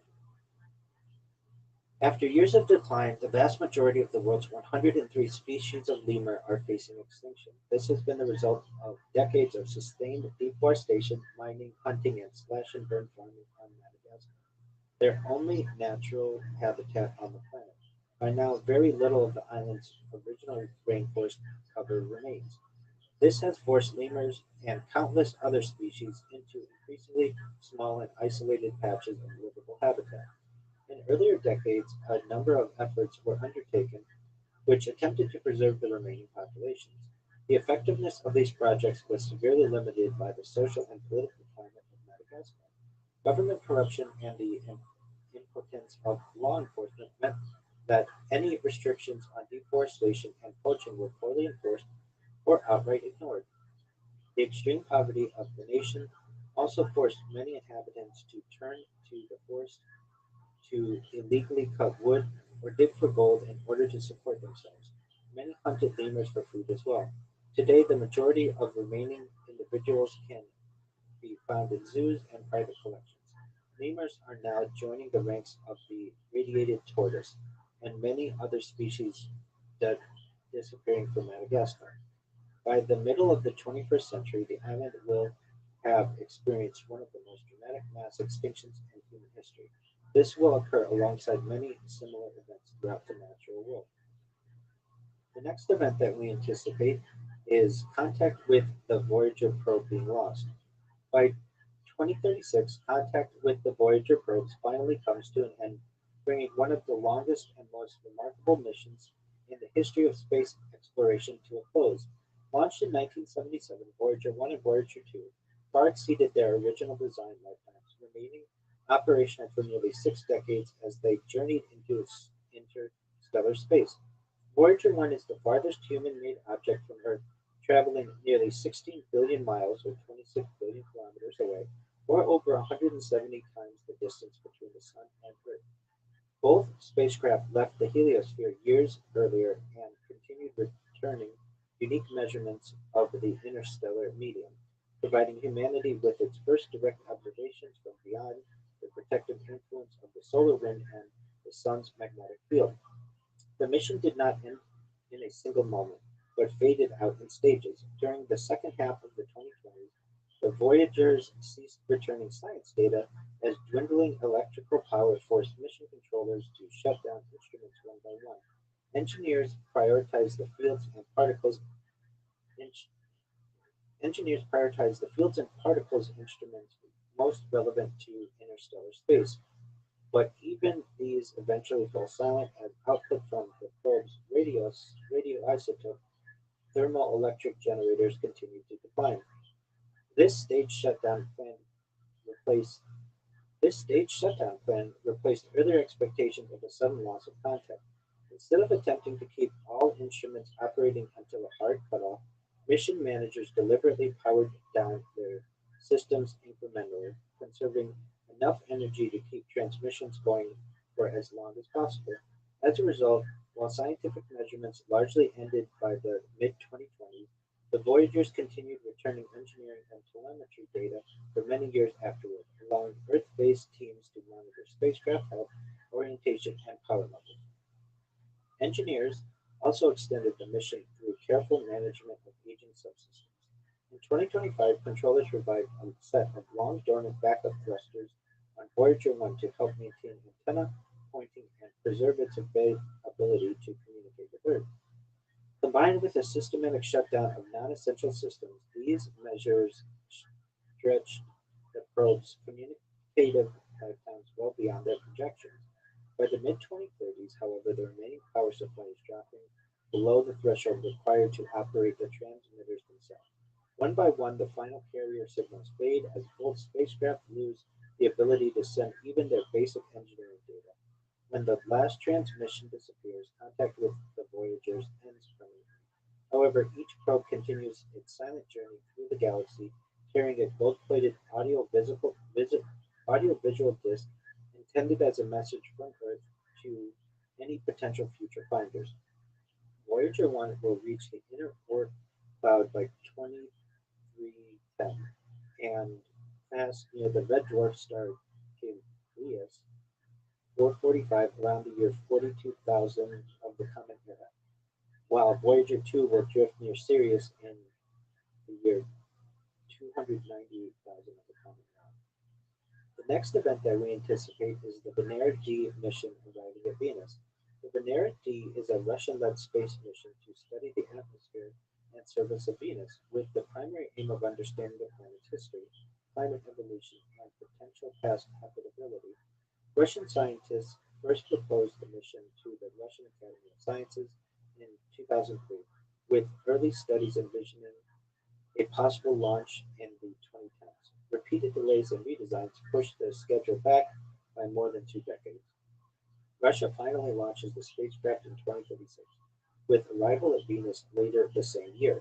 The mission consists of three main components: an orbiter, a balloon platform operating in the upper atmosphere, and a surface lander. The orbiter carries advanced spectrometers, radar instruments, and atmospheric sensors. These systems map the planet's surface at far higher resolution than earlier missions such as the Venera 15 and 16 in the 1980s and NASA's Magellan in the 1990s. The orbiter studies the composition and structure of the atmosphere and clouds, the radiative balance that drives the extreme greenhouse effect, and the behavior of the ionosphere and magnetosphere. It also measures how gases escape into space and investigates the long-standing mystery of atmospheric superrotation, in which high-altitude winds circle the planet in just a few days, while surface winds remain comparatively slow. The balloon operates within the more temperate layers of Venus's atmosphere, where pressures and temperatures are far less extreme than at the surface. It drifts with the winds at altitudes of around 50 to 60 kilometers, analyzing atmospheric chemistry, cloud structure, and dynamic processes over an extended period. By remaining airborne for much longer than a descent probe, it provides continuous in situ measurements of wind speeds, turbulence, and chemical composition, offering a detailed picture of the planet's climate system. It also searches for possible signs of microbial life in the clouds, following earlier disputed detections of phosphine and ammonia in Venus's atmosphere. The lander descends to the surface and investigates the geology and chemistry of Venusian terrain, landing in a tessera region, an ancient, highly deformed highland that preserves clues about the planet's early history. This terrain represents a remnant of a time when Venus had a very different climate, which may have included liquid water. The mission returns the first surface data from Venus since the Soviet Vega 2 mission in 1985, over half a century earlier. Its cameras return images of a dim, orange-lit landscape of fractured rock beneath a dense, crushing atmosphere. Venus presents some of the most extreme conditions in the solar system, with surface temperatures around 460 degrees Celsius, pressures more than 90 times that of Earth, and clouds of sulfuric acid. Earlier landers survived for little more than an hour, but Venera D uses more robust electronics and thermal protection systems to extend operational time. The mission marks a renewed Russian focus on Venus exploration and contributes to a broader international resurgence of interest in the planet during the 2030s, alongside missions such as NASA's Da Vinci and Veritas and ESA's Envision data from Venera D helps scientists refine models of Venus's climate evolution and better understand why Earth and Venus, despite their similar size and composition, followed such dramatically different paths. The next event that we anticipate is China's first mission to Neptune. Neptune Explorer is a nuclear-powered spacecraft developed by the China National Space Administration (CNSA). Launched in 2030 and remaining operational for at least 15 years, it uses a gravity assist around Jupiter before arriving at Neptune in 2036. To reliably provide electricity for its long mission duration, a radioisotope thermoelectric generator (RTG) is used. The nuclear battery, similar to that of recent Mars rovers, converts heat energy from the decay of radioactive material into electricity, offering a 10 kilowatt energy capacity. The spacecraft enters into a polar orbit around Neptune. Its primary science objectives include global remote sensing and studying Neptune's internal structure, atmospheric composition and motion characteristics, the magnetic field, the solar wind, and the planet's moons and ring system. Neptune has the strongest sustained winds of any planet in the solar system, reaching 2,100 kilometers per hour or 1,300 miles per hour, and the cause of these powerful hurricanes is revealed, as well as the reason for the formation of and long-term presence of the so-called Great Dark Spot. The probe reveals new insights relating to the solar system's formation, early history, and possible future. For instance, evidence is found to show how Neptune's large volumes of gas influence the protostellar nebula and the eventual positioning of planets closer to the Sun. The ice giant's largest moon, Triton, is also studied in greater detail than ever before. Only 40% of its surface had been imaged by Voyager 2, so new images of the previously unphotographed sides are captured at much higher resolution too. The probe generates a trove of scientific data on the moon's geophysical activity and plumes, liquid subsurface environment, and ice cap of frozen nitrogen and methane, the coldest place in the solar system. It also provides new clues as to Triton's origin and whether it originally formed as a dwarf planet in the Kuiper Belt before gravitational capture by Neptune, possibly causing the breakup of Neptune's existing satellites and the formation of new, smaller ones. Four microsatellites weighing a total of 100 kilograms or 220 pounds are deployed from the main craft.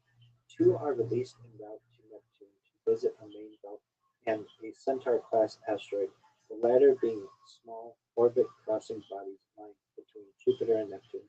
two more are used as penetrators, one targeting Neptune's atmosphere and the other Triton. And with that, we conclude our events that we anticipate in the year 2036. What are your thoughts, Tony?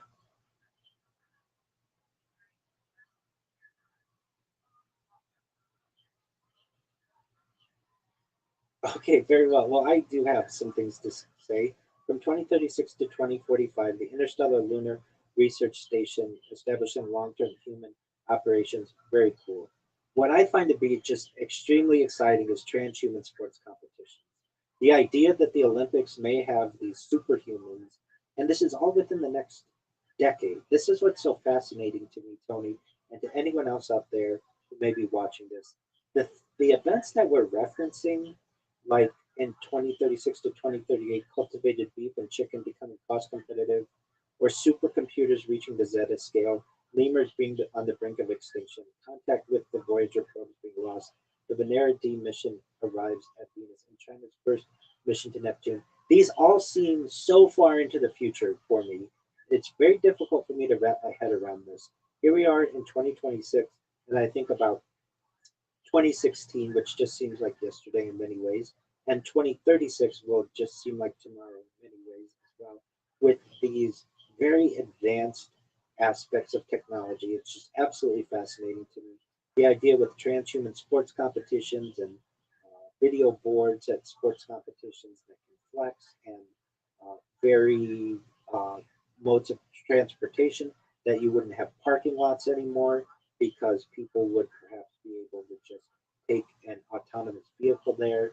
The idea to have stadiums of 250,000 or more people, all of that is fascinating alongside the idea of just having people who can be genetically modified to not get tired, to run faster, and really, in many ways, be superhuman. The other event that really I think is very exciting is supercomputing reaching the Zeta scale. The idea of being able to track the world's weather for 2 weeks in advance using a supercomputer at the Zeta scale so that you'd have accurate weather predictions is just absolutely fascinating. It's difficult for me to wrap my mind around that. Weather predictions will just in the future always be accurate, and it is something that is just in its infancy with supercomputing. The idea of lemurs being on the brink of extinction, hopefully, we'll be able to prevent that. And some of these other missions into deep space are very difficult for me to wrap my head around, but in reality, they're within the next decade, which is just absolutely amazing. So, with that, we appreciate the time that you took to learn alongside us, and we will see you in the next episode.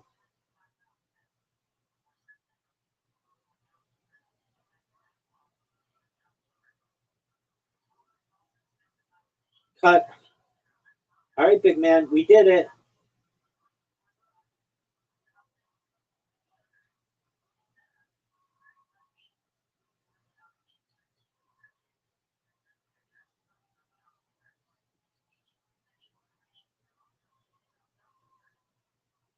Exactly. Aren't you glad that we did another year?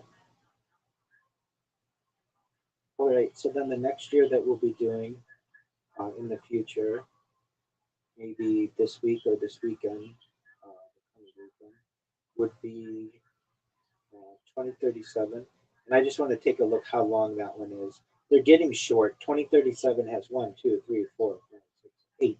You know what I mean? They're not that long anymore. And so maybe we'll be the next time we meet, we'll be able to do three, and then eventually we'll be able to do four, and then like perhaps. So this was really good. I can't believe all of this is going to happen in the next 10 years. It seems so far away, absolutely so far away, but that's just what's going to happen, God willing. So with that, anything else that you want to connect on? Okay, very well. I want to thank you again. Oh, I made a mistake. Uh, can you please start up another stream? just for a second. I have to say this.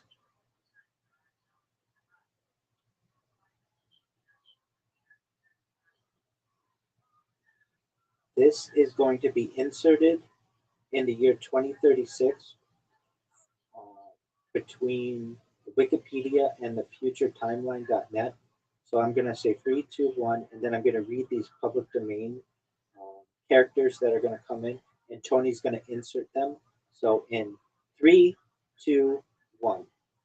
Coming into the public domain in 2036 are the Green Lantern, Alan Scott, the Spectre, Jim Corrigan, Dr. Fate, Kent Nelson, Our Man, Rex Tyler, Adam, Al Pratt, Robin, Dick Grayson, Jimmy Olsen, Perry White, Inspector Henderson, Lex Luthor, Joker, Catwoman, Wotan, Clayface, Basil Carlo, Hugo Strange, Half Set, Tony Zuko, Captain America, Steve Rogers, Bucky Barnes, The Vision, Arcus, and Red Skull.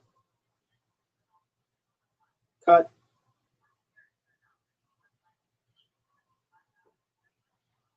If you're like, Rabbi, why didn't you do that earlier?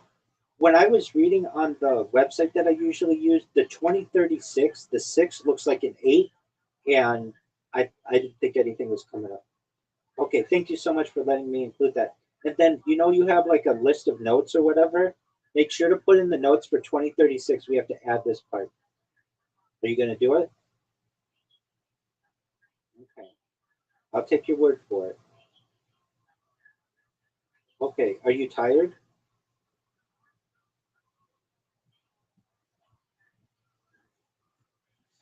Let's do it. All right. So the next year that we're going to, the next year we're doing is 2037. No, you said 5 hours. We're going to get,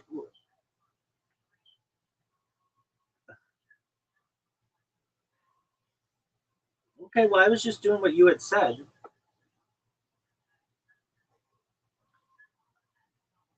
All right. Well, that's great. Let me ask you this. Have you, uh, are you tired? Okay, well then I'll let you go. And when will I when will when will I see you again, Tony? Okay, in the future. Take care, big dogs. Sweet dreams. Thank you for doing this.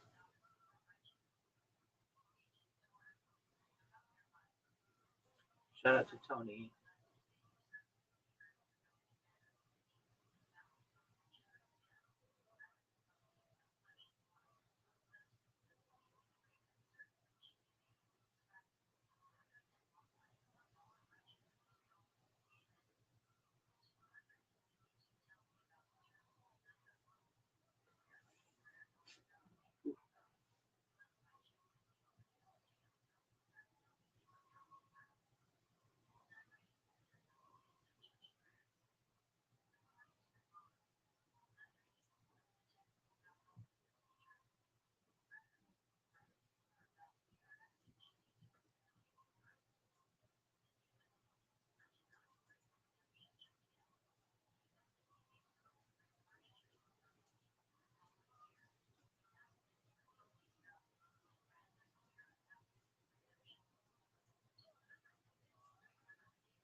How'd it go?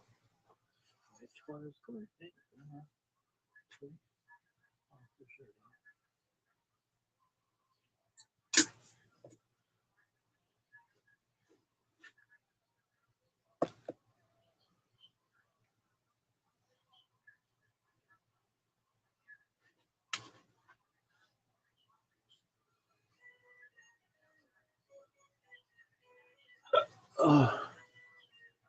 רבוי סי,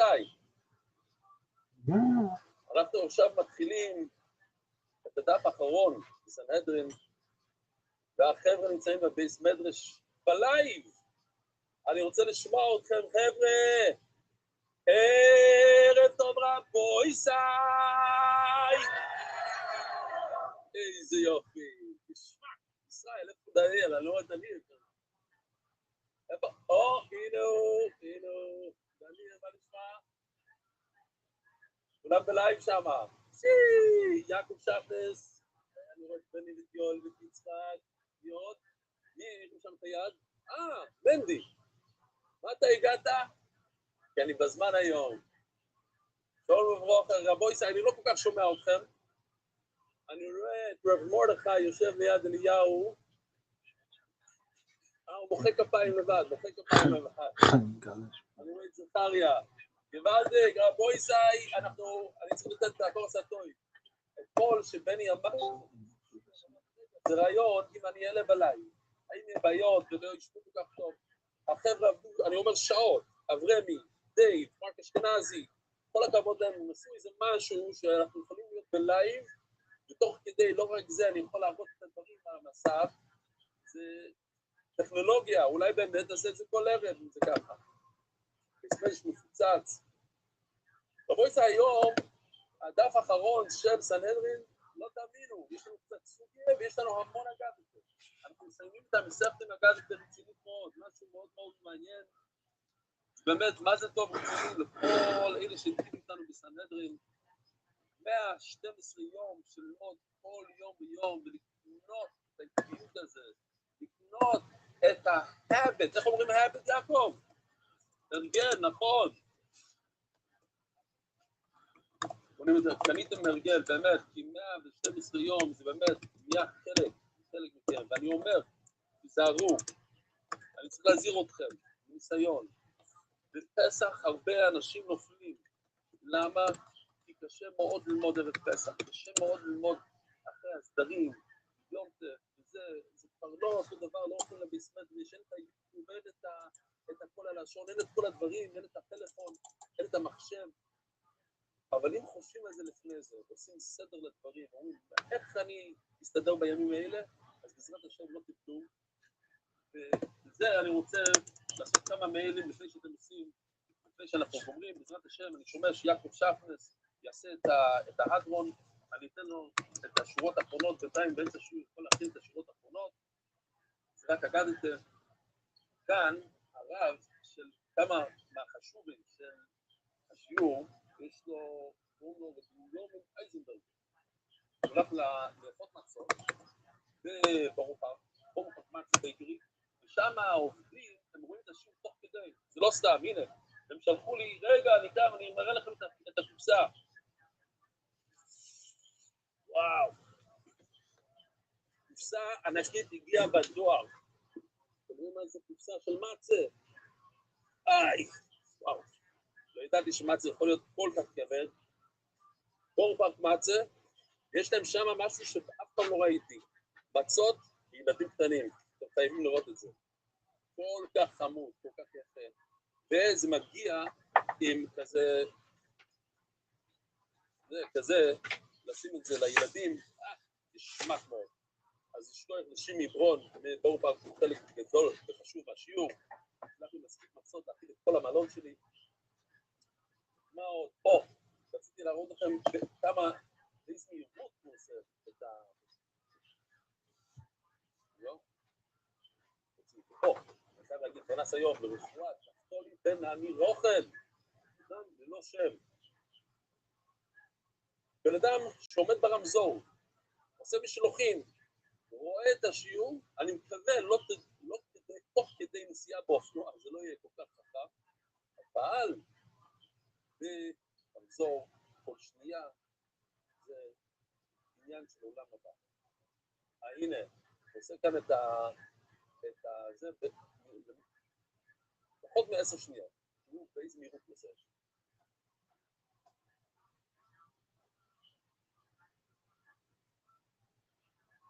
בצק, ב10 שניות.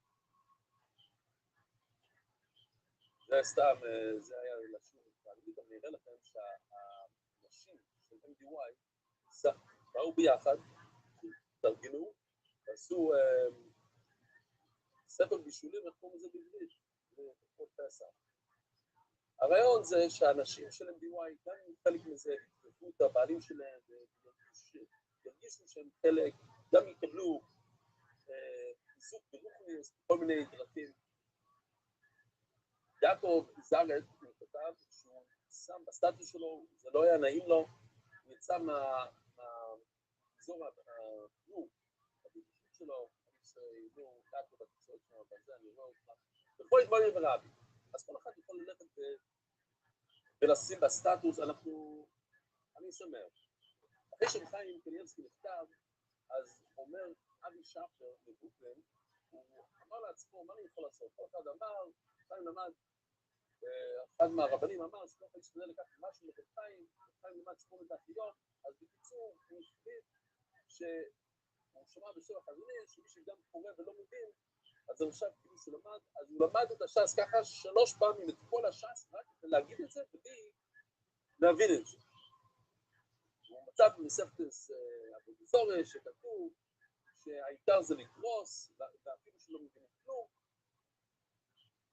אבל כשהוא הגיע למסכת סנהדרין, הוא הרגיש שהוא רוצה לדעת קצת יותר, אז הוא הגיע לשיעור המדהים שלך, בדיוק, ובדיוק התחלת את מסכת סנהדרין, הכרתי לשיעור, גם שפרתי לו, פספסתי דף. למעשה אני שומע את השיעור פעמיים ביום, פעם ראשונה ב2:15 בעברית, ואחרי זה ב12:15 חזור על השיעור באנגלית. עכשיו כשעזרתי אוי למעזה, והקדש לחייך לכלל ישראל, אז הוא ירד כבר, תגיע לעוד הרבה שנים, זכות רבים, רציתי שוב, אם היה אי הבנה, הרעיון של הידברות זה היה ממש מהטובים ביותר, אמרתי שפיחדתי, אחרי שעזבתי, התקשרתי לבני, אמרתי, אני לא יודע שזה הלך כל כך טוב, אבל זה יצא, מצוין, יש איזה למעלה מ30,000 צפיות תוך 4 ימים, ואני מקווה שאנשים יגיעו לשיעור הידי זה, ואם זה השיעור הראשון שלכם כאן, שתדעו שלא כל יום אני נמצא בשיקגו, זה הבית שלי בשיקגו, בדרך כלל אני בתוך בית המדרש, בלייב, ולכן אני עושה את הסיום עם החבר'ה בלייב, כי למדתי איתם את רוב המסכת, כמעט כל המסכת. והבן אדם הזה מאוד אוהב את חיים קניאבסקי, אז הוא עושה לוקית שכתוב על זה, רגוע.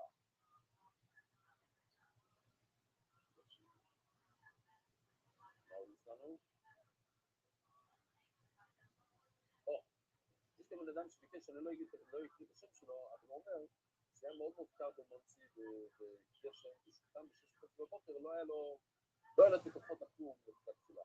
אבל אז זה מוזכר שאני אמרתי שבן יכול לבחור אם לקחת את האיסורים על ידי לימוד תורה, שזה מאוד מאוד קשה, ואתה לומד אפילו בתוך איסורים, או אני נותן לו את האיסורים בדרכים שונים, במחלות וכל מיני דברים אחרים. אז הוא בחר לקחת את זה תוך כדי תורה, אבל הוא גם זכר שיעור אחר, שאמרתי את הרבי יוינו, שמקבלים איסורים, צריכים להגיד, איסורים של האבא, אני מקבל את זה באבא. הוא רוצה את שניהם, הוא הגיע שם עוד לפני פחות, והוא אומר, זה משנה את החיים שלו. השיעור, ידע על השיעור שמשנה את החיים, וזה באמת דוגמה איך השיעור משנה חיים. מלא דברים יפים כאן, אבל עוד רבי היקר, אני נהנה ללמוד את כל דבר. עכשיו, אני לא אומר שמה שהוא עושה זה מותר או אסור, כל אחד ישאל את הפוסט שלו, אבל כאן, זה אדם שבאמצע עבודה, הוא רואה את השיעור. נכנסתי שבוע שעבר לחנות ברקות, אני רואה פה עובד מקשיב שיעור שנראה לי תחת סידור המדפים, הייתי חייב לשתף את זה איתם. אנחנו למדנו גמרא שמישהו אמר לאחד מהמוראים שהיה בניסה לעבוד, הוא אמר לו שלום, והוא לא ענה לו, כי פיחד, שתוך כדי שהוא עונה לו תוך באמצע עבודה, זה גניבה מהבעל הבית. עכשיו, ברור שהוא עושה כאן משהו לפני כולם, בעל הבית רואה, אולי בעל הבית זה אבא שלו, אולי הוא הבעל הבית, אני לא דן אותו לשום דבר, אני רק אומר, אני לא דוחף את הדבר הזה, גם אני לא דוחף את האנשים תוך כדי נסיעה באופנוע. אני רק מראה את התמונות, וכל אחד יעשה עם זה משהו לעשות. במדינת נצות, שהבעל הבית שלו יפתח אותם, ללמוד את זה חלק גדול מהאדם. לשפוח על הגן עדן הילדים, צריך להבין את הדין בעצמם, פסק החודש שמח, טוב וסלט, גם הבחור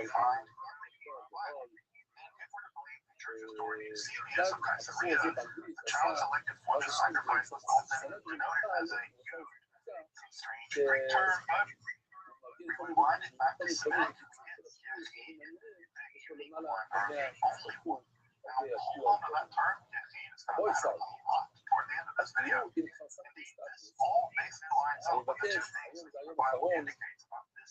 עשה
משהו אבל זה אנחנו עושים דרך שורות מלמטה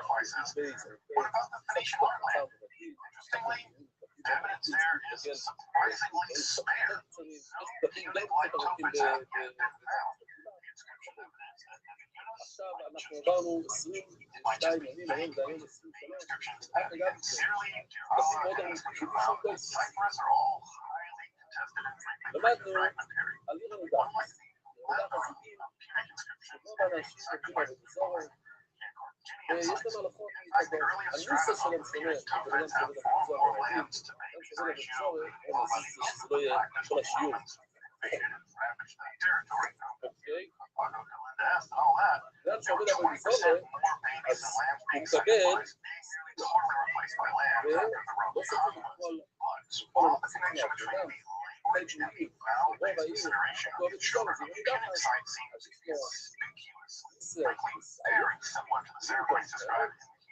לו מונו, עובד, כל הכל. דברים ששומרים, כמו למדנו להבין כמו פשוט לא משתמש בתמונה,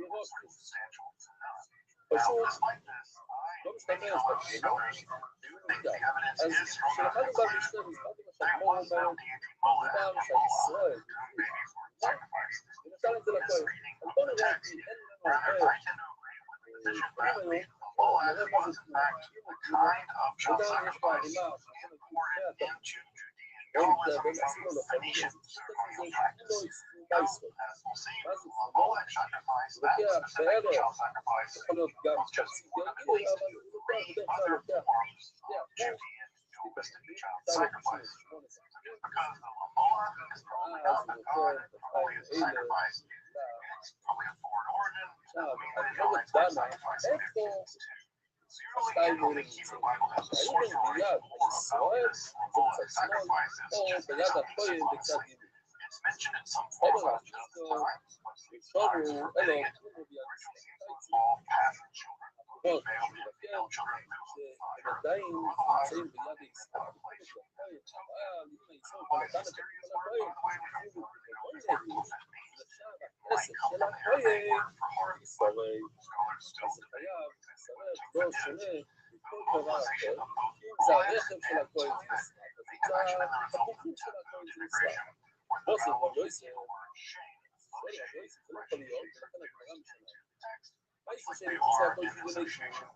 לא נראה את המעשה שני, כבר הראינו Now, the פעמיים. ritual was first associated in the text with the Judahite king מה Achaz. שנשאר Known באמירה likely for his הזאת, syncretizing אז tendency קודם כל with לוקח books עשר of the עשרים north, especially modeling תשע temple furniture and found נפתח, gold ונותן and לעלי, seeds. עשר עשרים. It could have also been מה in the שנשאר transmitting באמירה wisdom all the ceremony down to Judea. It was merely לוקח continued משם by 10% Menashe before the time was לעצמו. destroyed in the reforms of Josiah. עשר It was enough, by the way, of the wise, righteous king Hezekiah and his prophet was were right in the historical center of this practice. It seemed to have been going on right there during while they were alive. In fact, Isaiah 30 even imagines Assyria. Assyria itself as being sacrificed at Jerusalem. In fact, as a Molech sacrifice. So, in Isaiah 10, and this also reflects a natural question. If the Molech sacrifice wasn't made to a deity known as Molech or Moloch, the answer is probably Yahweh, as shocking as it might seem to some people out there. As we'll see, the sacrifice of children to Yahweh was anything other than human disappointment. Thus, it appears that the ritual centered around sacrificing children, upon being divine fulfillment of the vow, or God we don't know if they were alive while they were being burned, or if they were killed prior to that and then burned. It's not clear if the sacrifices were killed first and then burned, but it's not any better either way. It was probably introduced into Judean Yahwism by Achaz for a couple of centuries until it seemingly eliminated by Josiah. However, as we'll see, once the specific Molech life was eliminated from Judean Yahwism, its memory would persist well into the future, especially those mental relics or acts, specifically like Ezekiel and Jeremiah. But the Molech ritual isn't the only form of child sacrifice known from ancient Israel and its surrounding environs. At least two other forms of child sacrifice can be detected in the Hebrew Bible. In a very complex narrative in 2 Kings 3, we find the Moabite king and the Moabites and Israelites are very similar. The Moabite king Elisha, in a rout led by an alliance of Israelite, Judahite, and Edomite kings.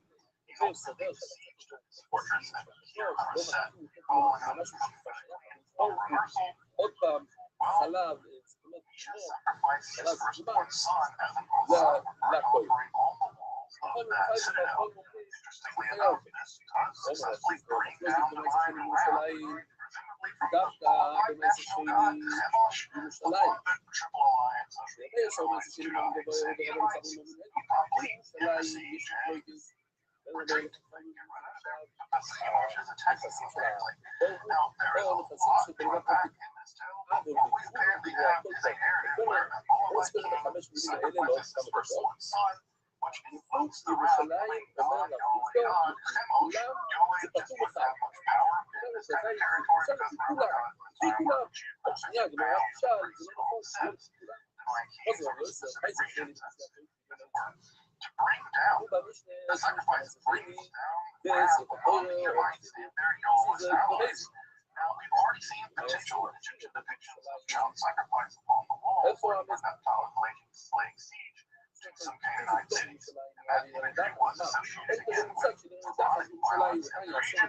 So, the idea of sacrificing children along the walls of these cities might have been a thing. Here we have a very similar narrative in the Hebrew Bible where child sacrifice is shockingly effective at conjuring divine action. And we should also point to other references in classical literature where we have similar accounts of child sacrifice occurring in the midst of a siege to break sieges.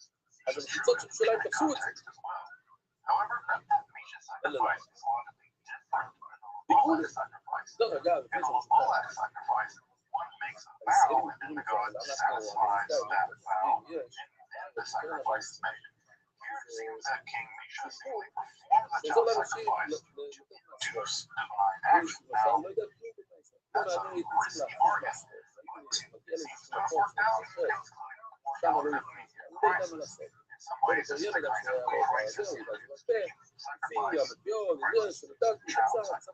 In the same vein, the Molech sacrifice is detailed in Judges chapter 11.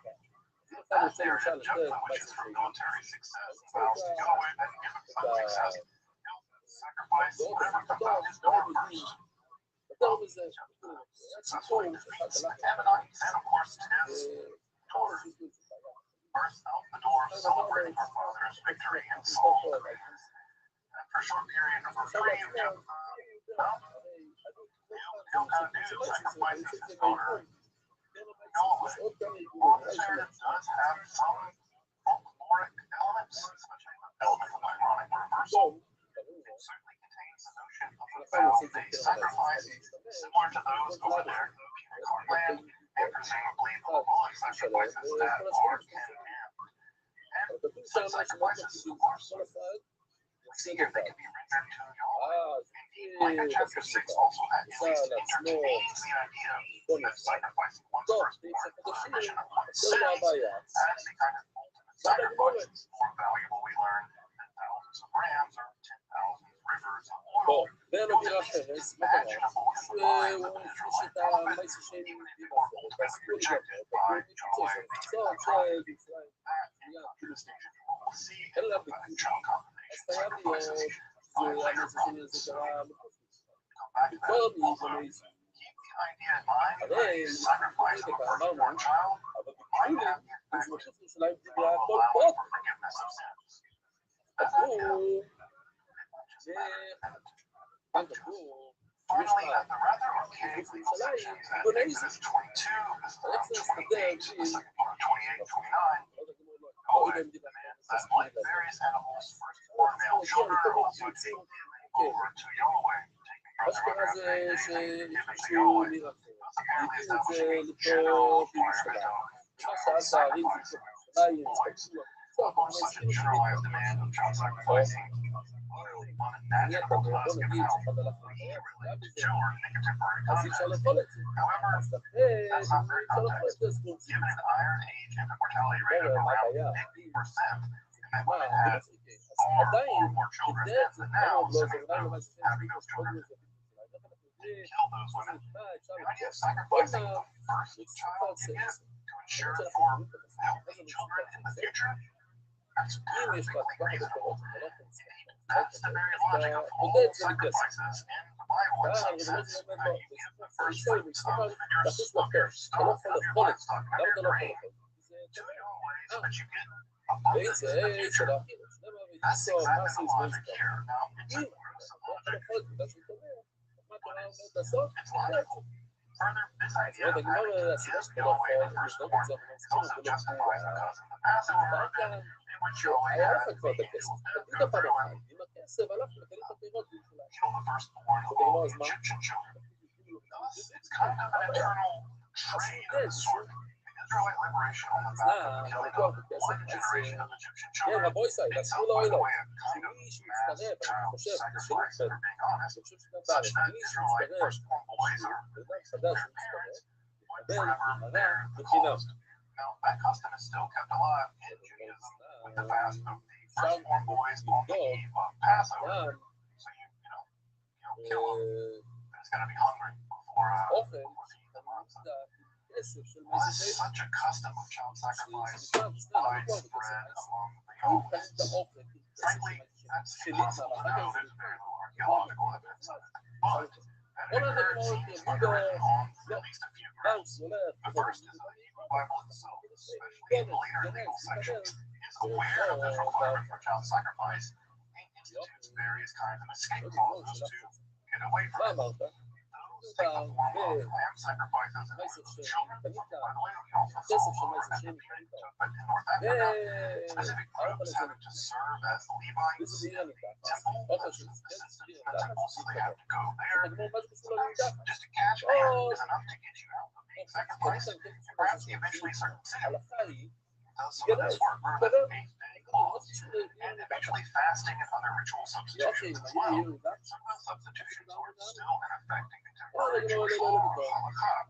I mentioned boys fasting, firstborn boys fasting both for Passover, but the pledge of the firstborns to Yahweh in the temple service is also substituted by the ritual of Yom HaBen. Now, I'll be honest, this is personally my favorite of all here the use of boys presented to a member of the Israelite priesthood who returns the boy, thank God, to the parents, or a ritual payment of shekel, or between 96 and 102 grams of pure silver, which is just under $100 these days.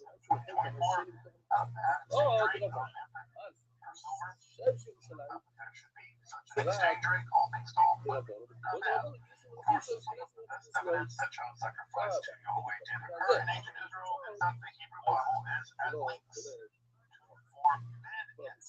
Prohibition very usually implies on what grounds was child sacrifice forbidden? Not so much because sacrificing children is immoral simply, but because the practice is foreign. It's a non-Israelite way of worshiping Yahweh. In those passages, anachronistically assigns that kind of horrible child sacrifice business to the Canaanites. However, there is probably some truth, as we mentioned, in the non-Israelite origins of at least the role of the Lulash sacrifice, and these passages might be at some level speaking to those concerns. As we've seen, the ancient Israelites knew and practiced at least some forms of child sacrifice. General sacrifice of boys, vow or tender sacrifice of boys and girls, and the Cololet ritual, and the crisis sacrifice represented by people like Ben Mesher. Along with those, I should also mention that Francesca Savona has also argued for sacrifices associated with shaming, combining entities or perhaps Shaddai gods. This is actually witnessed in texts like Psalm 106 and her reading of the Deir Allah inscription. So those might have existed as well, and her book I'll mention at the end is well worth checking out. Fantastic scholarship. However, it appears that following the reforms of Josiah and the eventual destruction of the Jerusalem temple, Israelite child sacrifice still come to an end.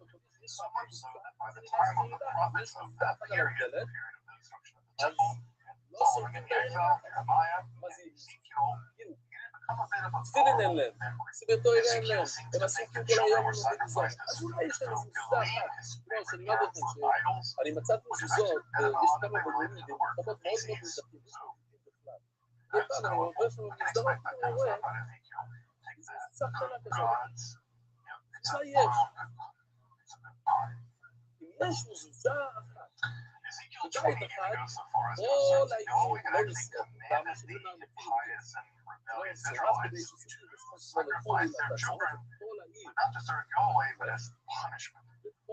Yeah, Ezekiel suggests that Yahweh gave the Israelites statutes that weren't good, purposely to desolate them, such that Yahweh commanded child sacrifice simply to torture the rebellious Israelites.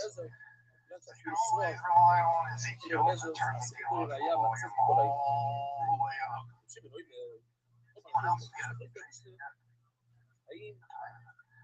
Jeremiah takes a similar track and argues that the Israelites committed child sacrifices to Allah rather than Yahweh. Again, the problem here is the improper theological target rather than killing children for gods. In fact, Jeremiah goes so far as to claim that Yahweh claims that he didn't even command such a thing in the first place. In fact, he never thought of it. It never arose in my heart or never arose in my mind, so says Yahweh. So by Jeremiah, and probably quite some time after, Israelite child sacrifice had long since come to an end. Yahweh is fully exculpated from the whole horrible business by both prophetic declarations and all these legal substitution escape clauses in the final redactions of the legal terms defined in the Torah. All in all, it's a pretty careful clean operation. Kind of. The most biblically enduring account of child sacrifice is that of Isaac. Their language of Isaac being Yechid or unique only, despite the fact that he has a brother, Ishmael, is used there. We've already seen similar language employed in the wider Semitic context of child sacrifice. This, by the way, is perhaps being informed, the tale is being informed by the technical language of child sacrifice, which tells us that they do something about doing nothing. Now, I imagine we all know the tale of the binding of Isaac, Abraham takes Isaac up the mountain to sacrifice him because Yahweh says to do so, raises the knife, an angel intervenes, an animal substitution is made, a ram there in the thicket, and the logical child sacrifice is carried to its logical conclusions, despite no sacrifice having had happened, Abraham will be given בניין, more זה דירה, descendants זה than the בית. stars in the sky, the זה sand מאוד on the seashores, and all the nations דבר around שני me, שצריכים לשים blessing לב him בפסקה, forever and ever. ואוי Amen. ספר, אוי לא, Then something strange happens in the text. תעשה את זה, זה יהיה. Abraham alone is noted as descending לא down the יסיתנו, mountain, and there זה ain't לא no יסעסע. mention of Isaac. אז אומרת הגמרא כאן, Many scholars, both secular and religious, יש have מושג noticed this שיש very odd כלל, element of the tale and ואחר have כך made יש the בכלל, אין בכלל אלא מה שיש בכלל. זאת אומרת, הפרט מסביר את מה שיש בכלל, לא יסתכל לו, אל תעשה שם מפריע, הפרט, לא סיפרנו, זה הולך גם על תפילה. was actually sacrificed. אומר But the רבורי, whole לא, angelic intervention and כיוון animal substitution of שבו the הוא יסתכל later לו, לא. theological זה sanitized version בעצם גם interpolated into the story. עשה, Even או, many Jewish אם הייתי religious חכם, הייתי commentators עושה conclude את that הדבר, something הייתי אומר, similar תן, had to have occurred, יש with the לי story עבודה, ultimately אז לא taking כל on כך חשוב. radical mystical גם and את esoteric elements when it eventually ה... becomes זה the בכלל, subject of Kabbalistic speculation. שכפל Now, if אותם, you want to get more לשים into the אותם idea בדיוק that איפה Isaac שהם, really אבל was sacrificed מתחת in the המילים. early version of that, אז check out באויסט Levin's אלוהים, Son's שם איפה classic שכתוב book, כלל, The Death תכניס את and המילה Resurrection of עשה, the Beloved עין, Son. Now, I עשה, said that Israelite child sacrifice came to an ומתחת end following the reforms of לפרט Josiah קוראים and the גם כן, Babylonian exile. וזה יישאר למעלה, כלל עוד רק, אבל למטה יהיה It כתוב, seems לא aside יישא from עשה. the most עכשיו זה יהיה יותר מובן, of child כאילו, sacrifice בקליפ, זה יהיה, of Israelite history. יש Recall that from the prophet Micah, there in תוך Micah כדי שאנחנו chapter נדבר, 6, הנה, that a אפשר suggestion יהיה was טוב. made and אז rejected כתוב ככה, that the firstborn ואז child אתם תראו sacrifice שאני could באמת act אולי, for the remission of sins. עוד Yes, פעם the שפעות child נגיד, sacrifice שבת for the לפחות remission שעה of וחצי, sins was rejected. הדבר הזה. So that one should simply אז say it's a beautiful הוא moral דווקא course, לא עושה את זה. only do justice, אולי and to כן, love goodness, and to walk honestly with your God. כאילו באמצע לעבוד על זה. כן, בוא נראה איך Simple שעושה את enough. זה. Micah has go away to teach us כן, that we don't בדיוק, need שמה תעשה, elaborate תכניס, sacrifices, תוציא את much הכלל, less תכניס child שם תעשה. sacrifices, לא, לא, לא, לא. to get תמחוק, more תוך כדי forgiveness שאתה of מחוק our את הכלל, sins. זה יעשה את Simply המילה עשה. be תוך sorry, כדי, repent, and be a pious כן, good person. יופי, בדיוק. That's enough for the prophet ואת Micah, הפרט זה לא until it יסעסע. wasn't.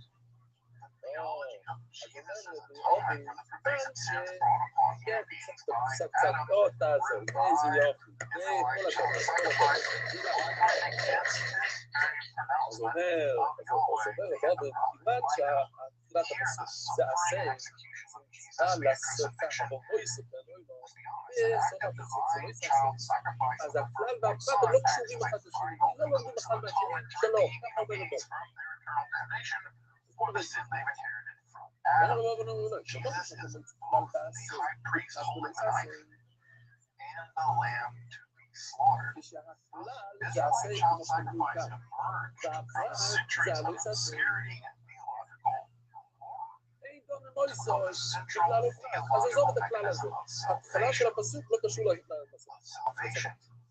ולכן, The באויסו זה לא religion אומר לנו proudly on vivid שאסור display לשים שם in גבינה. churches the world over.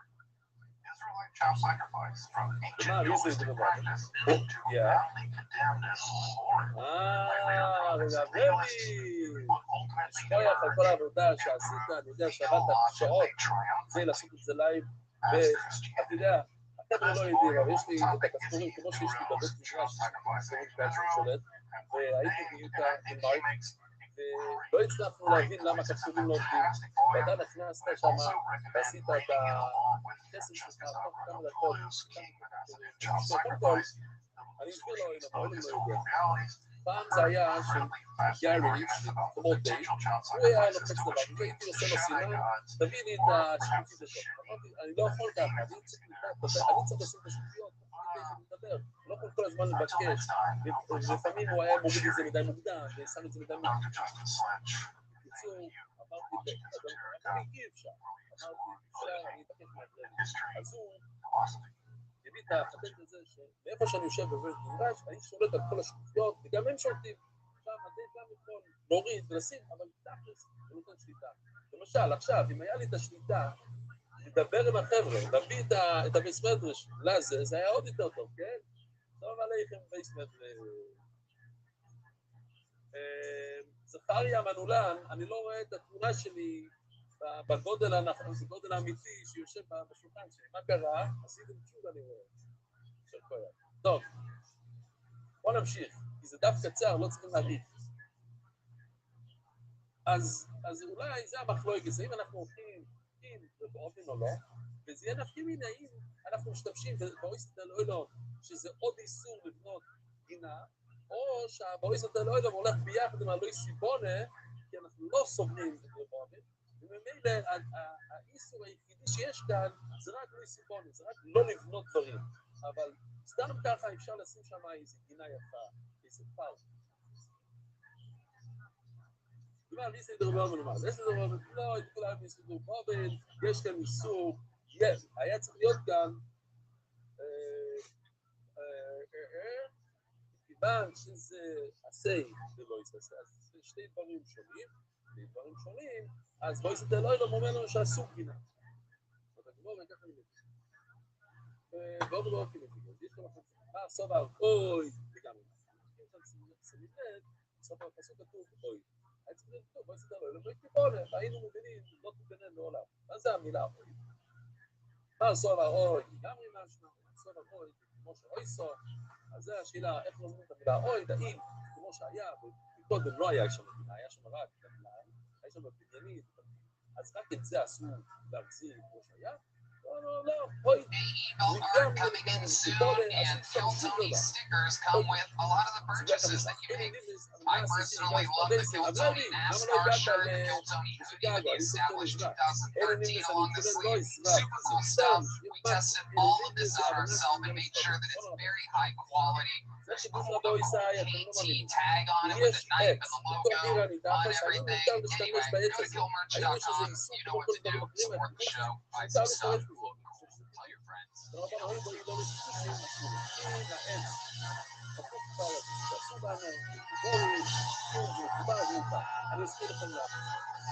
עוד דיברנו על אישה שיש לה שערות, האם צריך לשלוח לה את השערות, לשרוף את זה, חלק מהמנצח, ואמרנו שלא, למה?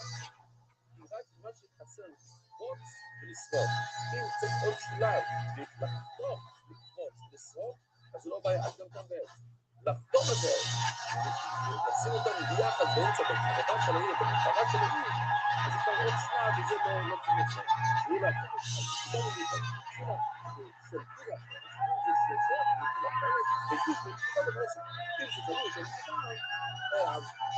פילה, יש מקום שקוראים לזה אחרת, כן, אנחנו בדיבר הזה אסור, שאתה אומר את מה יצא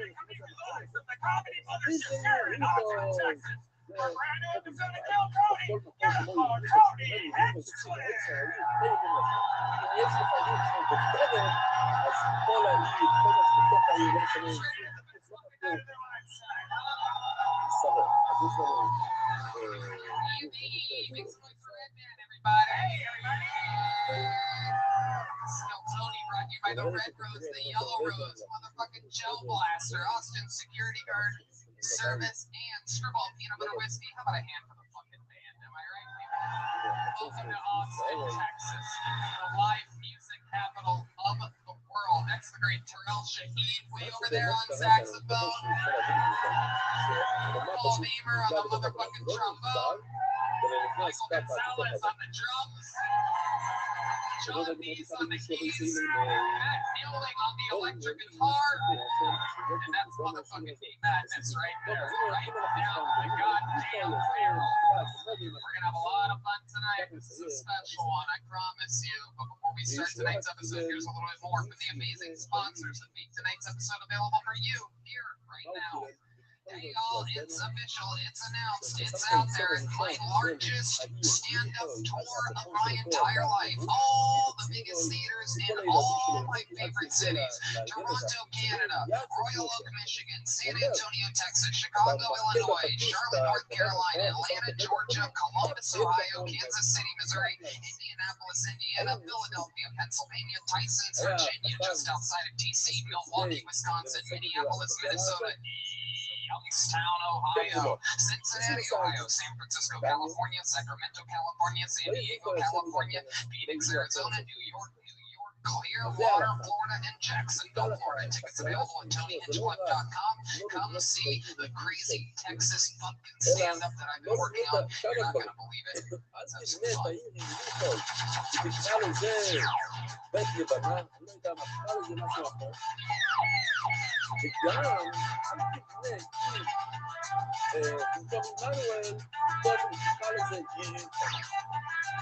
גם זה אסור. זאת אומרת, היא חדשה, שעושים אבל... I like going to live concerts every once in a while, Run the Jewels, Pink Floyd are a couple of my favorites, but I'm friends with those guys, so they give me tickets. But I'm telling you, I remember what it was like being stressed out, being a normal human being, trying to get the best price, competing with other buyers. It's last minute. Buying tickets to your favorite events should not be stressful. Game Time is the fast and easy way to buy tickets for all the sports, music, comedy, and theaters near you. With killer deals on last minute tickets and the best price guarantee, you can stop stressing over the tickets and start getting hyped for the fun you'll have. I have looked through this Game Time app, and there are so many cool events coming up. Some playoff games, some unbelievable concerts coming to town. One of my rap favorites, Wacotron, is coming to Austin soon. Austin City Limits, the Austin FC soccer games, the Australian Pink Floyd show, which I've seen numerous times, is coming back to Austin really soon. That's Super Bowl. Redman, you know a little bit about this. Game Time is the place for last-minute ticket deals. For the planning months in advance, Game Time has deals on tickets right up to the day of the event. Exclusive flash deals on tickets for football, basketball, baseball, concerts, and more. It's the fastest growing ticketing app in the country for a reason. You can get images of the seat before you buy, so you know exactly what to expect when you arrive. Snag the tickets without the stress with Game Time. Download the Game Time app, create an account, use code KILLTONY for $20 off your first purchase. Start supply again, create an account, and redeem code KILLTONY, all one word, for $20 off. Download the Game Time app today. Last minute tickets, lowest price. The economy here in Austin, Texas is absolutely booming. Tourism is flourishing. Small businesses are growing. Whether it be a taco truck or handmade leather products made by Bonsai, all these companies are thriving. Whether you're starting a new business or growing one, if you want it to be successful, you need the most talented people on your team. That's where ZipRecruiter comes in. And right now, you can try it for free at ZipRecruiter.com/KillTony. And ZipRecruiter's powerful matching technology finds highly qualified candidates for a wide range of roles. Got your eye on one or two people who'd be perfect for your job? ZipRecruiter lets you send them a personal invite so they're more likely to apply. ZipRecruiter also offers attention-grabbing labels that speak to job flexibility, like remote training provided, urgent, and more, to really help your job stand out. ZipRecruiter fill all your roles with the right candidates. 4 out of 5 employers who post on